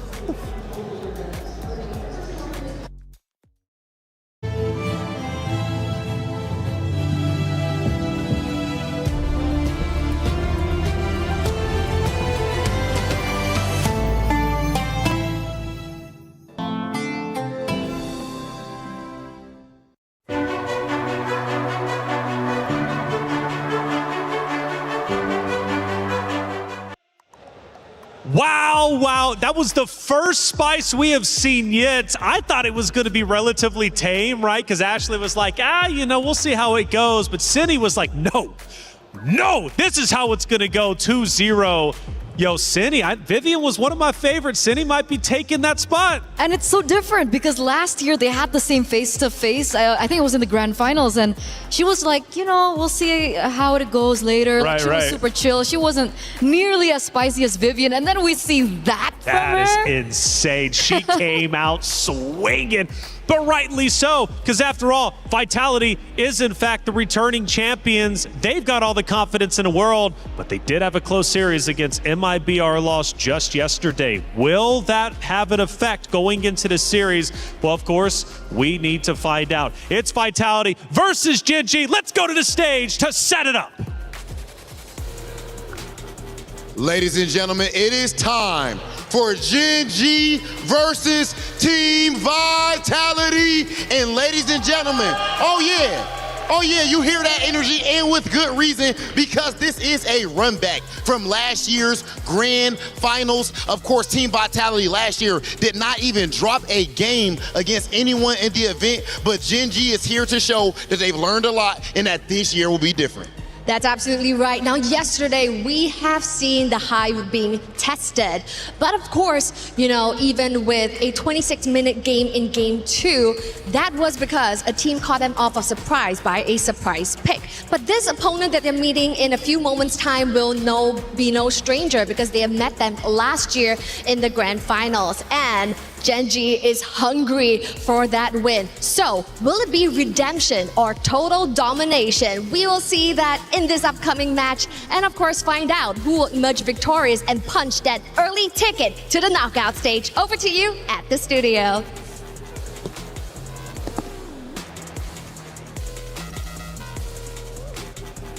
Ooh, it's spicy indeed. The stage is set. The players are ready to go toe-to-toe with each other. Once again, the history runs deep. It's rich. It's Vitality versus Gen G. And as we look at our map reveal, we're heading in to Broken Walls. Now, Gideon, Cindy specifically called out Ashley, a.k.a. on the other side of Gen G, and said, your hero selection pick, well, it's a bit weak. We don't believe in you, and we think we got you. Well, I mean, if they want to commit to 5 tank bans, 5 support bans, by all means, go for it. We've seen too many times where there has bitten somebody in the behind. And I think right now, it's less about what tanks are you going to get and what's the best composition you can achieve here, because I'm looking at the side laners who are going to make the difference in this game. I agree, but there's definitely a warranted feeling as to why they're being so focused on Ashley. Ashley being the backbone of the team, she's captain as well. In and out of the game, you can see that she plays such a pivotal role for Gen G and how they function, how they were able to secure their 2-0 victory yesterday. So arguably, could you say that about Vivian as well? Or do you think Vitality has a bit more like of a robust team that's confident if their leader falls? Here's the thing, right? Captain uniquely is Cindy, not Vivian, for Team Vitality. So if you say that, I would say, yeah, maybe, because Cindy always is able to step up in the game, but it feels like the attitude all comes from Vivian. Yeah, I think it's great to always have somebody who's got that attitude to be that front face to really intimidate your opponents, while the brains is telling the rest of them, this is how we're going to apply our plans. And so far, based on what we've seen in the banning phase, Paquito, the glue, already getting axed out on blue side by Gen G, Vitality getting rid of the Marcel, it really seems like this is the most standard openings in terms of bans we've seen so far. I would say yes, especially now that we see the Herrera up next. Yeah, I mean, it's all coming one full circle, as expected here. But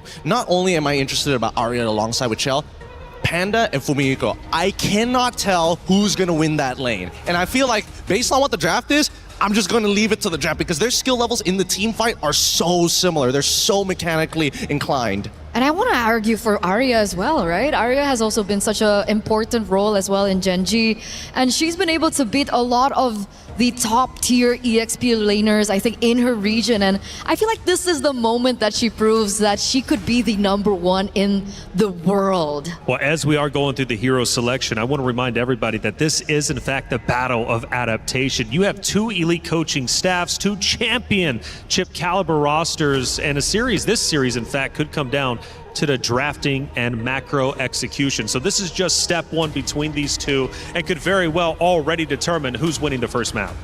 Again, their backbones are important, and also their coaching staff, because Rex Vin, initially from Monster Vicious back in Malaysia, has been helping them so much with these women's teams. And Gen G, this particular roster, loves coming down to Malaysia to actually participate and scrim against some of our teams locally. It's back-to-back boot camps. Back-to-back, MWI last year, MWI this year. They have a thing for Malaysia. They do. And I think it's great because we're close enough to still be able to scrim against the Indonesian teams just across the coast.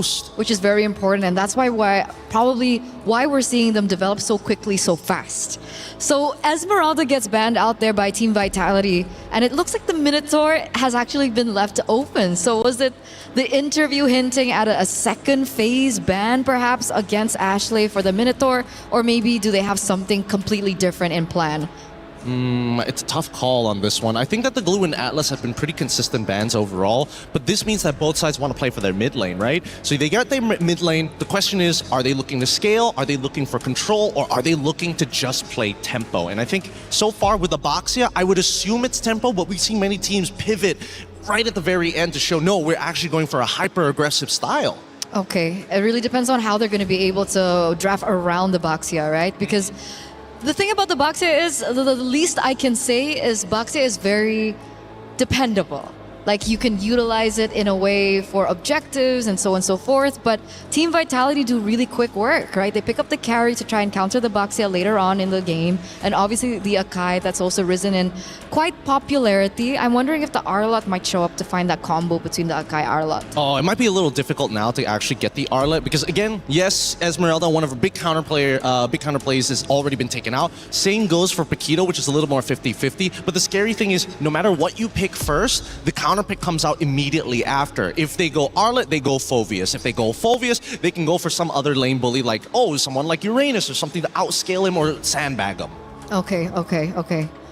So it's really who makes that first pick. And unfortunately for Gen G, because they're on that blue side, they kind of don't have a choice. I feel like, do they want to prioritize Ashley's hero here? I mean, they did mention that there were 5 picks that she was. Whoa! That's not normal. Hey, and that's not normal. That is a signature Panda pick last year. The question is, does the Granger still fit in this meta? I gotta figure out whether they got enough damage. I mean, okay, an idea is forming in my mind. You're gonna poke out your opponents, we hit them with the Abyssal Arrow, and when they're low, we give the kill over to the Granger. We want the Boxia to open up the map, which would mean one of two things. Either A, their EXP laner is going to have damage, or B, they're going to have a support who's actually, who's big enough and tanky enough to be able to actually not only take the damage, but apply a lot of high base damages. So are we thinking like a hero like Grok? I was thinking, maybe not Grok. I was thinking like Hylos, because it's very consistent in the early stages of the game. We see the Arlet get played here, so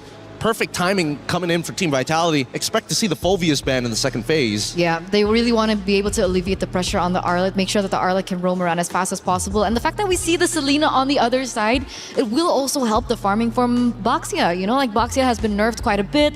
The farming pattern is a lot slower nowadays. And I feel like the Selena being able to pick up that, you know, tricky emblem, she's going to be able to help rotate with the Boxia. Yes.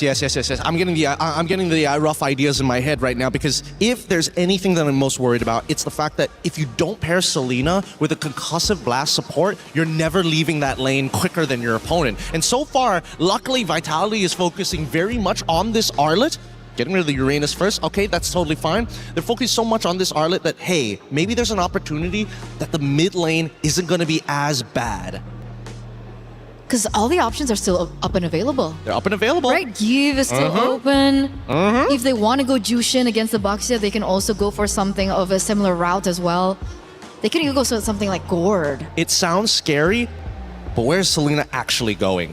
We don't know. It could still be played as a support. No way. I mean, hey, right now, the biggest thing in the game is the fact that we don't have vision, and what does Selena provide? Hey, traps that give you vision.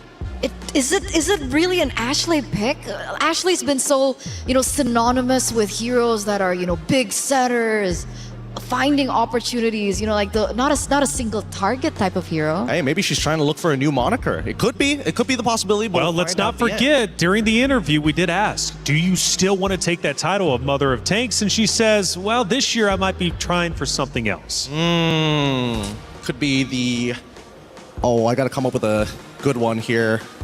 Nah, I don't have something that's good yet. It's all terrible. I'll workshop it in just a little bit. But this second phase, Fulvius is wide open here. I feel like baits are being thrown out by both sides with these bans. What happens if they pick up the Fulvius?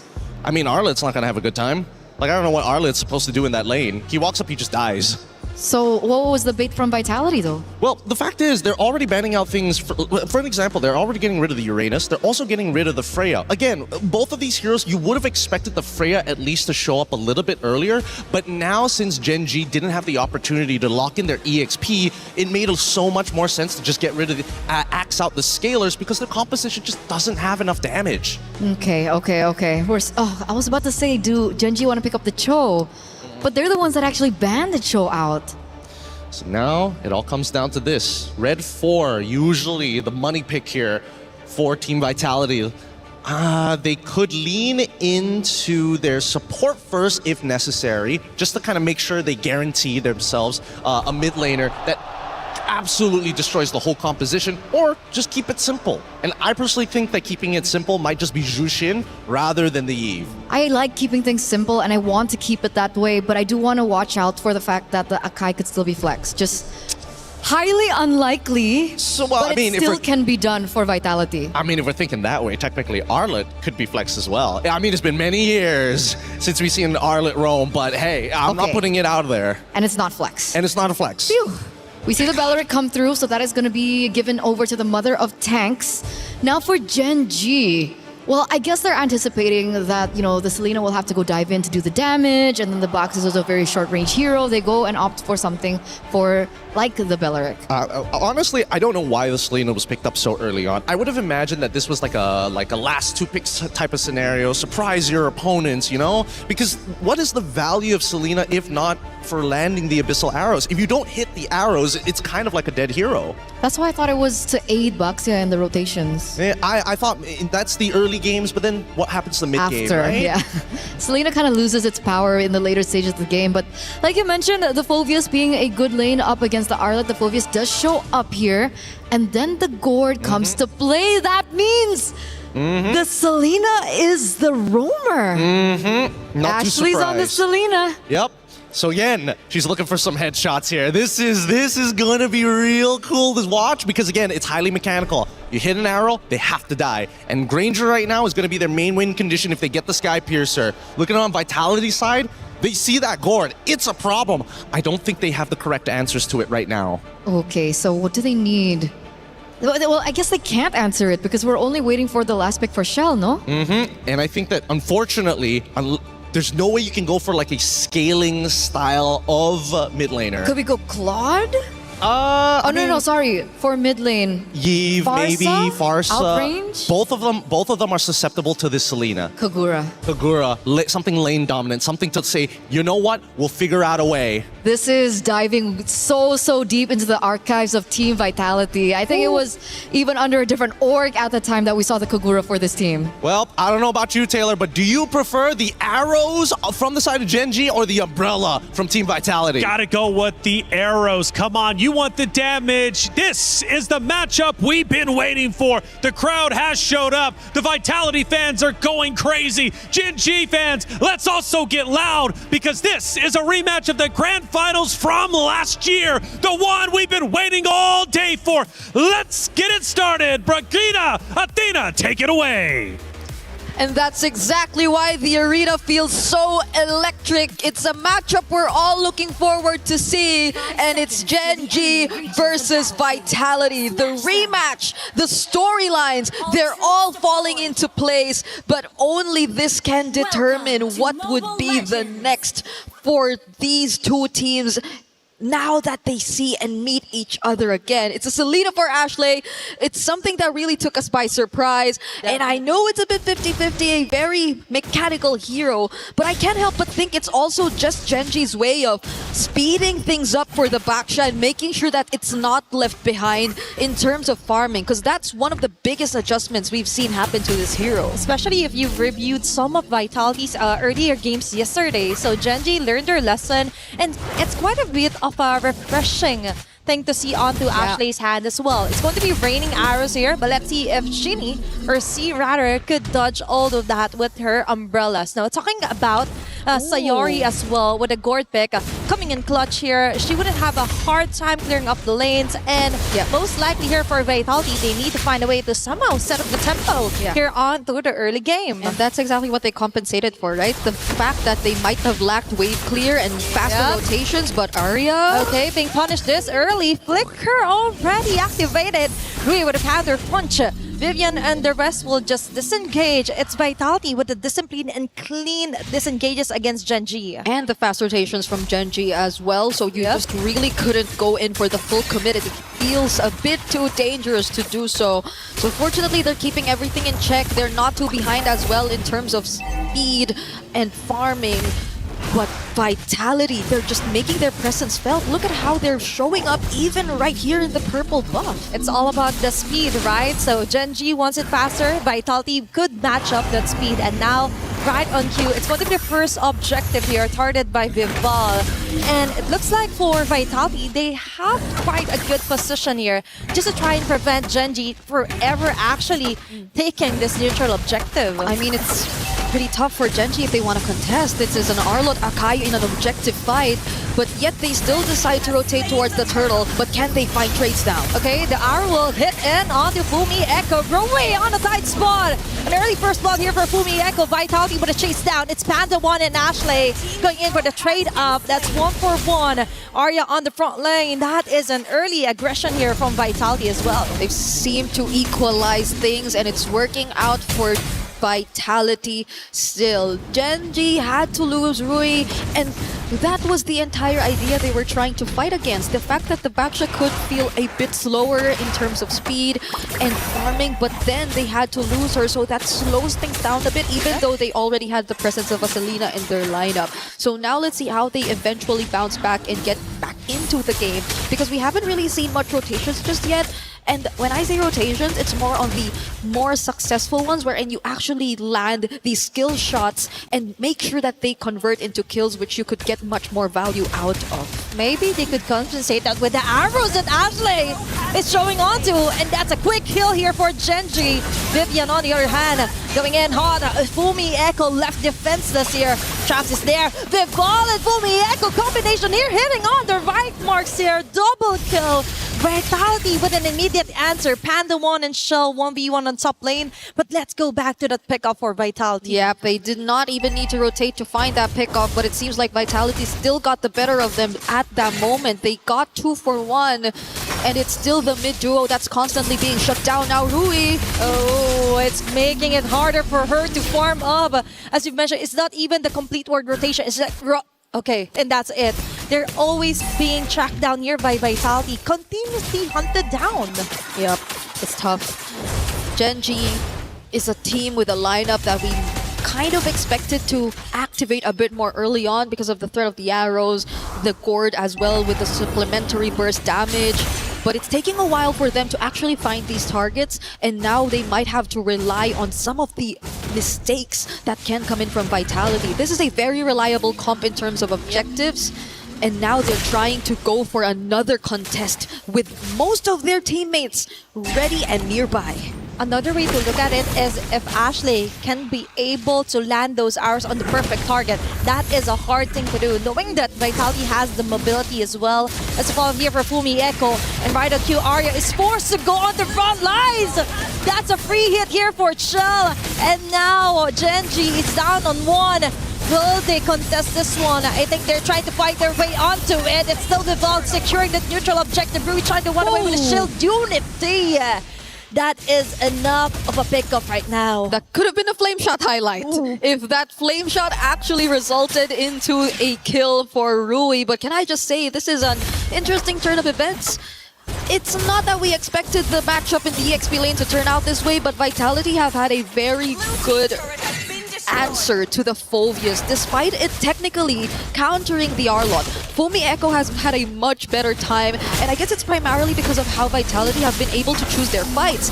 Now even denying that orange... Oh no, it's Sayori. Sayori actually got the purple buff, but that was an attempt from Vitality to just further increase the gap that's already existing between them and Genji. But still, right, they were able to compensate the direct counter for an Arlott with the way that they move here onto the map. Now we see a lot of flanks onto the way Arya fronts for Genji, and now other lanes are also left vulnerable. Now they're up against Ashley here, trying to find the right target, but they are still struggling. It's just too much of a tempo that Vitality already got. That's a 2K lead for game number 1, 6 minutes into the game. Yeah, I agree. They're trying to stay proactive. They're trying to constantly move around the map and find whatever they can. It's just that Vitality seem too difficult to catch as well. Catch off guard, land these skill shots. So regardless if they actually find, let's say, Chini, right? Seems like one of the best targets at this point. She also has the Rasher Umbrella Flea, so that doesn't even make her the best target either. So Chell, at this point, always well guarded, and that's where you see it. Oh, that's a perfect example of what you were just trying to explain. And for Genji, the moment that they land those targets, it's a bit too late already. They've already been bursted down by Vitality, and now even though they've got the position, the damage just isn't there yet. Now another neutral objective is there. The arrow land onto Vival. So there's going to be a dash. Arya onto Chell. She's keeping her at bay, but going to give her free hit. She's stopped it. But heavy spin here for Vival. Follow up here for Cini and Fumi Echo from the back. There's going to be a sandwich play here. It's Fumi Echo keeping Panda 1 VC even under the turret. Killing spree this early. Panda 1, you get the shutdown kill instead. But all of that advantages went to Vitality. Yeah, that was 3 kills and a mid turret that they were able to secure, plus a purple buff and eventually most likely a turtle as well. Multiple objectives and structures over to their side, and that's why the lead is just starting to balloon. They're not having problems dealing with any of the potential threats that we expected from Gen.G. Arya seems to be such a fragile target for Chell at this point. It's very uncharacteristic because of you expecting that the Phobius would be the one to just keep this carry in check. But it's Chell making sure that she's the one who presents herself right in front of the Phobius and not even caring at all because she's already equipped enough to shred this XP laner down. It's the Prey being the hunter at this point for Vitality. He just got this way on how to dodge those bullets here coming from Panda. One Fumieko would assist. Final flush onto 2, and that's what we're talking about. It's kind of weird to see it's Gen.G falling over on those attempts of a tempo against Vitality. Yep, they could not find that tempo. Now it's most likely playing for recovery for Gen.G. This is just too much dominance that we're seeing from Vitality across the map. And they're playing with heroes who I think even the panel highlighted as not so much part of the meta if you're mainly relying on them for your carries, because looking at their lineup, it's really around Panda 1 that you're really expecting majority of the scaling to come from, but it's not like Ranger is really considered as the most scaling marksman either. It isn't. It's likely going to be Sayori, but it's taking a bit of time. They're trying to set up, or their setups are taking a lot of time before we eventually see them executed. And now with Fumieko also picking up the Rose Gold Meteor, you could just expect this aggression to get even worse. It's all about fights here for Vitality, making it harder for Gen.G to actually catch up.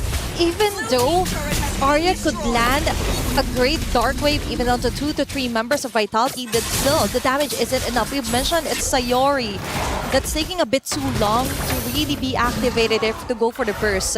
And for Vitality, on the other hand, another way to totally compromise the jungler pattern here for Gen.G is to try and take it all over. Especially even onto the jungle creeps. Gen.G couldn't even touch that one. Arya still got a perfect play onto Shell. But still, the restful just isn't there yet, Vivian. On a tight spot, but still, she will be able to back away. Instead, it's Jewelry and Arya falling down just before a Lord take even eventually comes in. Gen.G definitely wanted to take on that fight. That was the pursuit that Arya risked, expecting the follow-up as well to come in. But the pin down with the heavy spin just made it difficult for Gen.G to even push forward because they already lost Arya. And it's a tough task for her and Rui at the same time. They're the ones who have to get in first. They're the ones who have to set up. Yep. But every single time they attempt to, it seems that Vitality are not even afraid. They're not rattled by the least because they already have Chell, who's currently 8.9k in gold, already completed the Trinity and is on the verge of completing her items. Whereas if you take a look at Panda, yes, she already has the Hunter Strike and the Malefic Roar, but this Sky Piercer, you have to wait until you actually get the value out of it. There's so much catching up that Gen.G actually need to do, and we're approaching the 12-minute mark. Fortunately, still have some of their holy shields intact, but they're on the verge of losing a bunch of their base turrets too. Yep. Time definitely is not on their side here for Gen.G. You have to keep those stacks rolling in for Panda if you want to survive this task, this tedious task that Vitality is trying to do. Both inhibitor turrets here onto the mid and onto the bottom side is being targeted here by Vitality. We fall yet again with a heavy spin. It's Arya falling down. The front runner here for Gen.G is easily picked off, and now it's left for Ashley to land those arrows. With a flame shot kill here from Cini will seal the deal. Down 2 women here for Gen.G. All their base turrets have been totally destroyed here by Vitality. And that is a flame shot highlight right there if you've ever seen one. It's been so long since we've seen a flame shot here in competitive play, but oh no, Rui gets caught. And this is it. Vitality just exerts their dominance here onto game number 1. What cracks? There are no more cracks onto their formation, onto their domination. as they slowly choke out the life of Genji here for game number 1 alone. I am starting to understand why the Phoveus was baited out of Genji and why they were just willing to let it go. Just look at how difficult of a time Arya is actually having on this hero. And it's just really something difficult to digest because it's a matchup that you really would expect to go her way. But it seems like Vitality have completely read out the kind of approach that Genji actually want to play into.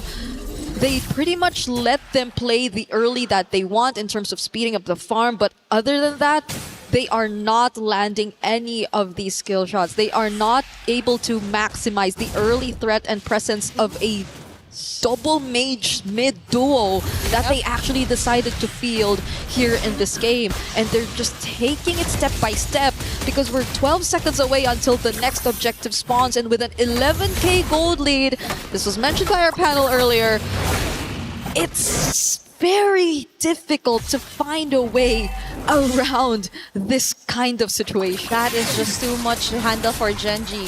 Plus, considering that 3 of their supposedly damage dealers is linear. They're on a straight arrow, they hit or they miss. But most of the time, it's a miss.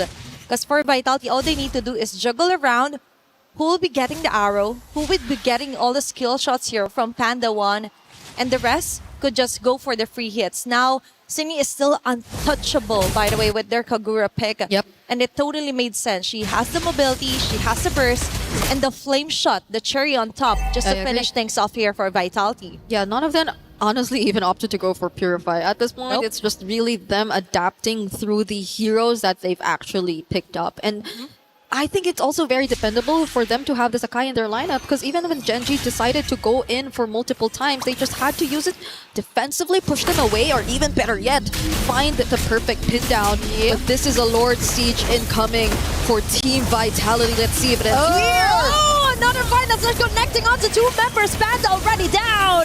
Fumi Echo taking out Arya from the process here from Genji Esports. Is Shell locking in onto the tower. An easy game 1 win for Vitality. They had zero plans of letting Genji extend that game any further.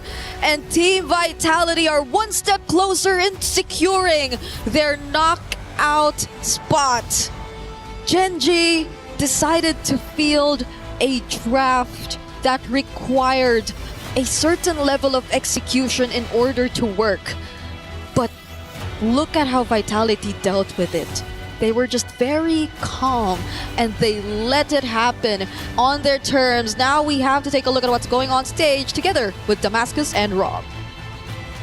Absolute insanity. Team Vitality showing why they're last year's champions. This is the match that we've been looking forward to this entire time, but apparently Vitality was looking forward to it more than anyone else. Hey, listen, if there is one that needs to establish dominance, it's Vitality. Yesterday, got scared a bit. That is a statement, man. Absolute statement made in that first match. Genji back to the drawing board, but these Vitality fans, they're getting louder and louder. I wish that we had a camera behind the scenes to hear exactly what's being said in the Genji locker room. Like, I just feel like Ashley right now might be getting a little hyped up. You know what I mean, Damascus? At some point, you might have to tell them, you can't let them do that to us right now. You know what I mean? There's a whole lot of pride on the line. It's supposed to be the big run back. It's supposed to be the big one when you show that from 1 year to the other. You're like, I can win this time. I'm so back.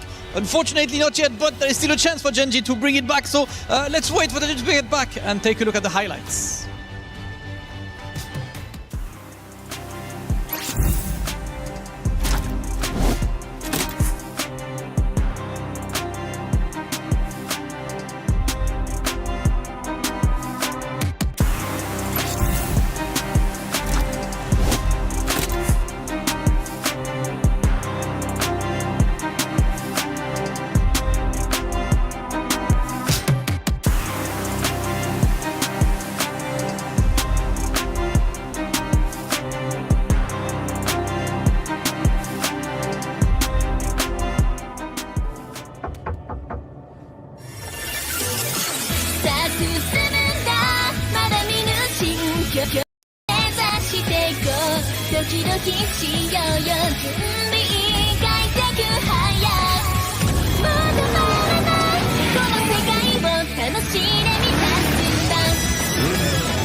Well, the title for this matchup outside of Vitality versus Gen G was Redemption or Domination, and so far it's only been Domination.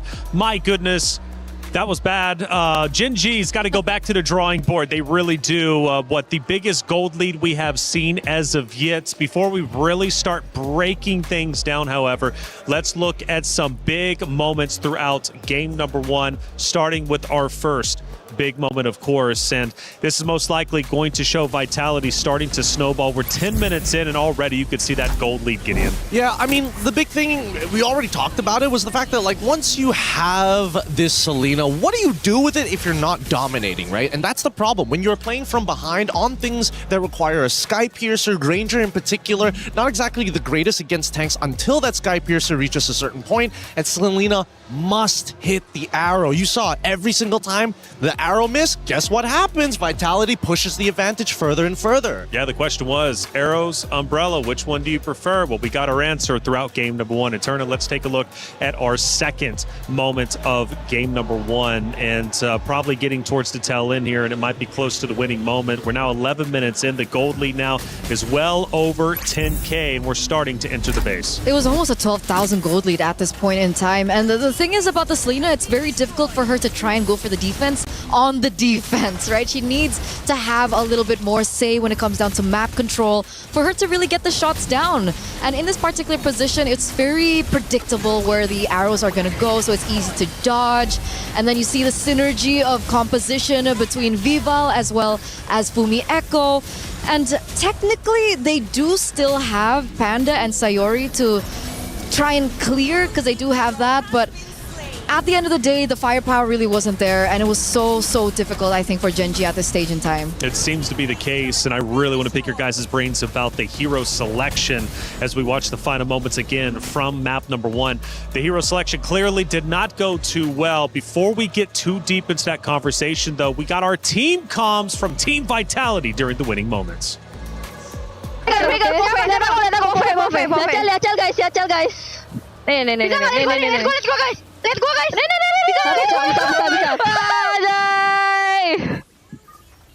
Sabar anjing, MM-nya nggak lewat-lewat. Guard-nya flicker. 920 guard. MM-nya nggak lewat-lewat anjing, gua tungguin. Flicker coy, itu mereka berdua anjing. Body was built to move, not trapped at a desk in one singular posture for 12 hours a day. It's time your chair evolved. This is Secret Lab Titan Evo. Ergonomically engineered for you, gamers, hybrid workers, artists, backing your every move.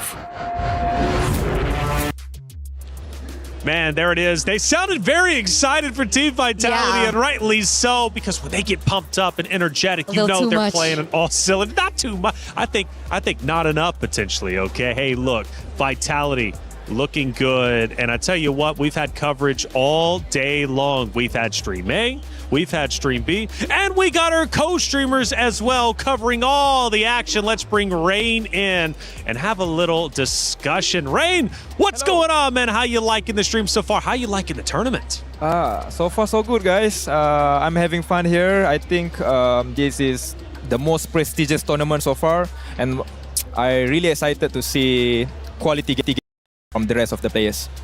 Coach Rain, you talk about quality gameplay. You have, you've taught some of these women before. You've coached a women's team before. I'm curious from your perspective on this current game. Was that just both sides just trying to flex on each other? Why was it necessary to show both Kagura and Selena in this matchup? I think it's a battle of, how do I say that? A battle of the drafter. Battle between the mastermind for both teams. They high pick the Selena, and they expect that the Selena can be flex pick, but somehow Vitality can read the pick, and also they use Kagura to deny God and also Selena at duo mid. So that Kagura pick actually for me is really brilliant, man. Brilliant indeed. Yeah, and really brilliant. I know that you have like again, Malaysian to Malaysian here. We know that Rexvin is up on that stage. Yeah. I know that you guys have had, a bit of a relationship. But what do you think about KCS at this point? Do you think that Rexvin has what it takes to outsmart him this time in game number 2? Or are you thinking maybe there's something else that they got to be worried about? Oh, surely. I do believe in Braxvin. I trust him. I've been work with him before during SEA Games, and I know that he can actually draft the best composition for the players. So, I think they will bring this game to Game 3. Well, Coach Rain, thank you so much for the insight, and thank you so much for all the work you're doing behind the scenes supporting the MWI. Like you said, it's the most prestigious tournament, and I got to agree with you. It's been a fun day for sure, but let's keep breaking down that map number 1 between Vitality and Gen G. We got some stats to show on the screen for you all to look at, and obviously we're focused on the gold. It was one of the biggest gold leads, but what else can we see from the stats? I think the one thing that I'm going to be seeing later on is the choice of spell for Kagura, for Cine.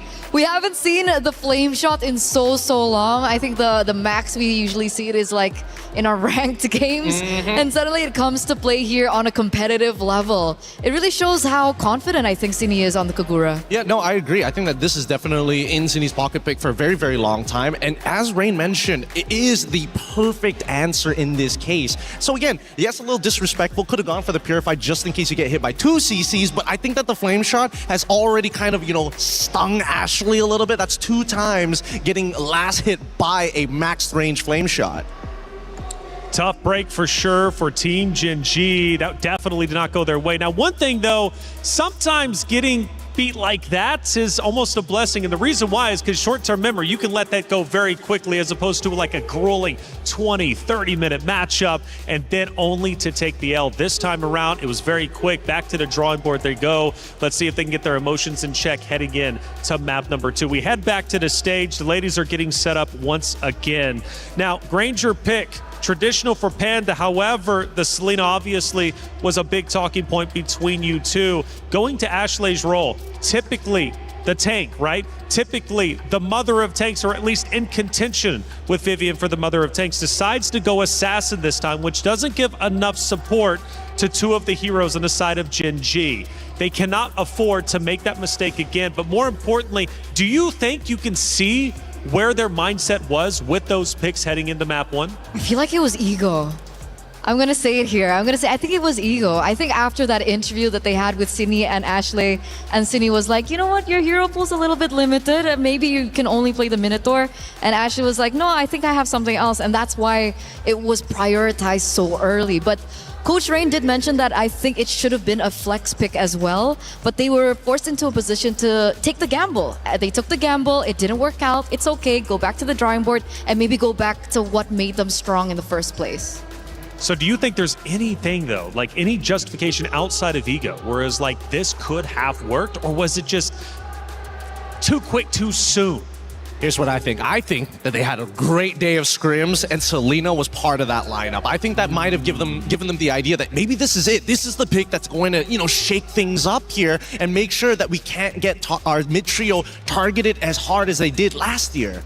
I'm of an opinion that it could have worked had the gold lane been different, or had the mid laner have been different, because Gordon Granger, I feel, alongside the Selena, was a little bit too greedy for my taste. Obviously, there are certain scenarios where it would work, but in that particular moment, the Granger really needed to snowball. It was very difficult for him to get to that point, and I feel like the Selena just really wasn't the pick to help accentuate it, because they were going for like a front to back kind of comp. Yeah, they were, but at the same time, you got to give it a Vitality, right? They played the laning phase really well, and just before Gen G were about to kind of like get over the top of the mountain, on top of the peak, unfortunately, there was already a rotation to reinforce those weak points of the map. So I think that at least from Vitality side, really great adaptation, and I think that's what really coined them the game on top of the draft. And going right back to you, Gideon, one of the things you said during the hero draft was that Vitality didn't have a true answer for the gold lane. I was waiting at least to be a little bit worried for that, but based off of game number 1, clearly they did. Yep, it seems overall, I would have said that at least with that many tanks and with that many frontliners, initially Granger should be able to get something done in the carry lane. However, what I didn't expect was the way that the team comp actually plays once we get past closer towards the 7th to 8th minute of the game. When mid-tier 1 broke, I think that's when the game completely was over for Genji, right? You have no way to kind of control the side lanes, no way to kind of rotate safely, and that's when Selena loses a lot of her value. That River of No Man Land, Selena wants to be all over there, invade even into enemy territory. How much do you think the history of this roster between Genji and Vitality is playing in the mindset specifically of Genji in this matchup? Because you mentioned ego, and it very well could have been. Cindy might have went into that interview looking to play mind games, and it might have paid off. So Eterna, I'm right there with you in your ballpark. But how much do you think Genji right now is thinking, man, Vitality, they beat us last year. A lot of history here. We've yet to take them down. In fact, Vitality didn't drop a series, from last year's MWI. How much do you think that is affecting Genji in this moment? I think it's a lot, but I think it's more so for Team Vitality. Because now they're the ones who have the target on their backs. If, let's say, Genji lose this, it's an expected loss. Everyone will be like, yeah, okay, try next time. It happened last time as well. But let's say Team Vitality lose this. Now that is going to hurt Team Vitality a lot. And Sure. I think that is what's making them put in a position where they're the ones that has something to lose. Which would make map number 3 very interesting if Genji does answer back and ties it up. But until then, it seems like Vitality, regardless of the target on their back, are selling through the competitors in the competition, and they remain as confident as they've ever been, not only in the interviews, but also on stage and even in our team comms. We start our pick and bans, and again, the story will once again be told, and this time around, I hope Genji did their homework. I hope they did. At the same time, I agree with you, Eterna. If Vitality somehow drop this, especially when they are currently on match point, that's definitely going to hurt the mentality coming in. But it's always harder to defend the title than it is to chase for it. And I still think that Genji have something up their sleeves. However, come down to the picks and bans, we're already seeing good adjustments here. Vitality is taking whatever they learned from the previous game and now applying it on the blue side. Yeah, they have the carry banned out, they have the Phobias banned out, they have the Jushin even banned out. And it's signaling, what is it signaling? Do they want to go for an early pick assassin now that the Hirara is available? Do they want to take that risk? Well, let's give it a moment here, right? Because it's kind of up to Genji. And Vitality is asking the question, oh, please give me the Hirara. That would be really fun to play. And if Genji allows it, then sure. But if not, I still think that there are better openers right now so far in the pool. Okay. It goes back down to this final one. And I mean, it goes and brings me back to Vivian's interview. Oh. When she was like, you know, everyone please do your best because I don't want to get sleepy. What is that attitude? Honestly, I did a little bit of content with Vivian for the club championships. I can't wait for that to start coming out because, man, she's putting people to sleep, dude. I'm telling you, she's got some banger lines in there. But now that we have the first half of the bands already done, Atlas immediately gone out of the question at this point of time. It seems a little strange. Most people like to hold the Atlas up, especially if Zushin is already banned out. But I think they just don't want to let it go. Are they contesting a different pick, perhaps? If we take a look at the first game, I think the Esmeralda and the Glue were heroes that were also banned out. Do the defending champions want to go and prioritize the Esmeralda here instead? Well, I think if they don't pick it up, it's probably going to fall into the hands of Genji. And so far, Hirara is going to be the first pick here by Team Vitality. I like it. It already tells you, hey, we've got a quote-unquote setter, a dodger, an assassin, but most importantly, somebody who can progress the game and accelerate it at a ridiculous rate. Absolutely. Hirara pick, it's quite exciting to see because I don't think we've seen Vival go on her signature assassins for so long. I think the last time we saw it was maybe one or a couple years ago. Too long. It's been too long. It's been too long. And her being on the hands of a Hirara, she has such a high ceiling as a player, and I really want to see that come into play. GG though, how do they respond to this? I'm thinking, you know, the traditional stuff, right? You're already looking for, maybe hold your mid laner until the very end, get the Esmeralda for Arya at this point of time, because so far we haven't really seen any team say, you know what, I am willing to sacrifice a little bit of team fight power to win this lane against the Esme. They also pick up the Baxia, great pickup from Genji, making sure they're covering their bases in terms of counter picks. I like how we were seeing Esmeralda and the Baxia on the same side. Because usually when we see the Esmeralda, we do see that the Baxia is kind of a counterpick towards it. But they're really, you know, strengthening what they didn't really have in that first game is they have a really good front guard. Now, I'm expecting some really heavy hitters later on, perhaps, the gourd again if they want to go for that type of thing, despite it being a little bit more risky right now, as we do see the Hirara on the other side. Vitality, do they want to go ahead and pick up their gold laner? Now that the carry's been banned out, they can go ahead and pick up something like the Claude. Very smart. They go for the glue instead. I like that. And they go for the Claude on top of it. I was thinking whether or not they wanted to show Yve within this first phase. If it was not Yve, it was definitely something plus glue. You call the Claude. We got technically half 50-50 on either side, but Nice. now it's that final one. This one, I can't figure it out, right? Because now that they have glue on the opposite side, it would really suck to have to go out of your way to play, unfortunately, Vexana, or the direct counter, in this case, Faramis. Oh, you saw the Faramis yesterday. It didn't really work out. That's what I'm saying, dude. And then it forces your team to get close together, and Hirara was like, all right, if you're going to get real close together. Which is kind of bad, and especially like Claude alt AoE as well. Because I was thinking they could still pick up the Faramis and then they ban out the Valentina, but I think the Lilia is still the better option. Because in this particular stage, it doesn't feel like there's any space for the Yve, considering you're up against both the Hirara as well as the Claude. I feel like the Lilia was the safest pick. Yeah, I agree. And not to mention that this second half, I'm hoping that Gen G are the ones getting rid of this Yve, because Yve is kind of the only thing that kind of like keeps Gen G's current composition in place. Like, yes, you are worried that Esmeralda walks up to you, but I'm thinking that maybe Team Vitality, the fact that they left it open, they have to have something in store, right? I agree. I think the Yve would be very detrimental to the success of the Esmeralda as well. I know she has, faster cooldowns and she could rotate a lot quicker, but it's still a very risky play to want to play within the box of the Yve or the real world manipulation. So yeah, the Yve goes out. Yve is down.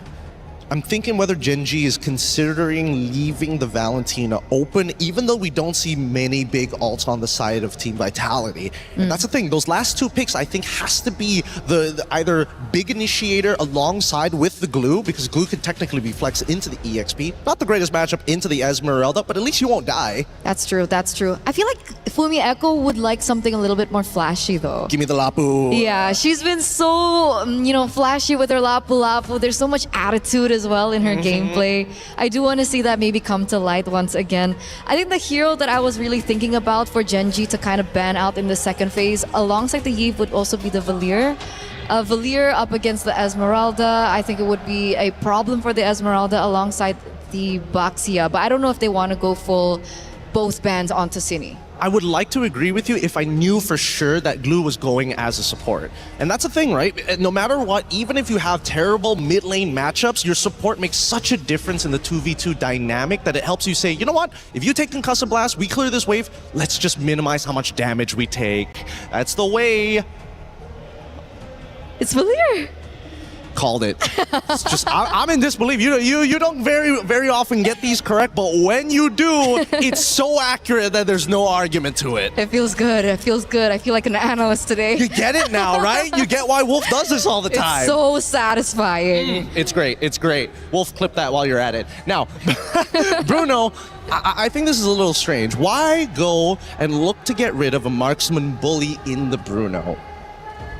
Because I have no logic to this. This just feels like either Cassius knows for a fact that Panda just does not want to get back onto the Granger again, or oh man, what could they possibly do? Irithel already out. Man, no more crit style marksmans. So what do we have left? We've seen Clint as well a few times here and there. Technically, the Clint is a lane bully as well if you want to play the early game. You're right. Unless GG, do they really want to go back onto the Granger? I don't think Granger is going to be used, especially since you already see Glue who can just absorb. Oh, never mind. Take it back. Never mind. They're going straight for Comfort here. Now, hey, I have nothing wrong with Comfort, because if they win that game, nobody's going to question them about the logic. But this means that they really need a very, very reliable roamer. Yeah. Okay, she needs to be able to clear fast, rotate fast as well, in order to help facilitate the snowball potential for the Granger. Or not, game one will happen all over again. Yeah, or maybe Panda just somehow dumps their shell in the lane, which seems a little difficult because it was like Carry v Granger at that point of time. So technically it would be Granger favored in those matchups unless you messed up at like level 1 or level 2. Either way, I think that Vitality at this point,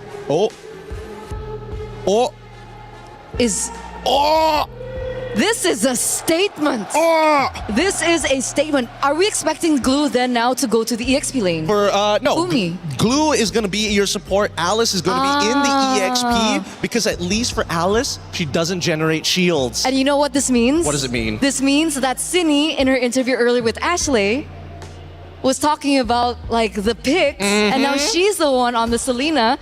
Is this perhaps her way of saying, here's how to play the Selena? Maybe that's possible. It's tough to say, but now Cho is on the opposite side. They have somebody who can block not only the arrows, but also isolate the targets. If the Throne of Ruin dismissed time, you could get kicked out of position. If Claude tries to go in, the Way of the Dragon could set up to make sure that this Granger gets the stacks. And that's what we talked about, right? That's what we really needed. They wanted to go out of the rotations a lot quicker. They want to be able to really facilitate the Granger.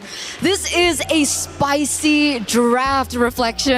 We have Selena on the other side, and this time it's not Ashley, it's Cindy. That's right, and maybe we'll hear in a post-interview if Cindy did it to specifically call out Ashley. It's getting deep in here, but the question is, will Gen G stay alive? Will they be able to finally take down their boogeyman of Vitality? Let's find out. Brigitte, Athena, take it away. Match point is underway for Team Vitality up against Gen G as we are moments away from heading into game number 2. What a statement! I agree.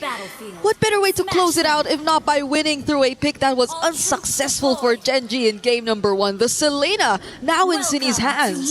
That is a lot of confidence here for Vitality. And as you mentioned though, it's kind of a bit of a question mark still here for Vitality, right? But let's see, if there is a team that could make it work, it's going to be one of the strongest team or the defending champion.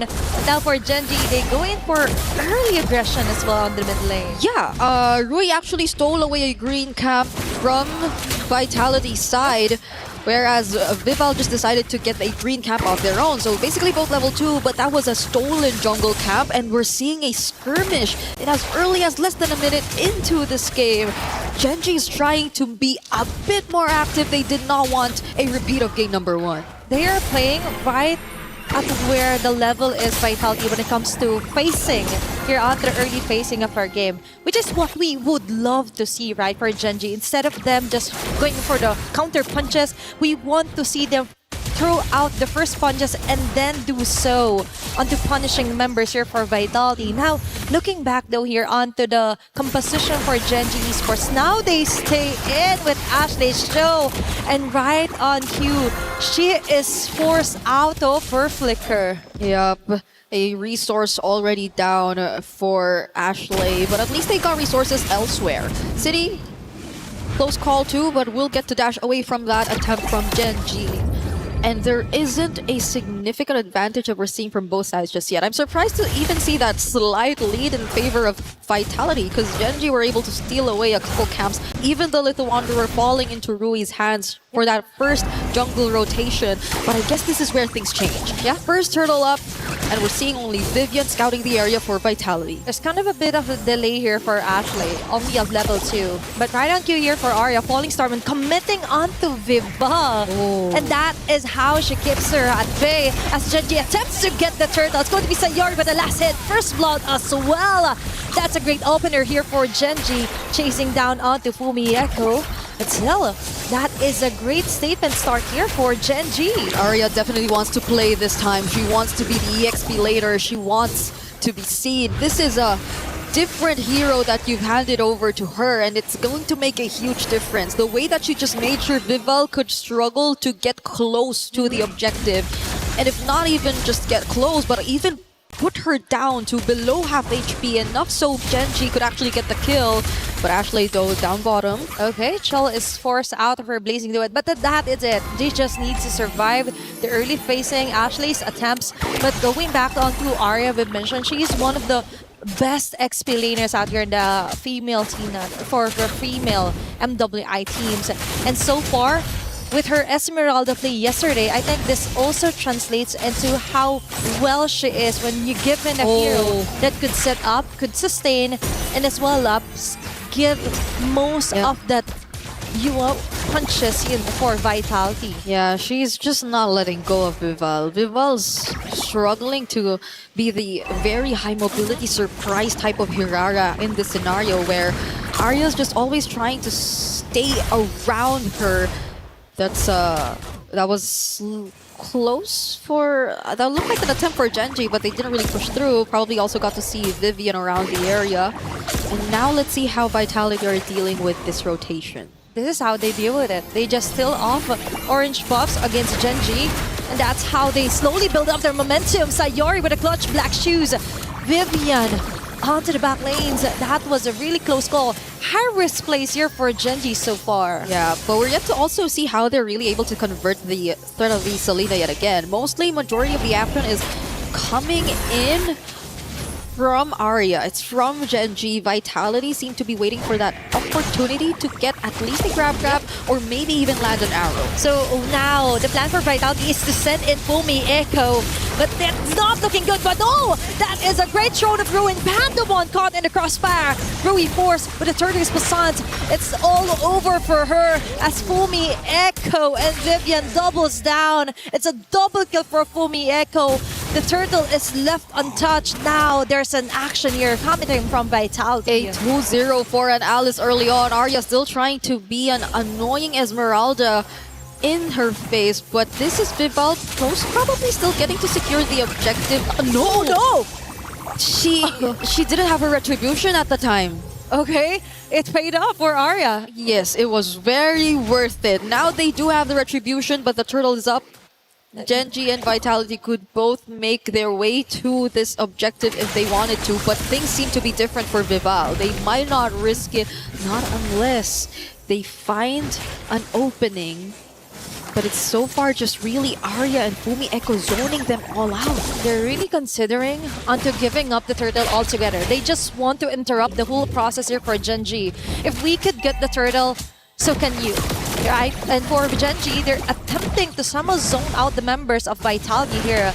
But Fumi Echo and Vivian is just not having any of it. Now it's Ashley targeting on Vival. She's just zoning them out, sitting onto the side. Arrow and traps are there, but the damage just isn't enough to get a kill. Fumi Echo with a Crimson Gleam going in. Vival clutches to get the turtle alongside Vivian here. Sayori forces out onto her black shoes. Fumi Echo buying enough time to just delay things up here for Genji. That was quite the messy of initiation here for Genji. Yeah, Fumi Echo. That was Fumi Echo just making sure that it was a better scenario for Vitality to just commit to the objective. The way that they again forced Rui out, put her down to very low HP, and all just by being an Alice that's standing in the way. This is a 2-0 Alice that you're talking about, just picking up the Radiant Armor too, so that adds to an additional layer of sustainability that you will have trouble dealing with if you're Genji. At this point, I feel like they might not have enough resources to deal with it head on, as we could take a look at the items eventually. But Vitality, there you go. At least they have a glowing wand in Sayori. And that's it. That is the hit that she needs to actually punish onto Vitality. Body kick here for Ashley, but Vivian and Fumi Echo tries to get away. Damage just isn't giving it here for Genji. And you just mentioned the Vitality. All they needed to do is force out Genji out of mispositions here. And there are numerous healthy resources here exhausted, such as the Flicker for Ashley, and for Vitality. Things just keep getting better. Shell got the most out of her zone onto the bottom side. That's a hefty amount of gold advantage that Vitality was able to get in 7 minutes into the game. Yep, and I feel like Genji could have also went for more aggressive setups if only there weren't as much information. I know we haven't seen much of the arrows just landing yet from City, but I think the placements are also something that matter in this game. The way that they're always just able to scout, the movements from Genji, similar to what we saw just now, is being very pivotal in how this game is playing out. Oh, the arrow now lands onto Rui. Okay, that's a very crucial take here for Cine. Ashley commits onto the wave of the dragon. Cine immediately taken out here by Arya. Shell finds a great opening with a blazing duet, but Sayor with a single black shoes will be able to survive that. Panda 1 being cornered, of all people, taken down. The goal laner for Genji is down. Now they don't have enough damage to actually tore down the defenses here for Vitality. The Lord is left alone. It's still Vitality coming up on top, finding the right targets and angles against Genji. Yeah, and I think that's one of the biggest concerns we had for the draft as well. Genji, they do have setup, they do have pick-off potential, but can they actually provide the right amount of damage? Arya, oh, the knockups! She might not make it. Fumi Echo hot on her tails. Ashley, in an instant, taken down. This is just too much to handle. They're coming in one by one here from Genji. Yep, now it's Vitality. Oh, with the control over this objective. Rui has some information, can potentially catch up to. This is a backer that we're talking about after all, but will they let them through? Vivian blocking the way as much as they can, as well as Fumi Echo. Oh, it's still people getting on to the Lord. Arya finds her way in, but won't find her way out. As Vitality takes her down, that's a 5k gold lead. An objective onto Vitality. All in all, that isn't any in favor or pros from Genji. They've got nothing out of it. It seems like they still wanted to force the fight, however. It seems like they still at least wanted to get the attention of Vitality, maybe momentarily stop them from at least focusing on the objective, but Vitality refused to do so. They were just making sure that they will be able to secure the objective nonetheless, especially with Rui out of sight. If there was anyone who was actually able to approach, it was just either Arya, it was just either Ashley. But Rui was the main problem, and they need not worry about that. Okay, now it's a Lord. Oh, okay. I just saw Ashley activate the flicker just to try and cross that big boulder. I think that is huge info here right now for Vitality. Yeah. That is a huge giveaway right now, and Arya will have a hard time putting up on the front line here against Vitality. Yet again, they're down to the last bits of their base thread.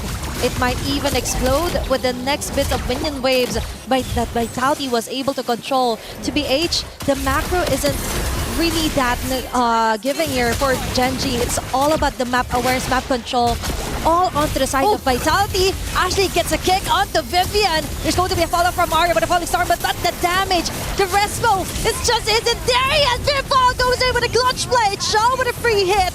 The two women down here for Genji. They go at it again. Double kill yet again here for Vival.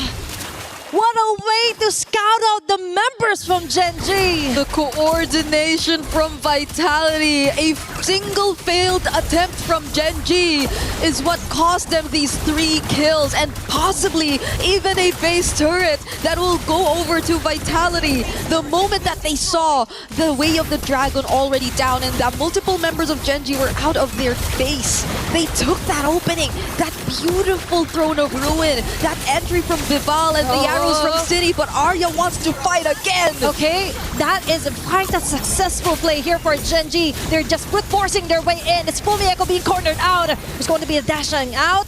Okay, the bullets will hit from Panda 1, but an immediate response here for Genji. They're still alive and kicking, and they've got 2 core damage here from Vitality. I think that is fruitful enough. The risk was worth it for them.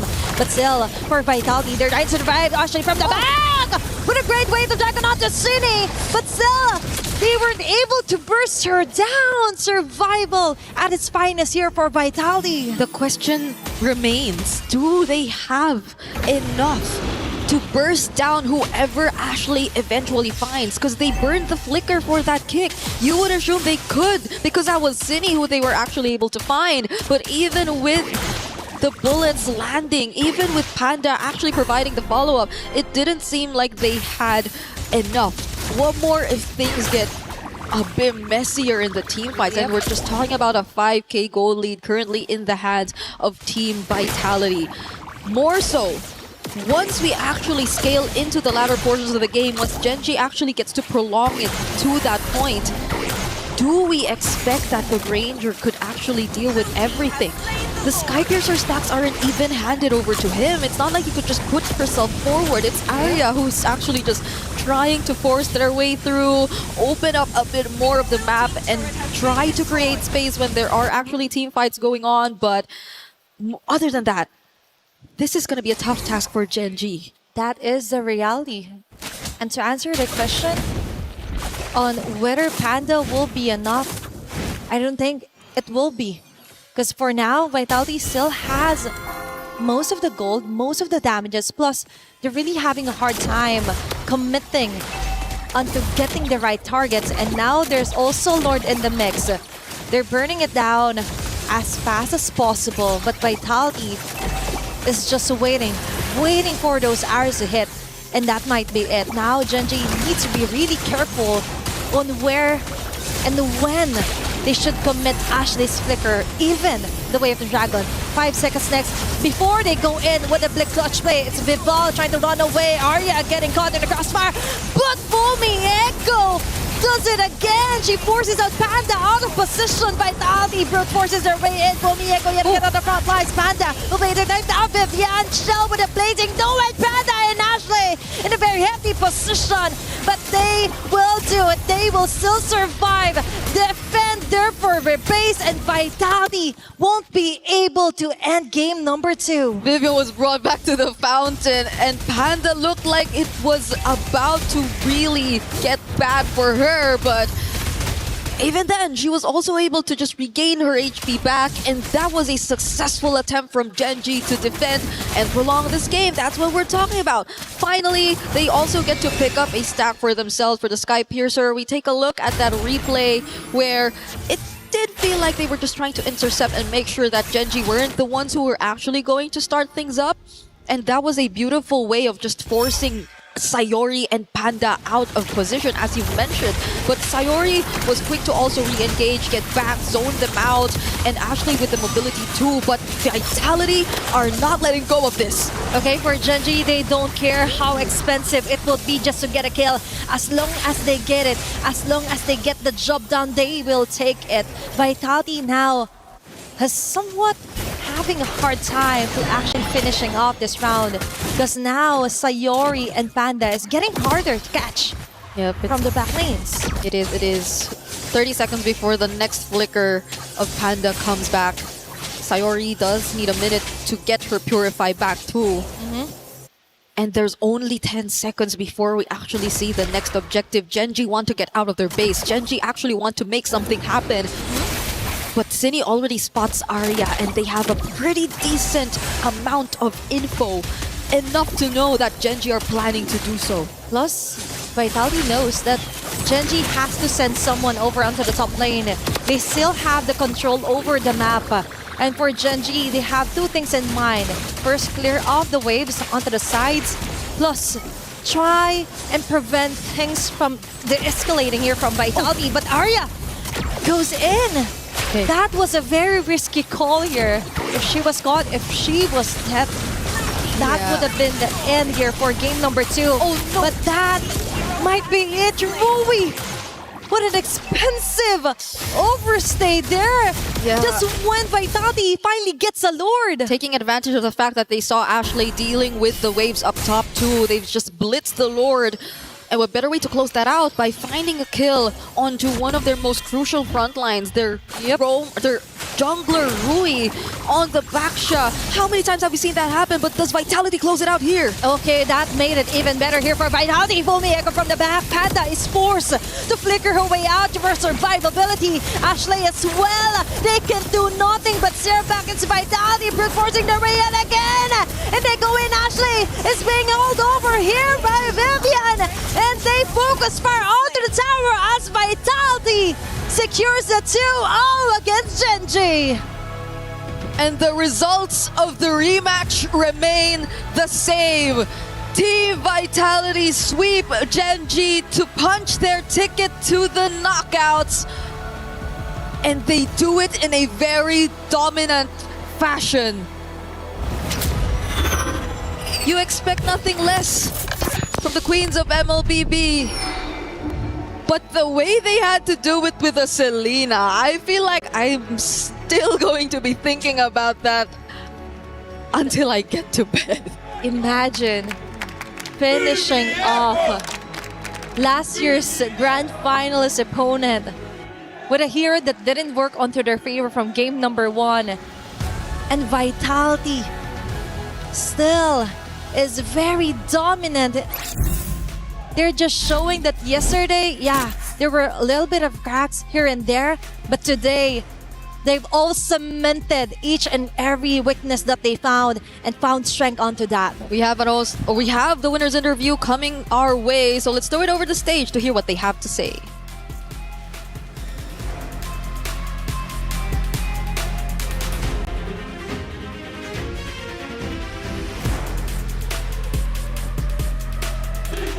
And the crowd goes wild right here today at the Paris Expo. Just take a look at that. Now here I have Vivian beside me. How does it feel to have the V-Hive here with us today cheering you guys on? I'm feeling proud. Happy and proud. Thank you guys. Viviane qui tient à remercier tous les fans de Vita. Merci à tous, fiers de pouvoir faire cette performance devant vous tous. Wow. Now, that was a spectacular showing earlier. Now, you really put Gen G in their place. Now, you really showed them who's boss, right? Because this was a rematch of what happened over in Grand Finals in 2025. Now, the question is, earlier on, Ashley used a Selena. And then you guys clap back. You guys clap back with that Selena. So was that to show them how to properly play Selena? Tell us more. Aduh, mampus gue nih guys. Katanya apa? Katanya apa kak? Ya sebenarnya kalau yang dari kakaknya bilang ya dia pakai Selena. Itu sebenarnya unpredictable sih. Jadi gue nggak expect dia pakai Selena Rome. Dan juga gue nggak expect dia ngeband banyak hero gue. Dan tadi mereka udah tampilin sesuatu yang berbeda lah. Keren mereka di GG dan tapi kita tetap menang. Makasih. I would need our friends who are very well versed in Bahasa to help me out with that. But of course, you know, who do you think you would meet next? Actually, earlier, Vivian, I saw that you had a post on Instagram and then you want to meet in MWI and you actually wrote Kyoe. Why? Why Kyoe? Like, are you a fan of her or she's someone that you're looking to defeat? Because she very beautiful, right? Oh, so you're a fangirl. Yeah, beautiful. And jungler, wow. Wow. So it's out of respect, and that's why Kyoe is the one that you want to see in France, here for MWI. Because she's pretty, cantik. Is it? Yeah. Wow, oui. So yes, congratulations right here. You guys stamped that pass straight onto the knockout stage. The Vasquez, you know, let our friends know right there on the sidelines that they have secured their ticket to the knockout stage. Of course, straight to the knockout stage. Vita qui sera de retour demain pour la phase 2, pour la phase knockout. Ça sera important, ça passe en BO5 demain. Et demain, c'est du single. Elim, on compte sur vous pour faire un max de bruit pour la team Vita, s'il vous plaît. Est-ce que je peux avoir un max? C'est ça qu'on veut. Merci à tous, vous êtes les meilleurs. Back to the studio for our next match. Is in our DNA. Whenever we let it out, it becomes our superpower. Now imagine an entire city being built to supercharge it. Kadir City, powered by play. Well, it was, in fact, domination instead of redemption, as it's Vitality getting a big 2-0 win over Gen G, who now has to fight through the lower bracket in order to protect their key. Love the interview with Vivian right after that, though. That was incredible, especially because we get some insight. Kyoe, she wants to face off against her in the finals, which is Geltec, who happened to beat Twisted Mind. So that matchup could be a reality. And we finally found the weakness for Team Vitality. I mean, English interviews. Yeah. Stop. I'm not touching that. You got it all for yourself. Look. I mean, I'm happy to understand a bit of what she was able to, able to pump out there. But at the end of it all, I still think, these girls, they're great on these interviews in their own languages or even in English. But one thing that I am worried about is I feel like they couldn't say everything they wanted to say. Probably not. That's what the team listen-ins are for. We take a look at our brackets, and things are definitely starting to come to a finale, at least for our groups, before we move into the knockout stages. We started, obviously, with the opening matches just yesterday, which gave us some upsets and also some surprises. But the big thing to look for is we have Team Ray Young. We also have Geltec Cyber Team, who has moved forward, officially punching their tickets to number 5 through 8, guaranteed over in the knockout stages. For our Group B tournament bracket, however, we also have 2 other teams who have pushed forward. I believe we're going to be waiting on one. That's going to be Galaxy Phoenix versus Team Falcons Minute coming up next. But Vitality from Group B, the first team to officially punch their ticket into the knockout stages. But Ashley, she was a big talking point throughout that first matchup, and luckily we've got Rose sitting down with her to hear how that first series went. All right, guys, right now we are with Ashley from Gen G after an upset up against Team Vitality. Now, I know in the pre-match just now, Gen G looked rather confident, which is why I want to ask Ashley, what actually happened? Because even yesterday with my post-match interview with Panda, she looked confident going up against Team Vitality. So what was the key factor of today's loss? I think it's still okay for us to be confident. Even now, I don't think things are looking impossible, and I knew that this could be a possibility, the results and the way we played, it could be a possibility of happening. There was also a possibility of us winning at the same time, but all in all, I still think we could meet them in the finals and switch things around. Yeah, I agree. Nothing is definitely impossible. And hey, you guys might even rematch again in the finals. But let's talk about the present right now. Tonight, how does Gen G plan to recoup after this loss, especially since you guys are heading to an elimination match tomorrow? Better preparation. I'm not feeling too bothered by what's going to happen, what matches we're going to play right now. So we're just gonna have to see what happens. Okay, is there any words for the fans that are always rooting for Gen G and you? Thank you guys for supporting us. Please continue to support us, and the dream is still alive. I think we can turn things around. The dream is definitely still very alive. Thank you very much, Ashley. I will see you tomorrow. And with that, throwing it back to you guys at the studio.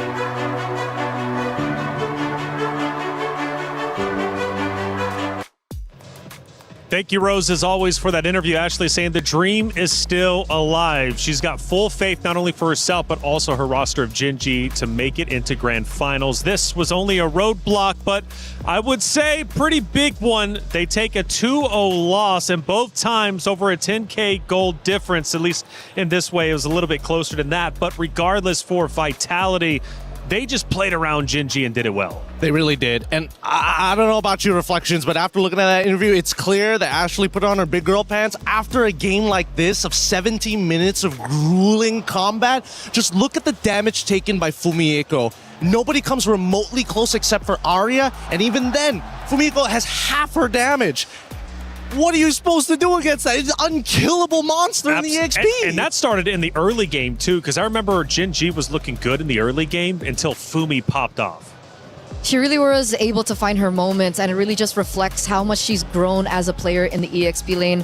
I remember the era of Team Vitality in whence Fumi Echo was the weakest link, right? She was the newest addition to this roster, and then she came in, and then people were saying like maybe Vitality's not as strong because of the new addition. But I mean, seeing that performance earlier on, wow, I think everyone was screaming her name all around the world. Yeah, she was definitely the best wingman for sure, and at times, honestly, one of the leading slayers dominating the competition for sure. What do we think about the titles? Do they match up and reflect appropriately for you? No, that's weird. I mean, obviously, it's a little strange to see the carry and the sandbag both going to the EXP. That is kind of wild, isn't it? It is, but at the same time, it also goes to show that Gen.G, towards that latter half of the game, weren't feeling as confident to walk up and say, yes, this is our zone. You cannot walk into our area of influence. They gave up a lot of space, and they kept on doing it until there was no space to give.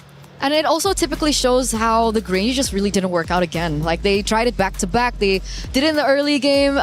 Game number 1, it didn't work out. Game number 2, they tried again. And this time, they had a little bit of a better composition to try and help facilitate the Granger. But at the end, it really didn't work out. The damage wasn't really there. And that's why maybe we see Arya on the top of the charts of the damage dealt. Well, we have 3 great moments to look at. Let's look at our first wonderful moment that took place. And I'm sure it's going to be Vitality setting themselves up nicely, or even Fumi popping off. What are we looking at? Yeah, here is the first initial setup, right? Because they get the initial kick onto the correct target, but look at Fumi go, right? Blocking the shots from the Granger, allowing the glue to find the setup on towards Rui all at the same time. It's very rare that an EXP laner can do everything all at once.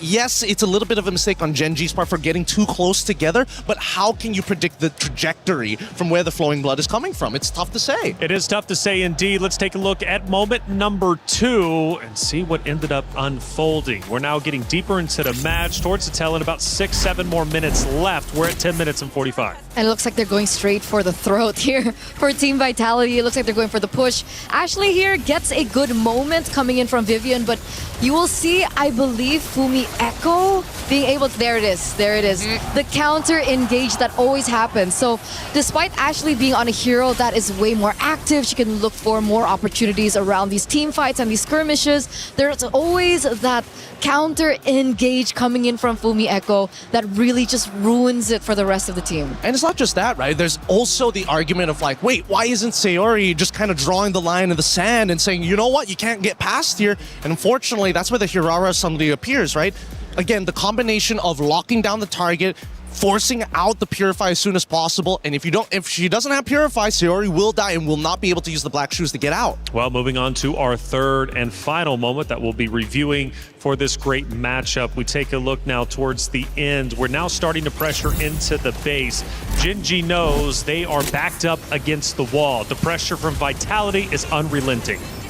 I think this is the moment where we do see that Vivian got really confident, right? If I remember this correctly, yes. They try to get on top of Ashley. Ashley flickers out in time to bring her right back into the fountain. I was laughing so hard at this. It's one of those moments where you're like, all right, I got you. Oh, no! And it's definitely those small victories that can be celebrated, I think, for Ashley in particular. She didn't look too happy after the game, but obviously she had her moments in the game there. She did. And hey, you can have your moment in game as well because it's Rhino Day. We got the brand new interactive effect for Rhino Day, and it's available now. Check it out and join the celebration. Get involved. We love our stickers. We love everything in game, right? Hey, Rhino Day. I love rhinos. Okay, well, she loves rhinos too. That gives me I like turtles vibes. Have you ever seen that meme? A turtle hero in Mobile Legends? I don't think so. You don't know? Yeah, no, there shouldn't be, right? There's already a neutral objective. We need a turtle. Old. She doesn't know the meme. Dude, I was trying to cover for you. It's okay. You don't have to bring it up. All right, I need a little bit of time to breathe after that one because that hit deep. I'm not going to lie. We got Rose on site with Vivel. Good interview. Let's hear what she had to say. Now, Vivel, one thing I want to ask though is why the sudden Selena in Game 2 after Ashley Selena in Game 1? Were you guys trying to prove a point? Actually, no. Ashley playing Selena was literally unpredictable, but us picking Selena doesn't have anything to do with Ashley. It's because Chinny's main hero is literally Selena. She plays Selena a lot. She likes Selena a lot. So yeah. I see. Now that you guys are officially in the knockout stages, is there perhaps a team that if you were to meet, you think that Team Vitality will have a hard time facing? I don't think there will be, because all this time we want to go against any team. There's no team that could pose like an obstacle for us, but if I have to mention, it's probably Team Ray Young, because they're from Malaysia, and Malaysia is one of the powerhouses of Mobile Legends. Oh, wow. Confident from Vival. You know what? Congratulations today. Thank you very much. With that, throwing it back to you guys. Bye-bye.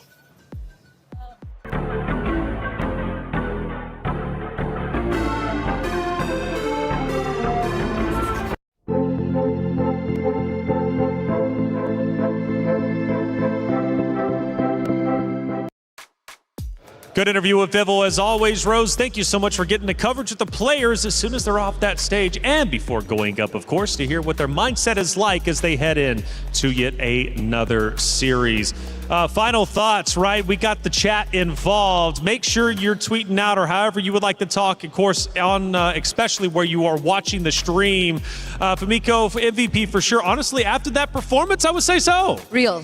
Yep. No, it's hard. It's hard to argue against it. Man, my guesses are really gets me to. Yeah. Oh, people are still doing their predictions as well. Very good. We like that. Fearless. Shout out to you. Get those predictions in, and hey, keep it going. Again, Fumiako getting all the love. GOAT EXP. Is that Miracle?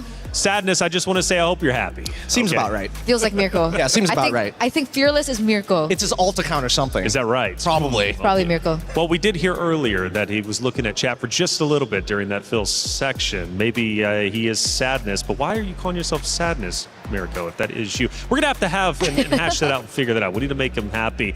Another series is about to be underway, and this next one is going to be the final one for today, but an important one nonetheless, because it moves one team forward into the knockout stage. It's Galaxy Phoenix versus Team Falcons MENA. Both of them take that stage, and I tell you what, this is going to be a big one for sure, because there's several storylines to get through. First off, history is within reach for both of these rosters. For their regional battle, the highest regional placing they've got in MWI is 5th through 8th. Okay, you get that just going to the knockout stages, but they go a little bit further, they could make history. They're my goats. They're your goats? Team Falcons MENA are my goats. This is the first time I'm hearing about it. Because, Dave, when did this happen? Yeah, I don't know, because I'm looking at Galaxy Phoenix and like the names that they've beaten just to get here. How can you not? That's the keyword. That's the What did keyword? you say? Huh? Beat? He said a sentence, names. though. Names? Names is the key word? Names is the key word. She is the gold laner. She is my goat. Okay, names is the GOAT. Okay, fair enough. You guys must be a duo or something, actually. You guys go way back, actually, if I'm not mistaken, right? 10 years at MLBB, of course, 6 for you. Yeah. Veterans up on this stage. A long time to hate each other. Oh, why do you got to go that way? She was natural. Sadness. She was the Sadness comment out there in the Wait chat. until the next IGN of hatred. Falcons MENA, okay, has a big fan up here. But realistically, do they have what it takes to take down Galaxy Phoenix? Oh man, that's the brutal question, because they've been to so many international female tournaments and they always just fall short. And I gotta say, this matchup is really heartbreaking because I think Galaxy Phoenix are so strong. They are the team that has actually played in MPL Cambodia. And that's not a simple task to do. There is technically no restriction on it for what kind of gender going into these MPLs. Sure. But the fact that they are playing on the same stage as some of the best in Cambodia, who's been around for at least 5 to 6 years, and they're the one region that everybody in Southeast Asia agrees upon that they are big stonks. Big stonks indeed. And talking about stonks, apparently we've got the Queens posing themselves. Where were they at? I'm hearing the Eiffel Tower. Let's check it out.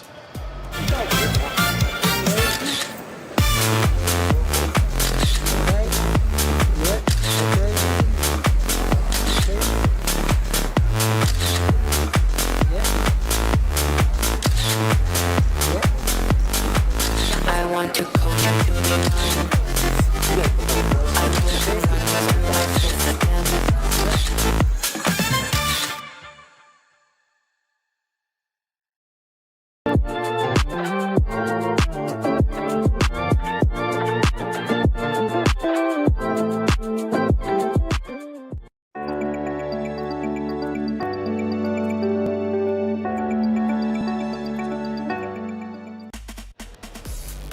was cool. I couldn't have done it any better than Kiyoe in that moment. Well done. Hopefully we get more of those videos. Super unique. Hey, it's about time to send it to the stage, though. I'm ready to get this matchup started. It's Galaxy Phoenix versus Team Falcons Mena. Cheryl Damascus, take it away.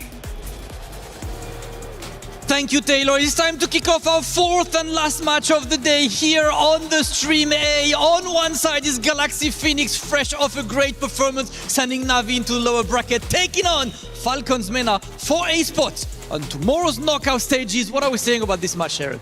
Yes, that was absolutely amazing. And as we speak, these two teams that are about to take center stage right here on Stream A are teams that has flown under the radar. Now, Galaxy Phoenix is someone that you don't want to underestimate. Why? Because they have played in the open circuit. Now, they have been competing in MPL Cambodia. And of course, we have over on the other side, Team Falcons Mena, where they see their open circuit counterparts winning wildcard.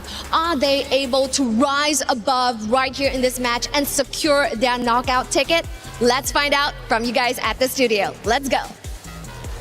Thank you, Cheryl and Damascus. As always, the stage is set. Galaxy Phoenix versus Team Falcons Mena. We've got at least one big supporter on the desk. Eterna, you're hoping they can get the job done. We'll find out, of course. But again, I mentioned that history within reach. Both regions, going for their highest placings in MWI. Now, that won't happen just by making it to knockout stages, but it at least gives them the setup, the chance to make history for their respective region. Now, we talk about Team Falcons Mena. Let's talk about them a little bit more. Nucci from Falcons, from sub to starter this time around. This year, she's looking to make a big impact. And I love that about her, right? Like the first time I met her, I think was back in the African qualifiers. I actually went to Africa to see her, and she was so nervous when she was able to make it to the international stage alongside names. There are other few members that are no longer there, which is what makes this lineup so special, because technically this is a new roster. They've rebuilt it completely around names, and names is such a household name at this point now if we're thinking Mena, if we're thinking Africa, because she's been the prominent gold laner for so long in that region. And she clearly is getting a lot of love here on the desk, but I'm sure from the supporters in the chat as well. Make sure you're getting loud for Team Falcons Mena. But let's also show some love to the opponents of Galaxy Phoenix. What makes this roster a true contender? What makes this roster so special, Gideon? Because they made it here for a reason. Clearly, they're doing a lot right. Well, I mean, they beat the defending champion of their own personal region. Again, in most of these situations, you're expecting those champions to always reoccur here at MWI. But let's not also forget, they were the ones who beat Navi PH 2-0 in that sweeping motion. And let me tell you, I was 2-1. That would make a lot more sense. 2-0? No way. Everyone was stunned with that victory, and everyone thinks that that's the momentum that they need to make it through to the next stages here in the knockouts. So let's take a look at the drafting phase now as we get to game number 1. We're seeing the Guinevere being banned out. We're seeing Freya. Yves gets eliminated, and as well as the Paquito. Okay, I'm liking it so far because that only leaves for the EXP the big generals of the Phoveus alongside with the Esmeralda. Again, both situational. Now that the nerfs have started to come through, but Esme has been in a pretty interesting spot. I would like to see whether somebody has come up with an answer to the Esme in lane and not in team fights. We all know how to deal with her in team fights. Just gotta keep on kiting her. Gotta space her out.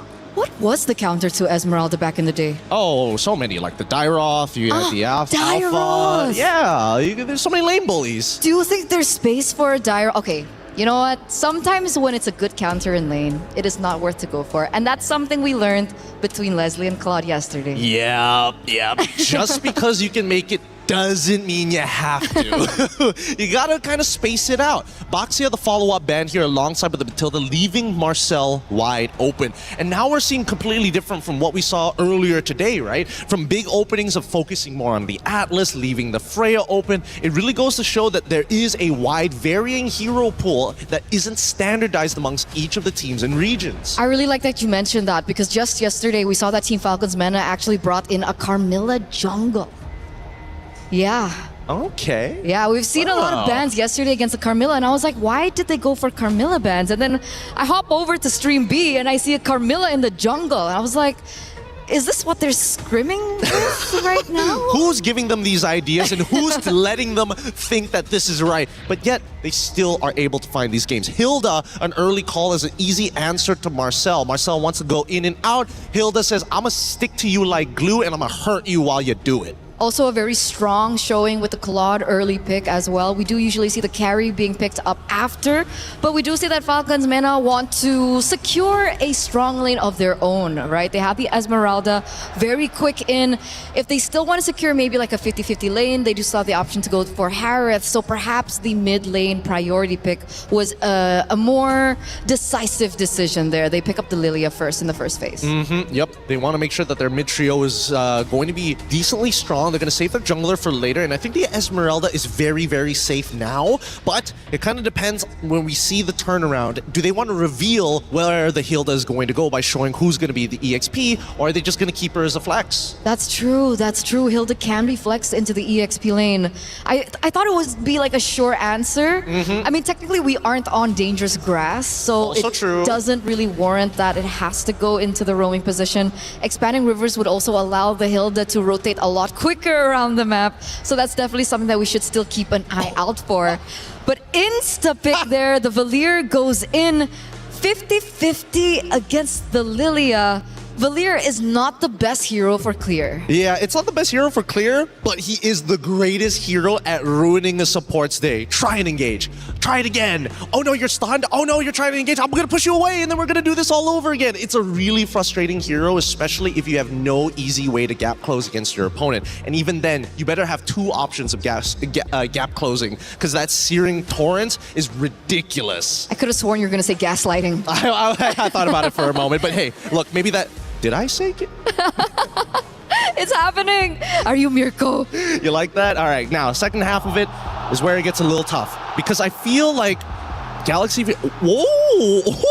Getting rid of some of the favorites here. Yeah, Carmilla instantly banned out there in the second phase. Galaxy have done their homework, but I thought that perhaps because they picked up something like the Valier, they wouldn't mind a Carmilla in the jungle. Well, then it would mean that taking quote-unquote having a Purify, inbuilt Purify, is useful, but I guess this also means like Galaxy Phoenix want a team fight to some degree. I don't know to what degree. I don't know whether or not it's a full dive composition and that Valier is going to be the dedicated anchor. But since Yuzong is already banned as well, I'm not 100% sure.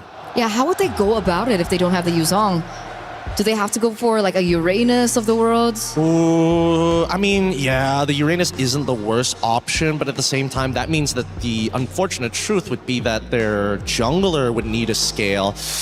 So in terms of just raw scaling, they need a secondary win condition. And I don't see it just yet. They can just play for one win condition, but we've seen how that turns out in these games. Too many eggs in one basket. It's tricky, very 50-50. They need to be able to execute it precisely if that's the exact game plan that they're going for. Taking a look at the history of Galaxy Phoenix, we've only seen Fa on the Guinevere. So it's also homework being done by Falcons, as they have actually already banned her out. And Hirara goes out the window as well, so it's starting to really push down into the hero pool of Fa. Yeah, so what do they need here? They need...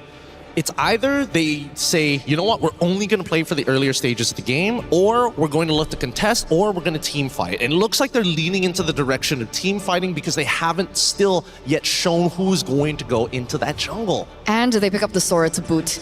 We've seen what the Sora has been able to do so far today, especially now that we do see the Esmeralda has already been secured by Team Falcons MENA. So there's no room for like a sneaky Valentina pick in the EXP lane. So they're really just going to have to battle that out. And I feel like Sora in these particular team fights sometimes has an advantage depending on the timings of the skill usage. I totally agree with that, especially when you're facing off a Lilia. When you see these strong engage tools, you have to take the right battle spells. Flickers could be good, but at the same time, can you react fast enough compared to a Purify? I don't think so.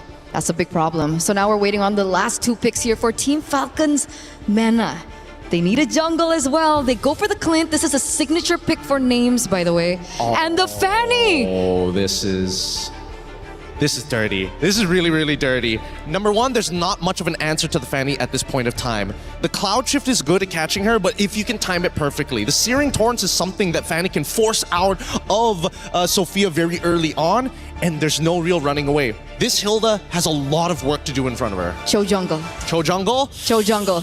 I think it might just have to be a tank jungle, unfortunately. But then that means all the damage would be on one guy, so they go for Ling to scale. They're fighting fire with fire. This is such an exciting matchup, a matchup that we haven't seen in so long. What is it? How long has it been? Like years. It's been years, Gideon. It's been 3 years exactly. Wow.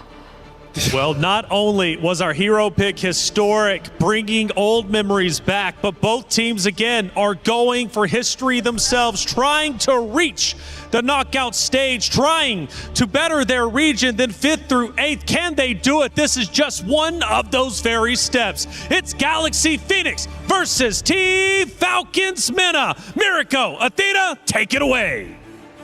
A big thank you to the panel, but also to both the teams. Galaxy Phoenix, Falcons Meta, thank you for bringing us out of that tank meta. Yes, the Fanny and the Ling. Yo, I'm excited, Athena. Look at that.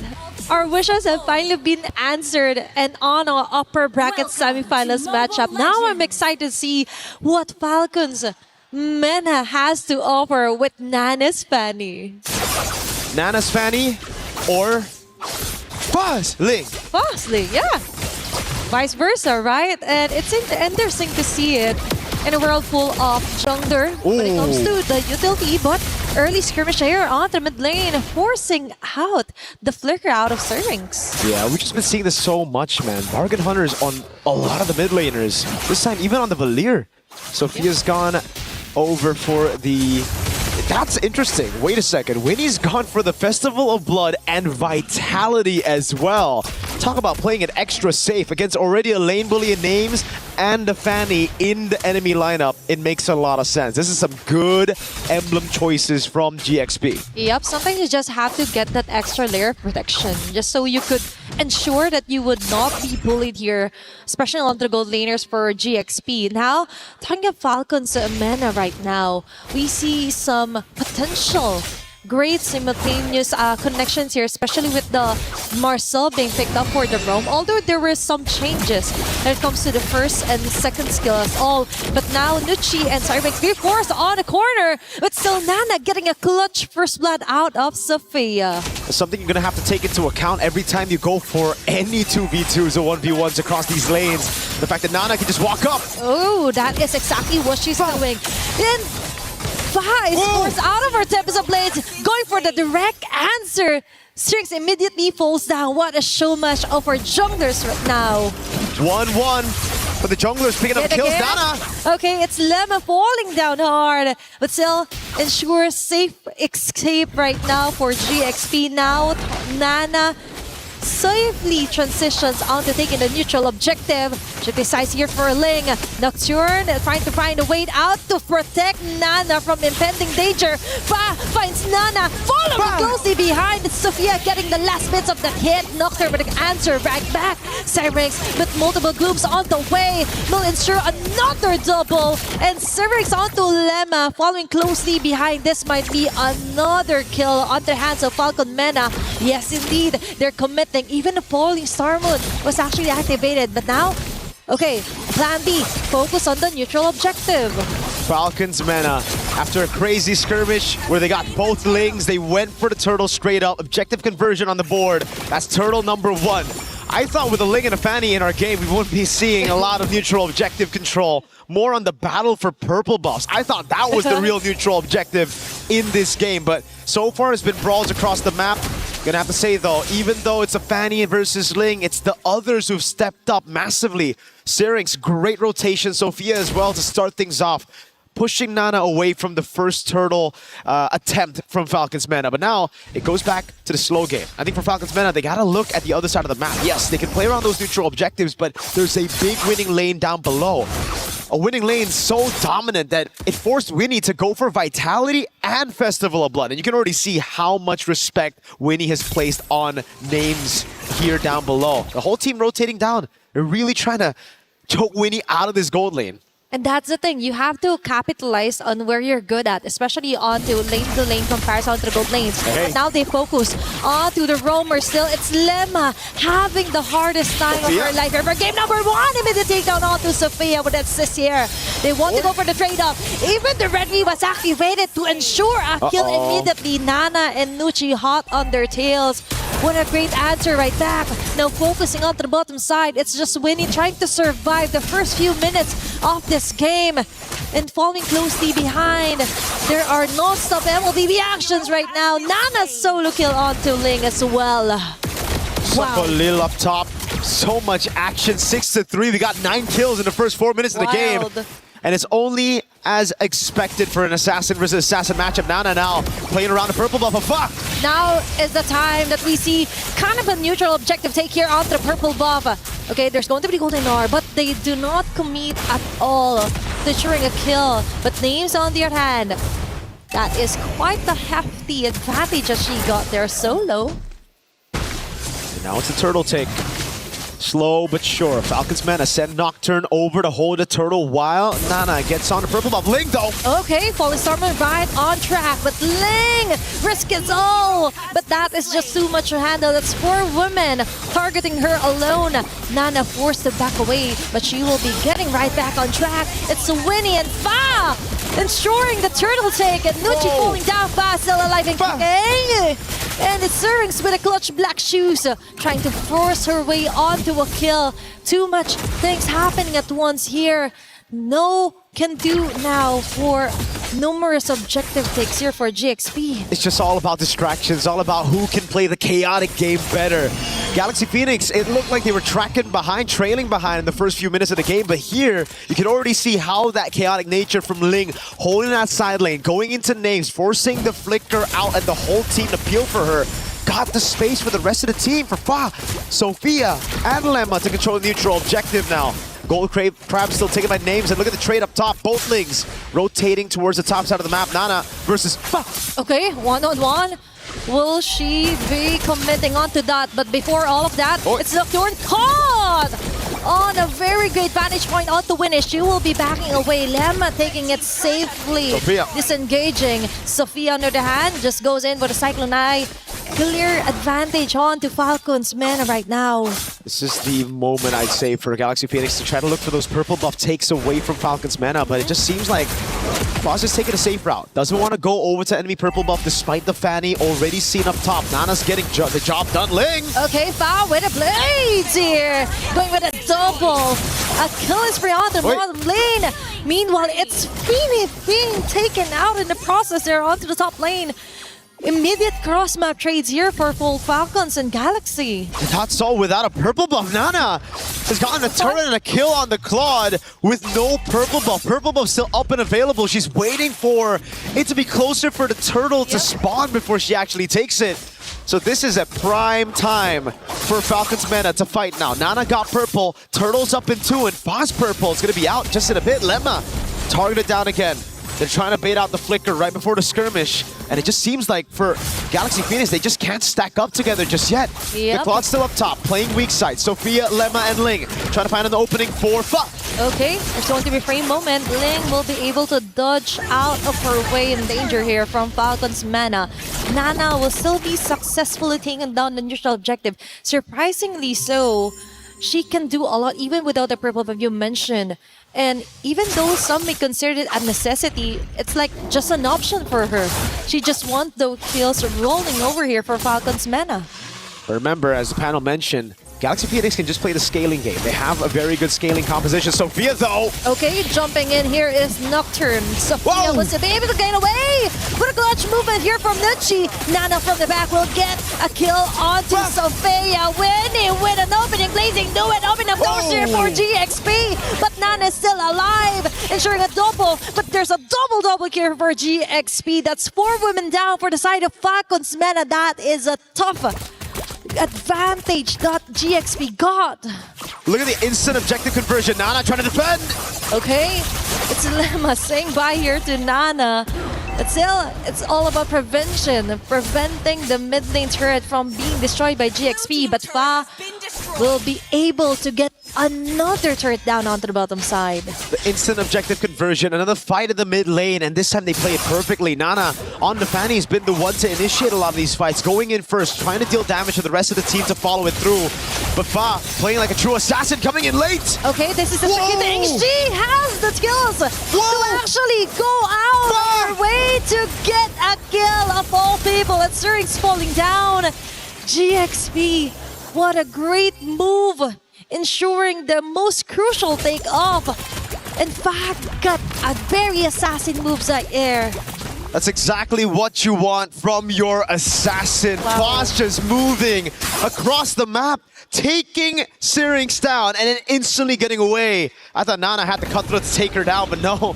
Foss been clinical on this Ling after that first death. Never again. She's learned from that moment. Now the purple buff up again for both of the junglers. Nana has it already. Faz a level ahead of Nana, and they're going to go for the far lane first. They're going to have that control over this lane. Let's see how they play it. Is it the Lord Dance, or is it a straight blitz to a team fight? Okay, it's all about the macro and micro movement here. Nana risking it all. Sophia still survives. It's Leva shutting down Nana. Golden are on the mid lane. Winning gets the opening with a blazing duet. Fa with a godlike kill. Numerous members down, making it a triple kill for Fa. And GXP taking down 4 members yet again from Falcons Mena. If there are people who didn't catch Stream B and were asking the question, how did Na'Vi get sent down to the lower brackets? Now you know, Galaxy Phoenix are here, and they're here to conquer it all. Falcons Mena down by 4,000 gold. Galaxy Phoenix are taking away the purple buff for the first time now. Nana won't have her purple buff. Tier 2 up top, falling down. Tier 1 in the mid lane. It's all the map control already given over to Galaxy Phoenix, as now they continue to push on the pace. Yep. Jungle is now compromised for the whole Falcons meta. Now, Lemma is also a menace when it comes to the life here for Nana. The first concern was that maybe no one from GXP could keep a Fanny at bay, but now it's all possible. They've got an advantage, they've got the numbers, and now they also got turrets falling down against Falcons Mena.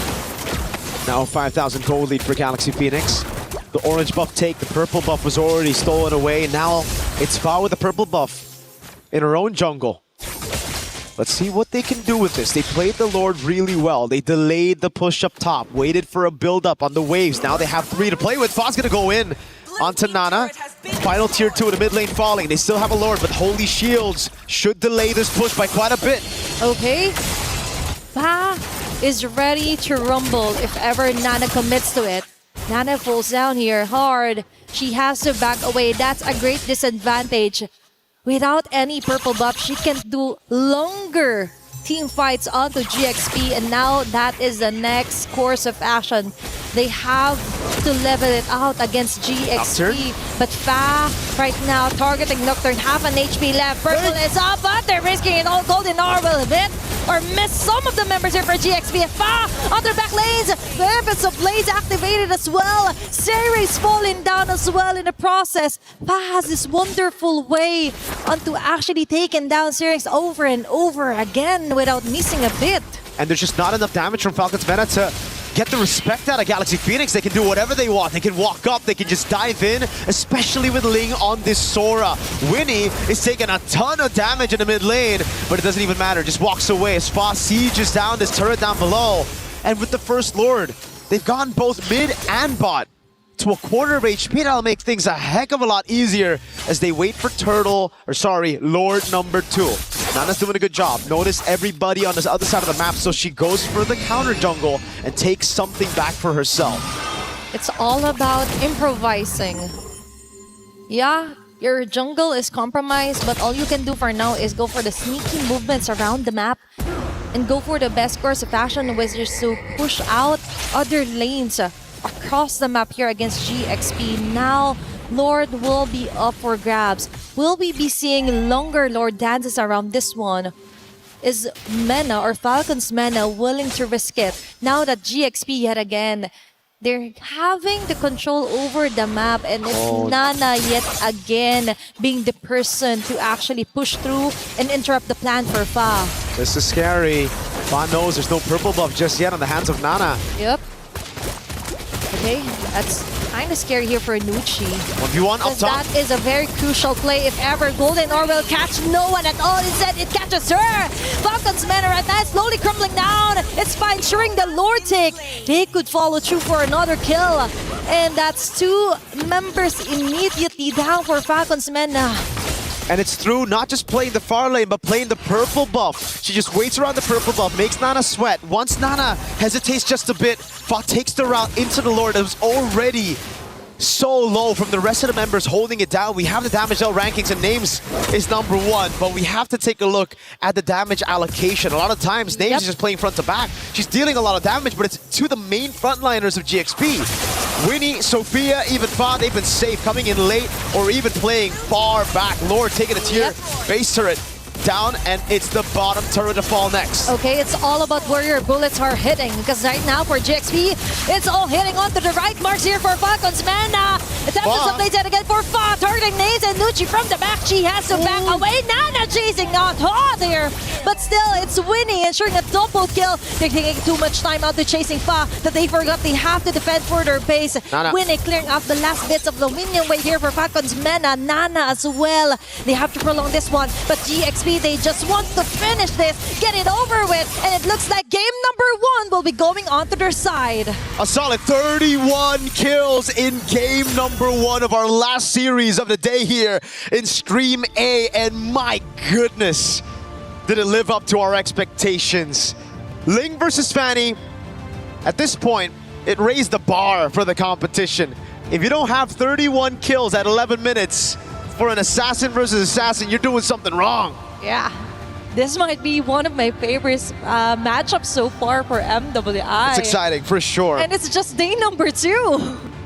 And I think it raised a lot of the doubts that people had on Galaxy Phoenix yesterday, right? We saw it in Stream B, but a lot of people were tuning into Stream A thinking, okay, maybe it was a fluke win against one of the Titans in MWI, but I think with this performance, it's a statement victory to the world that the other teams are certainly catching up, and Cambodian MLBB looks like it's at the top with Galaxy Phoenix.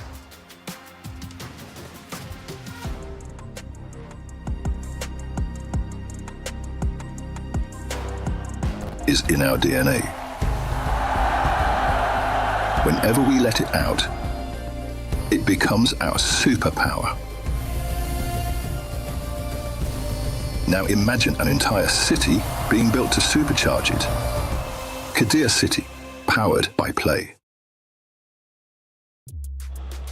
Well, based off the pick and bans, we knew it was going to be exciting, and it absolutely was. Galaxy Phoenix takes map number 1. Can they close it out in a 2-0 like everyone has done so far in the past 2 days on our stage?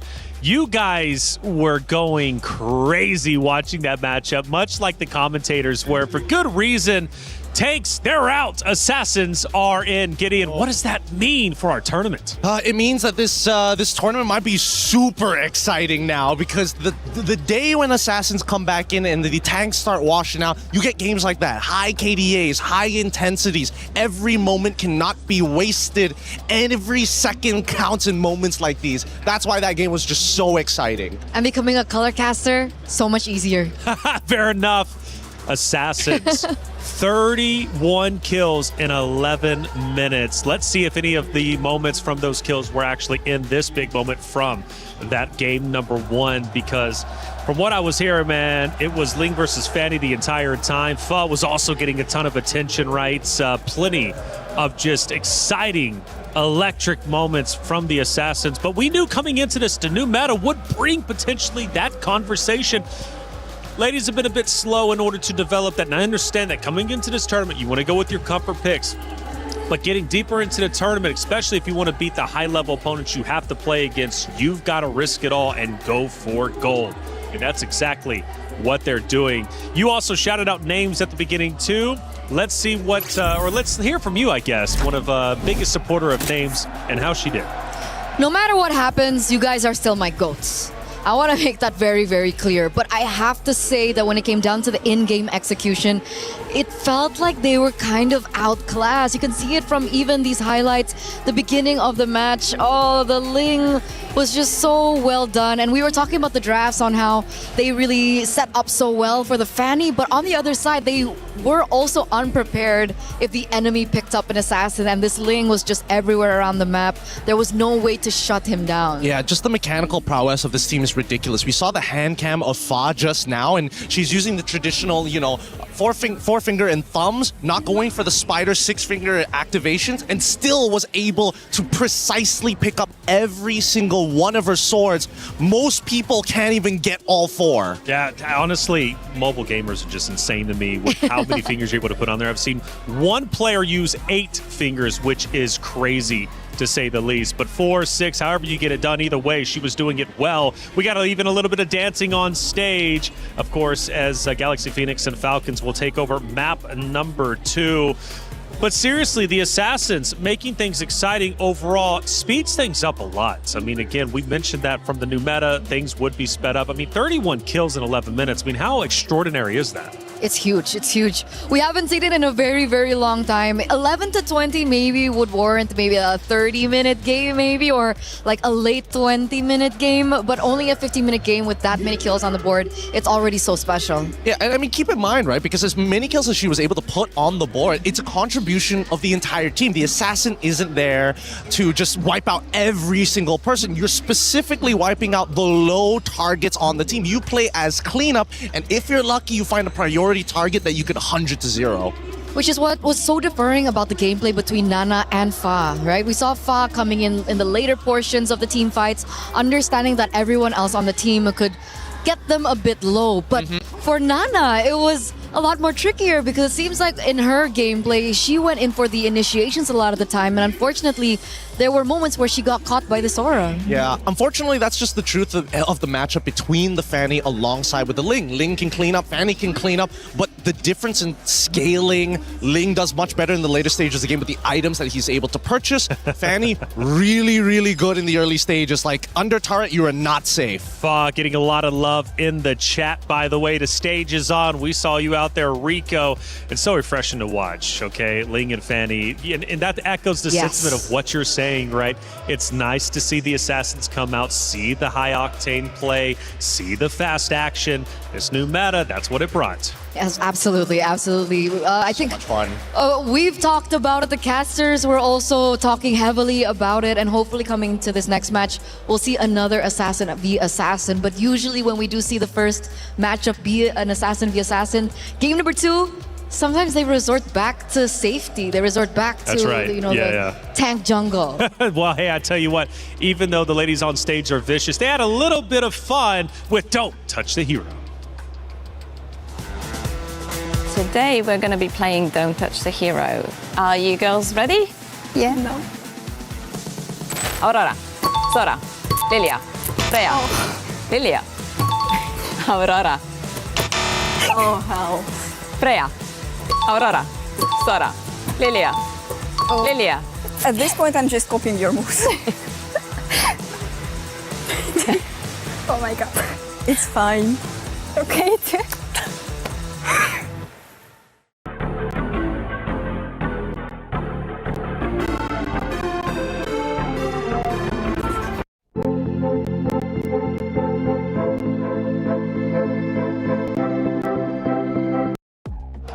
That was entertaining, and it takes at least a little bit of the pressure off that main stage or the MWI. How do you think you two would do in it? Amazing. I do amazing. Okay, pure confidence. Gideon? I think I would have simulated that handshake as well of like, Hey, that's what I did in Wild Cards. We don't talk about it. Look, it's tough. It's tough, and I have to admit that these girls are doing a very good job because I would have absolutely ruined myself. Sora, okay, Sora. Oh, no, I'm not supposed to do that. I think you would have done well, though, posing for the Eiffel Tower on the green screen. Let's head back to the stage, though, because it's time to get things started once again between these two great teams. Now, going back into game number 2, Do we stick with the fresh meta, right? Do we continue to try it? Obviously, for the side of Galaxy Phoenix, why not? I mean, they were dominant. They ended up winning. For Team Falcon's meta, though, do we go back to the bread and butter? Would that even work against the Assassin comp? Personally, I think yes, it does work very, very well. There was a reason why the meta always revolves around these three things. If tanks are in the jungle, assassins are out, then fighters need to come in to deal with the tanks. Then once the fighters become the main meta, the assassins come back because the fighters can't keep up with the assassins. It's this nasty little trifecta that always happens every single patch. Every patch indeed. And for Falcons meta, how do they deal with Fa? I mean, Fa was on fire the entire time, repping Claude. What's the counter to that? I think that's a really good question because come game number 1, we saw that they actually respected Fa by taking away the Guinevere. And they're going to do the exact same thing actually as we get into the drafts here for game number 2.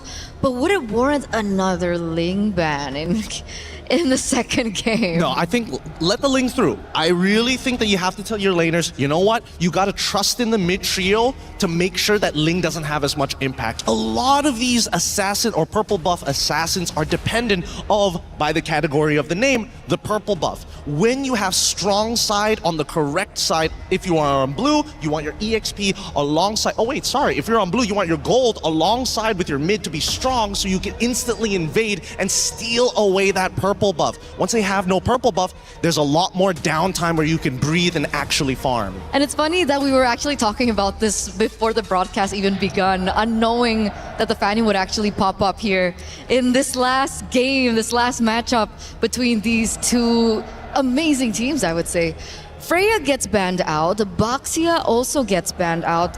It is looking like they might be setting up for yet another assassin jungle matchup. Did they ban Baxia out in game 1? I don't think so, right? It's only like towards the latter half. So they only went onto that third pick to ban it out. The fact that they're banning it out now, I feel like Galaxy Phoenix are already thinking about what Falcons are going to do to adapt. That's possible. That's possible. The Beleric gets banned though. Is that in accordance to what you're saying right now? Not 100% just yet. I want to see this third one just to be sure. Whether or not it's just we're changing up the order. Really, we already know what we want to ban and we know what we want to pick. Okay, but in terms of bans for Teams Falcons, it's the exact same. Hasn't changed at all. Gwyn, Freya, Matilda banned out again. Last time they picked up the Marcel first. I'm wondering if they want to swap things around. I think they can still do it because again, like we saw in the previous game, the mid duo, they were already going to war and they called in both their junglers at the exact same time. So it's moments like that where it's like, can you be a little bit more precise? Could you set up a better scenario? Can you win out that 2v2? And I think that's what GP is thinking about as they get rid of the Carmilla. Once again, just making sure that they cover their bases. If I'm not mistaken, it was Galaxy that banned out the Carmilla in second phase. So the hero that they left open this time around is the Paquito. And I feel like the Paquito does really well against the Assassins, no? It does. Magically, yes, it does. But Esmeralda is still available. So technically, counterplay is in play. It's just whether or not who's going to make that first move, right? If Marcel shows up here, then it's kind of whatever on the opposite side. Okay. Let's see. It really depends on what this first pick coming in through from Team Falcons is going to be. And this time it's not as decisive. They're actually really thinking about it. Are they considering perhaps a different pick in game number 2? I mean, could be. There you go. Esme, they give up on the Marcel very early on. Do they want to give that up though? That's the thing. The Marcel is a little dangerous here. As much as Esmeralda becomes the super tank, Marcel can peel people off of their main targets pretty well. And more importantly, he's just fast. Absolutely. I think the next matchup here, are they going to once again prioritize the Claude? It was something that really worked out for them at the very end. It could be the carry, it could be the Claude. But at the same time, now that I see Esmeralda, there's a smaller chance of actually going for the Harris. So that's kind of out of the way, which leaves us with 3 potential heroes. One of them, I think, might be a bit better than the others, which is the Moskov. Moskov is particularly good when when the junglers are playing assassins. You have a way not only to create distance, but actually push them away from you. It makes sense if you want, more map control as well. But if they're going to be playing assassins, that could be of tremendous value, and you can utilize that to control the far lane. You can split push and then eventually use your ult to join in on the fights. But they don't bite. It works both ways, but now with the Claude already locked in for the side of GP, because again, we know that GP are going to be the ones who are more likely to go for the assassins in comparison to Team Falcons. So what's the setup now for Team Falcons? Oh, I like this. I like the single target lockdowns. I like the high-lows a lot here. So they learned. They learned a little bit. I would have also preferred the Hilda. That would have been an also pretty good option. Moskov, they are thinking ahead. You know what? I should stop. I should stop. I'm here doing checker moves. They're playing chess already. Absolutely, yeah. The Moskov comes through here. It's something that we did discuss earlier on. Hylos as well. Considering now that Galaxy Phoenix are in a position where they might be unprepared when it comes down to an assassin pick. But for some reason, looking at this comp, can Paquito jungle work? Paquito jungle, with the nerfs, I don't think so. I personally don't think so. He doesn't get any extra benefits going into the jungle. Yes, he'll have impact, but he also still is going to be a little slow to hit level 4 because of that clear speed. You're better off in the EXP where you're still going to be relevant, and better yet, I think that right now, it's not very clear what kind of composition either side want to actually play. The Alice, very good option here from GP. Dude, Ririth... his drafting has been crazy. He is calling the shots here. Can they go on the second phase? Do you think that they're actually looking for an option for mid lane that can scale? I'm thinking like Farsa Sicilian type nonsense. Oh man, I mean Renmar did mention the Sicilian, but if we want to go like a lot simpler, we can go for something like the Kimmy. Kimmy? Like Kimmy does also scale, right? All right. If we see here on Red 4 that GP decide to get an assassin, hey, that's not the only assassin, nothing to worry about. There's still the Hayabusas, there's still the Hellcurts, there's still the Hanzos still available. Oh man, you know what? The fun ones got banned out as well. Ling on the opposite side is the response. That's why I saw the Fanny being banned out and then the Ling response. There is still space for, the Hirara, the Nolan as well. It's something that we're more, accustomed to when it came down to MWI. The Yve gets banned. Why Yve? I mean, they're up against the Claude anyway. I would have thought that they would be okay having the Yve on the other side. Yeah, that's what I would have thought too. That's actually kind of interesting. Why get rid of the Yve at this point? Do they want to make sure that maybe they lean into a potential Valentina? And the Yve, is just a really tough lane matchup, and they don't want to lose the early game. Or do you think it's Alice in the jungle? Alice in the jungle? I mean, that's old stuff, but it might not be the worst here. At the same time, we see that Jushin is getting banned out on the opposite end. Yep, very, very intelligent bans here from either side as we now see GP on the most important pick. So perhaps they were just setting up for the Jushin pick. That's what I was thinking of, right? I was like, Yeah. at some point, Jushin has to be entered in before you even start thinking about Sicilian and Farsa. Yeah, that's why they banned out the Yve. They just wanted to signal that, hey, we might be picking up the Jushin, and of course the Jushin against the Yve in the lane doesn't do as well in terms of range and of course as in terms of clear. So as we get into the second phase of the drafts, this is where things are really going to just span down. Because they basically have a mirror splitting image of the exact roles on either side, right? It's not, hey, I'm going to give you a new question. It is, this is what I'm going to do. And the opposite side said, you know what? We're going to do the same. And Selena gets locked in as the dedicated mid laner. It could go into the jungle, to be fair, but it seems very unlikely. It is. And this means that perhaps we're going to be seeing something less exciting in the jungle. Could we be... is it possible to have Assassin in the jungle and Assassin in mid? Assassin in the jungle, sure. Assassin in mid, I think there's got to be a very clear setup, right? There has to be I need vision so I can do this. And if you have that vision, I think the only one that makes sense would technically be the Hanzo, because he's the only one who can just walk in single-handedly, steal a camp, and then get out. But I want to see what Falcons want to respond, because looking at the Selena, what could be going through their minds? And Yi Shin gets locked in here, alongside with the Gore to deal with a potential secondary tank. Okay, so they have like the bases covered, right? They have a really strong mid laner, heavy burst as well, a lot of high damage. I'm really worried about the front lines coming in from Team Falcons and whether or not Galaxy have enough damage to deal with them right now. What is their choice? Suyo against the Gord and the Esme. Interesting. This is a high-risk comp coming out of GP. They understand, I think we got better mechanics and we're going to out-mechanic them. And I think that Falcons, they got to prove them wrong here. If they play a solid, standardized game, they will inevitably win the longer this game goes. And technically with the Marcel and the Selena, if they can go for heavy invades into the enemy jungle, it could just work out. Well, the team comps matched up before, and it went to the way of Galaxy Phoenix. This time around, Team Falcons tries to play around Galaxy Phoenix. Will it pay off? Well, let's find out. It's game number 2. The two Titans face off once again. Miriko, Athena, take it away.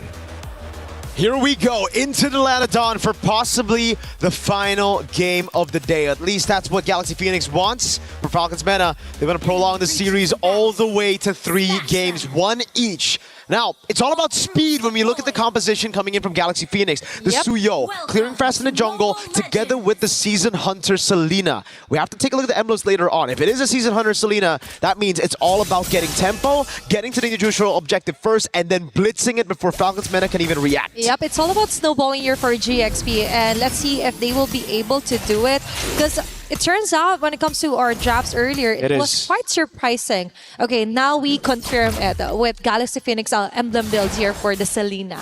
Yep, the Season Hunter on the Selena. This is classic. Usually you would use a Uranus in XP or even a Paquito. Someone that can cut, someone that can clear really fast. Almost a take there from Lemma. Delays Nana by quite a bit, and this certainly will give Fa a bit more of an advantage to play with. Definitely. So GXP is now playing right to their strengths, making the game faster. It's now all about Nucci being forced out of her revitalized, but it's okay because now for Falcons Mena, they just have to be really careful into giving those numbers rolling in for Galaxy Phoenix. Yeah. Falcons Mena really want to try to match that speed that Galaxy Phoenix are playing with. Thing is though, they just don't have the composition to do so. They don't. I think at this point they have to just give away some of that pressure. Nocturne's already rotated though. Get out the flicker, Mountain Shocker up. Okay, that's a big resource spent. That is, imagine, just to try and prevent the inevitable here from happening from Lemma. Although the flicker was actually used here. So might as well for Falcons Mena. Small wins do matter, small steps ahead of them before they actually try and contest this neutral objective. Now, talking about the speed of the game for GXP, if they are not able to actually capitalize on their snowballing potential, I think that might be one of the cons of what they wanted to do here for game number 2. So let's see it. Level 4 already. They go for the gank on Nocturne. Nucci. Okay, Nucci trying to hold over onto Fa. Syrinx with a successful first blood and Mystic Gush right on her face. Link tried to run away. Also, the flicker force out. That is numerous advantages for Falcons Mena. But Sophia and Lemma just goes on ahead of it, eliminating Junker altogether. Ling falling in with Crimson Gleam. They're keeping it watch here. Neutral objective should be covered now. Fa right on cue will be secured. That one, and Sophia going wild onto the front line, getting just enough of the damage to take down Nucci in the process. Nocturne fighting onto 3 women here from GXP, and she's taking most of the damages, but still not enough to sustain numerous team fights. GXP actually turned the tides into their favor on that one. All in. Golden Hour. Lemma gets away. Nana's caught in the bad spot. Okay, she's trying to run away as fast as she could, and that might be the end for now of that very colorful fights. It looks so good for Falcons Mena. Just for a second, you thought Galaxy Phoenix's composition, their main win condition, got derailed so early on with Fa taken down up top. But then, a monstrous arrow. Clinical, crazy accuracy by Sophia. Back to back, landing on these crucial targets. And she becomes the assassin. It almost seems like Fa on the Suyo becomes a bit more of a distraction, just to open up for the real carry, who's the assassin in mid, Sophia. Yeah, Sophia, the first one that we saw a very spectacular Selena play today. Although we've seen that play out onto Sini as well earlier for Team Vitality. But so far, for her accuracy rate, is all over on the roof here for GXP. Now for Falcons Mena, we've mentioned that they also have to kind of derail GXP, but also not just derail, but also have to choke them out and compromise their own jungling pattern, because it looks like they're the ones copying or ones just reacting to what Sophia and Lemma is trying to do. Now we see Nana slowly making her way, delaying some of those jungle camps to just try and delay things up here for Fa. One thing that you have to notice as well is the fact that with the Soul Sever getting nerfed in this patch, it's going to be very difficult for Fa to actually look for that damage. Okay. Ling Okay, they may just be able to compensate that if ever they're all together right now. SOD will hit out and Names goes in. That's too predictable here for Lemma, but at least for Nucci, they still got the kill. Sophia going in hot. Kinda heavy position here for GXP. They have to disengage, and that is exactly what they will do. Looks like it's going to be a free turtle here for Falcons Mena. And it comes through Names and also Syrinx being able to just shred through these frontliners. Link's not nearly tanky enough to deal with all of this damage. Yep. It's a very, very good mix of magic and physical. Winnie, though, was able to get a couple of hits down below and now is starting to go on Names. Wave not in the place for them to dive. Okay. But Fa might just want to go for it. It's all about making it easier for Fa. If Fa isn't able to do it, there are other members that could compensate for the lack of damage so far because of the nerf from Fa. There should be a turret takedown below. It should also be an invade. It does seem like for both junglers, they're just going to trade size of the map right now. Nana going up top to the Beetle. Ling is playing it safe though. Doesn't decide to blink. It will be turret for turret. Abyssal Arrow doesn't land. Fa. Ooh. That's two ultimates onto the middle lane committed without any equal exchange at all from GXP. Although they've got a turtle onto the top lane, I think GXP still got the most out of it. Denial of the buff, turret onto the bottom side, plus they forced out multiple ultis here from Falcons Mena. So now it's back to the slow game. And if you're thinking about the slow game, it really should be beneficial for Falcons Mena. They have a very good composition to scale into the late game. The Moskov, Gord, Eason, Shin, heck, even the Esmeralda, all will find a lot of value. But then you look at GXP and the fact that they can split things up a lot as well, right? It comes down to delaying these skirmishes with the Marcel, making it awkward, and then landing the crucial arrows to possibly turn things around. It is a very, very difficult lineup to pull off. But if Galaxy Phoenix does it, that's insane momentum and morale boost to take into the knockout stage. They are really used to high mechanical players here, or high mechanical skills as well. And Fa will get that opening. What a wild play here for GXP. And Ling with a torn of Roman hitting onto two members. Names trying to go for the free hits, but the damage just isn't there yet. Lemma on the other hand will be the sacrifice. Instead, that's two members for one, but GXP still have the chance to overturn that. Winnie right on cue with a PMI, but there is Nocturne just right in the corner, taking advantage of the chaos as well, and Fa onto the front with an evil cooler, and the narrow will just hit or just miss at all here for GXP. And it's the combo of the Marcel and the Selena as well. The Golden Hour locks them in place. The artillery gets locked from the Golden Hour too, and it just auto-connects on the members you see. Ooh. Again, very difficult composition to pull off, but so far they've done a fantastic job at executing it. Up top now, they send the Claude. Winnie trying to go for the siege, as Nocturne has to respect it. Galaxy Phoenix, they have enough damage to deal with the frontliners, and they have enough sustain to deal with Falcons Mena's damage dealers as well. This is actually good for GXP. Although we mentioned that this is something they're really difficult to pull off, they're also were able to pull off the macro side of things as well. Controlling the map, preventing Names with actually annihilating the rest of them, and giving Winnie all the winning lanes here. SOD with whisk out here onto Winnie. Very close call there for Galaxy Phoenix. Now they rearrange, they regroup as well. Really taking their time here as Nucci gets falling into the mid lane. Syrinx with the Mystic Gush of Winnie. Going in head-to-head on her with a blazing duet, all connecting onto the mid lane here for Falcons Mena. Now onto the mid lane, it's Fa going wild. Ling as well, Sophia dodging and sustaining all those damages as well. Sophia still alive and kicking, hitting on those arrow marks. Fa with a double kill. Now that's how they play. That's how hard they go against Falcons Mena. The back and forth is beautiful by Galaxy Phoenix. Falcons Mena, they always are in awe of what's happening, of what's hitting them right now. They're confused, left in confusion every single time. They think it's just going to be a clean front to back, where they've already gotten the sustain, where they already have the CC locked down on some of these members.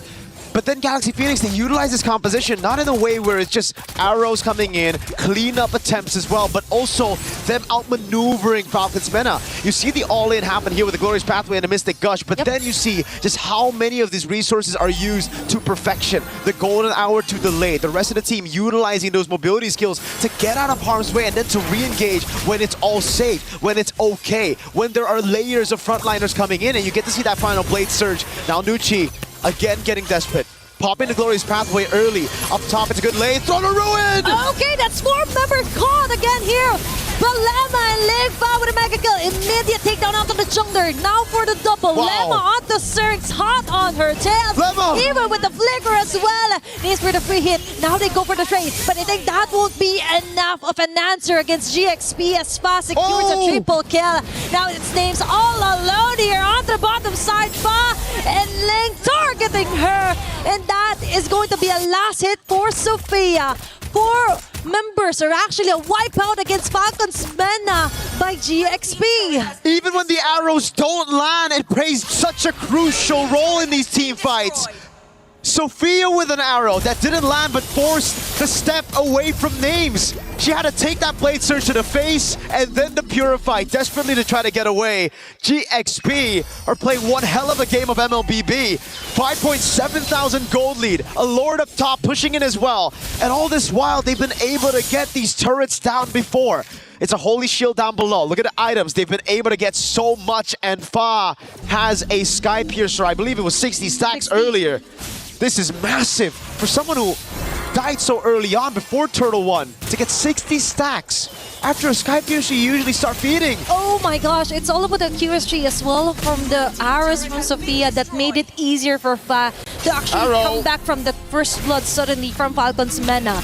Plus, it creates a lot of space interruptions against Falcon's Mena, which is what they're exactly doing. And now its Name's being targeted. Holy shields pop up. Another arrow right onto the face and a follow of the tornado throw in here for Ling. There's going to be a golden ore. Okay, frozen on the moment is Syrinx. So with the Mystic Gush, they tried to find an answer and they find it on the body of Ling. But still GXP, they were able to pop up Holy Shields, able to destroy a base turret. And now they're eyeing out a possible or a potential kill.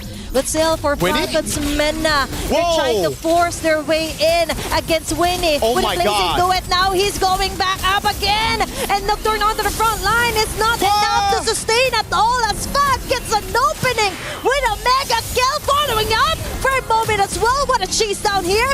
It's 2 members down here, but Nana gets a shutdown kill. And GXP, what a play here.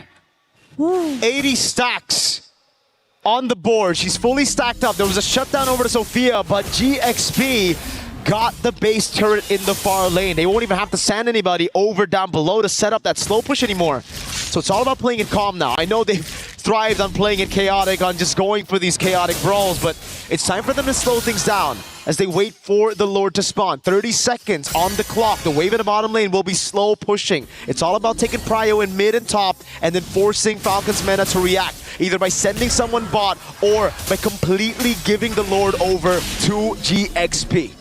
This is how they set their name high here on MWI. They may be tagged as newcomers, but with the way that they move... Oh my god, that arrow landed. It was just the Traceless that saved her. Okay, that is multiple dangers up ahead here for Falcon's Mena.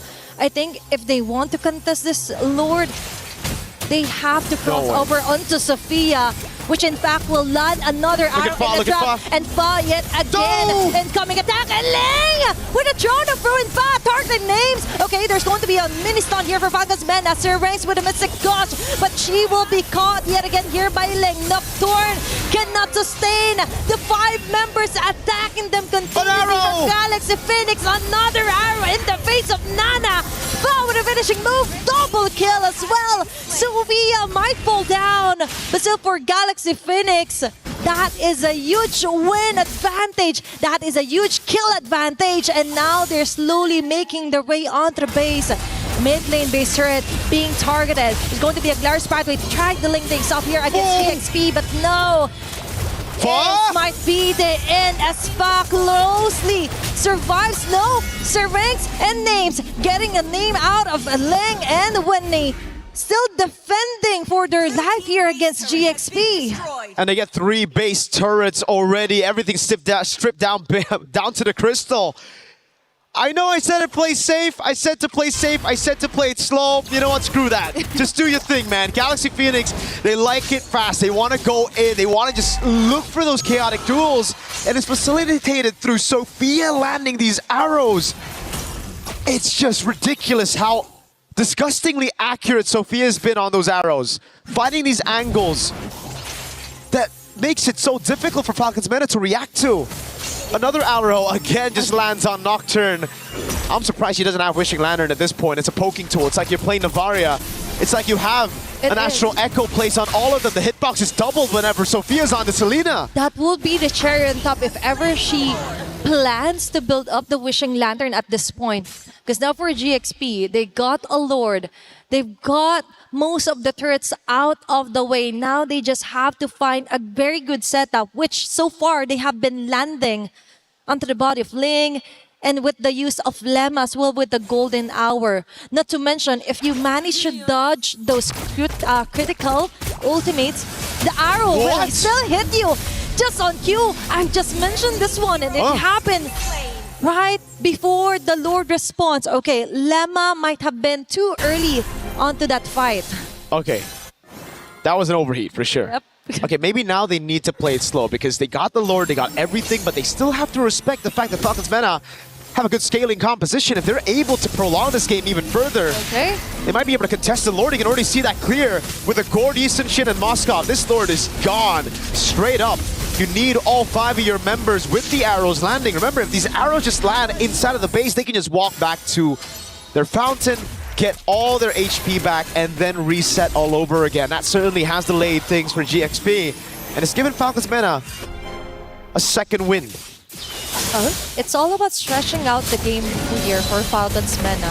For GXP, yeah, you are dominating, but there is still the wave clear present, and heroes for Falcons Vega, or Falcons Meta rather, that is slowly catching up. Speaking of stacks, 37 on that Thunderbell, 56 on the Sky Piercer, so we see how that has impacted GXP, how it's given Falcons Meta a bit more chance in this game. It's no longer at 80, so they won't start disappearing from the map whenever they get low. It's all about maintaining a low profile for now for Falcons Meta. But still, you can't keep a low profile as there's someone always attacking and giving the vision here, which is Sophia from Galaxy Phoenix. Now, they might not force out a team fight just yet. More on the macro side of things is Galaxy Phoenix, Phoenix needs to focus on. Look at Fa. Okay, Fa and Lemma has other things in mind. No, they don't want to wait for the Lord. They want to go in. Okay, Golden Arc caught all the 3 members here. Sir Ranks being caught here by Ling, and a fall of Throne of Ruin as well. Fa with the last hit. It's going in with the Blazing Duet with Winnie, who roams in movement as well. Double kill. That's 2 members down. Now it's 3 members left to defend for their base, but no, they still get it. Fa with a triple kill. Galaxy Phoenix just got hit. This might be the winning goal, winning moment that they need. 5 members still up, and it's only Nocturne left, and this is it. Galaxy Phoenix ensures the 2-0. A maniac for Fa. Delayed Savage, or rather a denied Savage by Nocturne, but it don't matter. Galaxy Phoenix are able to get the job done with a clean sweep. A statement victory to send them into top 8. And perhaps a declaration of war with this composition. A statement for sure. A win with one of the craziest, one of the toughest compositions to pull off, and they pulled it off all the way. It was crisp, clean, the arrow, the flanks, not waiting for the Lord and just subverting all of our expectations, especially Falcons Meta's. They weren't ready for that play. They thought it was going to be slow. They've expected teams to just play around the Lord after losing, or after winning this hard, after getting defended over and over again. Galaxy Phoenix may have come as a newcomer this season, but no, they should never be treated as such. What an amazing way to end the day for MWI. that is somehow one of the most dominating wins that we've seen today so far. We've seen dominant wins in the form of calculated domination, macro control, no shutdowns given. But now we're going to talk to some of the players with Hollywood, Rob, and Cheryl. Now, heartiest congratulations. You guys just punched your tickets to the knockout stages. Galaxy Phoenix has risen to the occasion. Now, I do have a question for you, Sophia, and that is, this is the first international appearance that you guys have been, and you have dominated the world stage. So how are you feeling? Are you guys like nervous at all? Because this is a spectacular performance. For us, even though this is our first international stage, but we prepare for it for months, so it's okay. We can maybe go to grand final.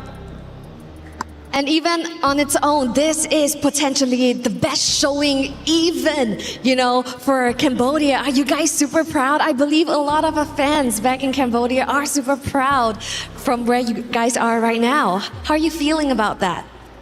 I feel very proud of us that we we prepare for train for a long time, so it's time for us to show our skills. That's true. It is time for them to shine. And so far, of course, you have been showing your skills. You've already beaten 2 champions, actually have swept 2 champions from 2 different regions. Is there any specific team that you have your eyes on next? I think Vitality, because she is the 2025 champion. Okay, eyes on the champion. Of course, you absolutely love to see this level of play right here. Congratulations again on your victory and qualifying to the knockout stage. Let's go ahead and send things over to our studio.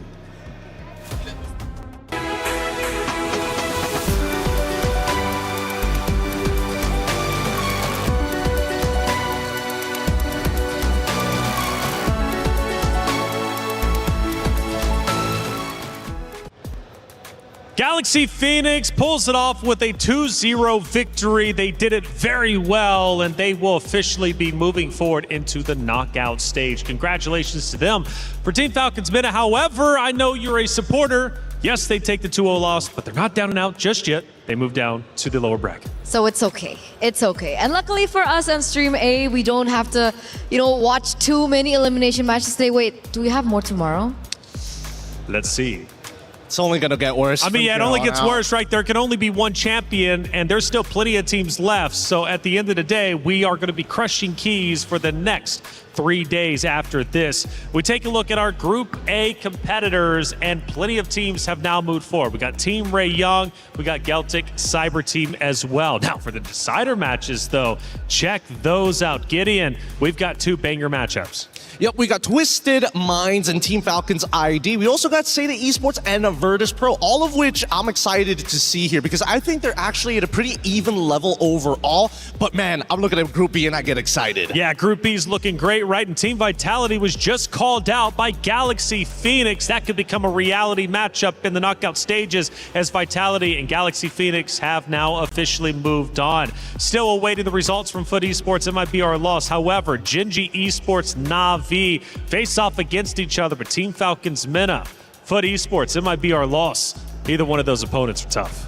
Yeah, I mean, that was the only team that has brought Vitality to a 26-minute game so far here at MWI. So I'm anticipating that last matchup, and I think it should be, well, my prediction would be it might be our loss, but who knows, Foot Esports could definitely surprise us. Either way, it's up to them to decide how it ends up going. Let's start taking a look at our great moments from that series. We take a look at moment number 1. We mentioned the team comps were going to be a little bit different this time around. We're getting up to the 9-minute mark. Gideon, what do you see?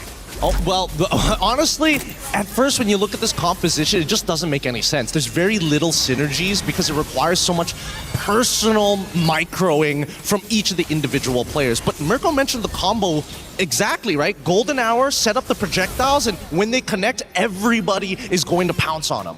It wasn't as quick this time around as it was in map number 1, but again, we still had plenty of chaotic moments. We take a look at our second one in Eterna. This moment was quite critical during the middle of the game. We're now down to the 9.5-minute mark. The Lord has been fought for. What do you witness? Yeah, so it's not so long after the clip that we saw earlier on, but we do already see some gaps here and there, especially when it comes down to the objective takes. Ling, she tried her best with the setup, but like look at the retaliation from everyone else. Like Strings had the Mystic Gush opened up, but look at the way that Lemma also just flickered for that, by the way.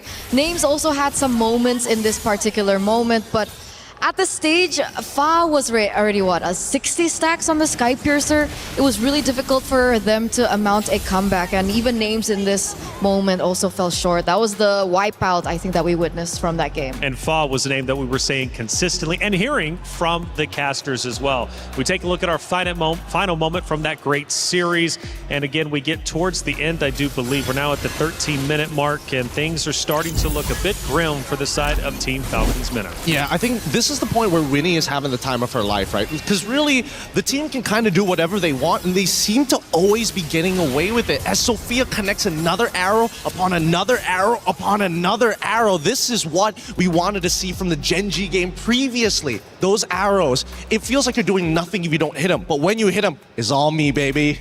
That's it, Eterna. Let's start taking a look at some stats and dive in a bit deeper into how the series ended up unfolding. I love stats.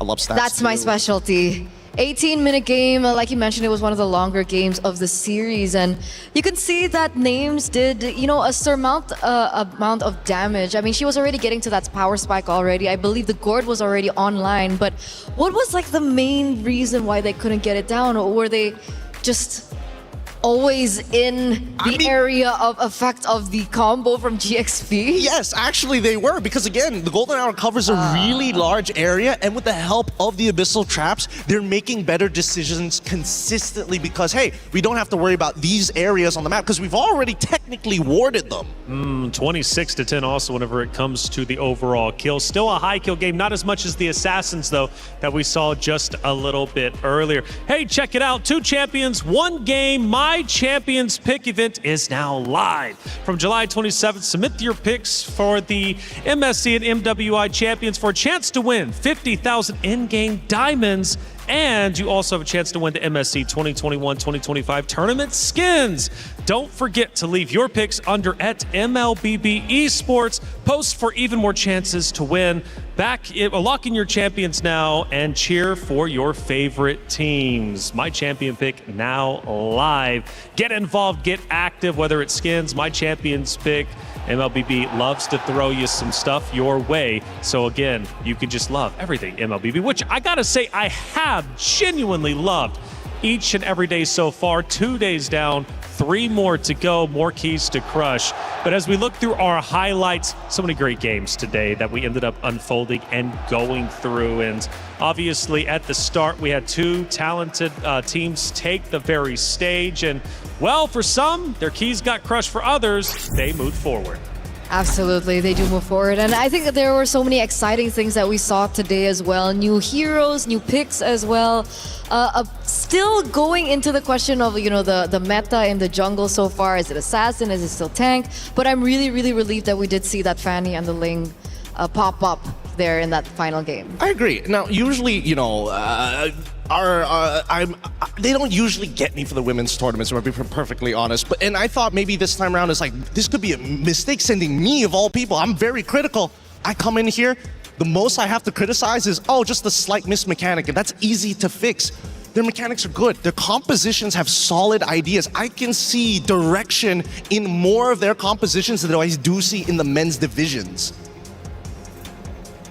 And hey, check it out for Vitality, though, who ended up going toe-to-toe with Genji, that rematch from last year. That was also a great series that ended up unfolding. And that one goes to the way of Vitality, which was a big move coming out from them, looking unstoppable even now, which is truly phenomenal. A lot of great teams have moved up. And again, for Galaxy Phoenix, they called them out specifically. They want to play that very roster, and they have a chance to take them. That would be crazy to say the least. You mentioned that target on Vitality's back. Well, now it just got a little bit bigger with Galaxy Phoenix. I think everyone, I like what Miracle likes to say, like over and over. I think he mentioned it in the group draws as well. He's like, to be the best, you have to beat the best. That's it.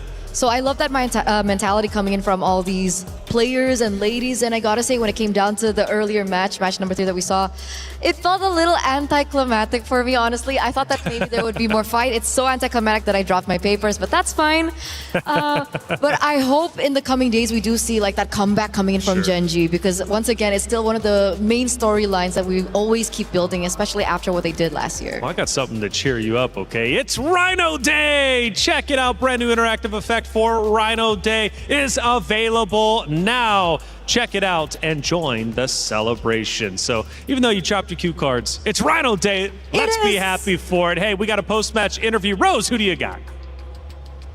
About the game, because just now Fa was amazing.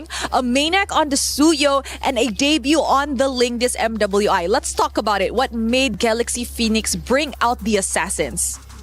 គេសួរថាមិនបានសម្រាប់ចិត្តយកលីងមកលេងព្រោះលីងហ្នឹងគេខានដកយូរហើយឥឡូវដោយសារតាជា favorite hero របស់ខ្ញុំហើយខ្ញុំក៏ខានលេងវាយូរដែរដែលខ្ញុំដកមកលេងហ្នឹងក៏វារៀង practice តិចតួចដែរមុននឹងលេងតែដោយសារតាវា favorite ស្រាប់អញ្ចឹងស្រួលវិញ so first of all she said Link is her favorite heroes and it's been a long time quite a long time that she didn't use it but before the match she did practice for a few matches. That's why she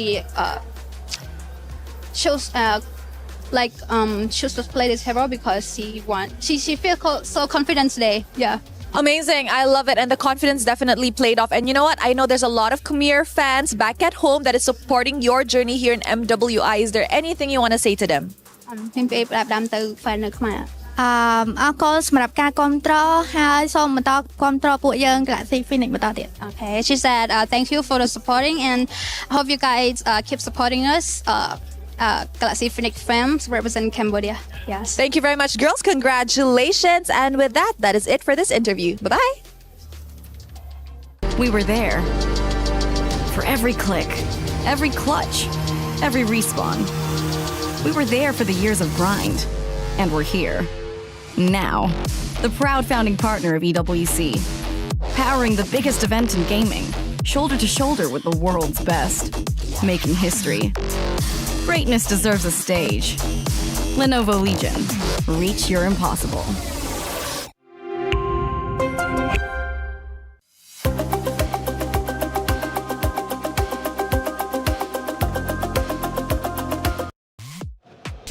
Thank you for the interview, as always, Rose. That's it for our matches for today. However, we got to go to the stage for one more surprise. We're interrupting your regular MLBB programming right here for a very special segment. Ladies and gentlemen, now we are celebrating 10 amazing years of Mobile Legends Bang Bang. And we would love to call in all of our favorite faces to come on in and join us on this celebration.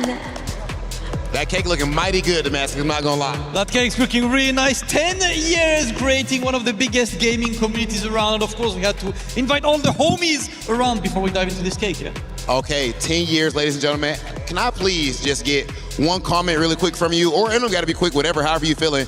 Just, how you feeling about 10 years of MLBB? Any words for the community? We're so blessed to be having these 10 years, these beautiful 10 years with all these beautiful talents. There's so much more that we have to offer you guys, so please stick around and enjoy year after year after year, because we're still gonna be here. Come on, man, enough said. I feel like pretty much right there, that is a mic drop. Ladies and gentlemen, of course, tomorrow we have even more MWI here at EWC26, as we have a few more losers bracket matches, and of course we are starting our knockout stages. You do not want to miss it. We'll see you guys tomorrow.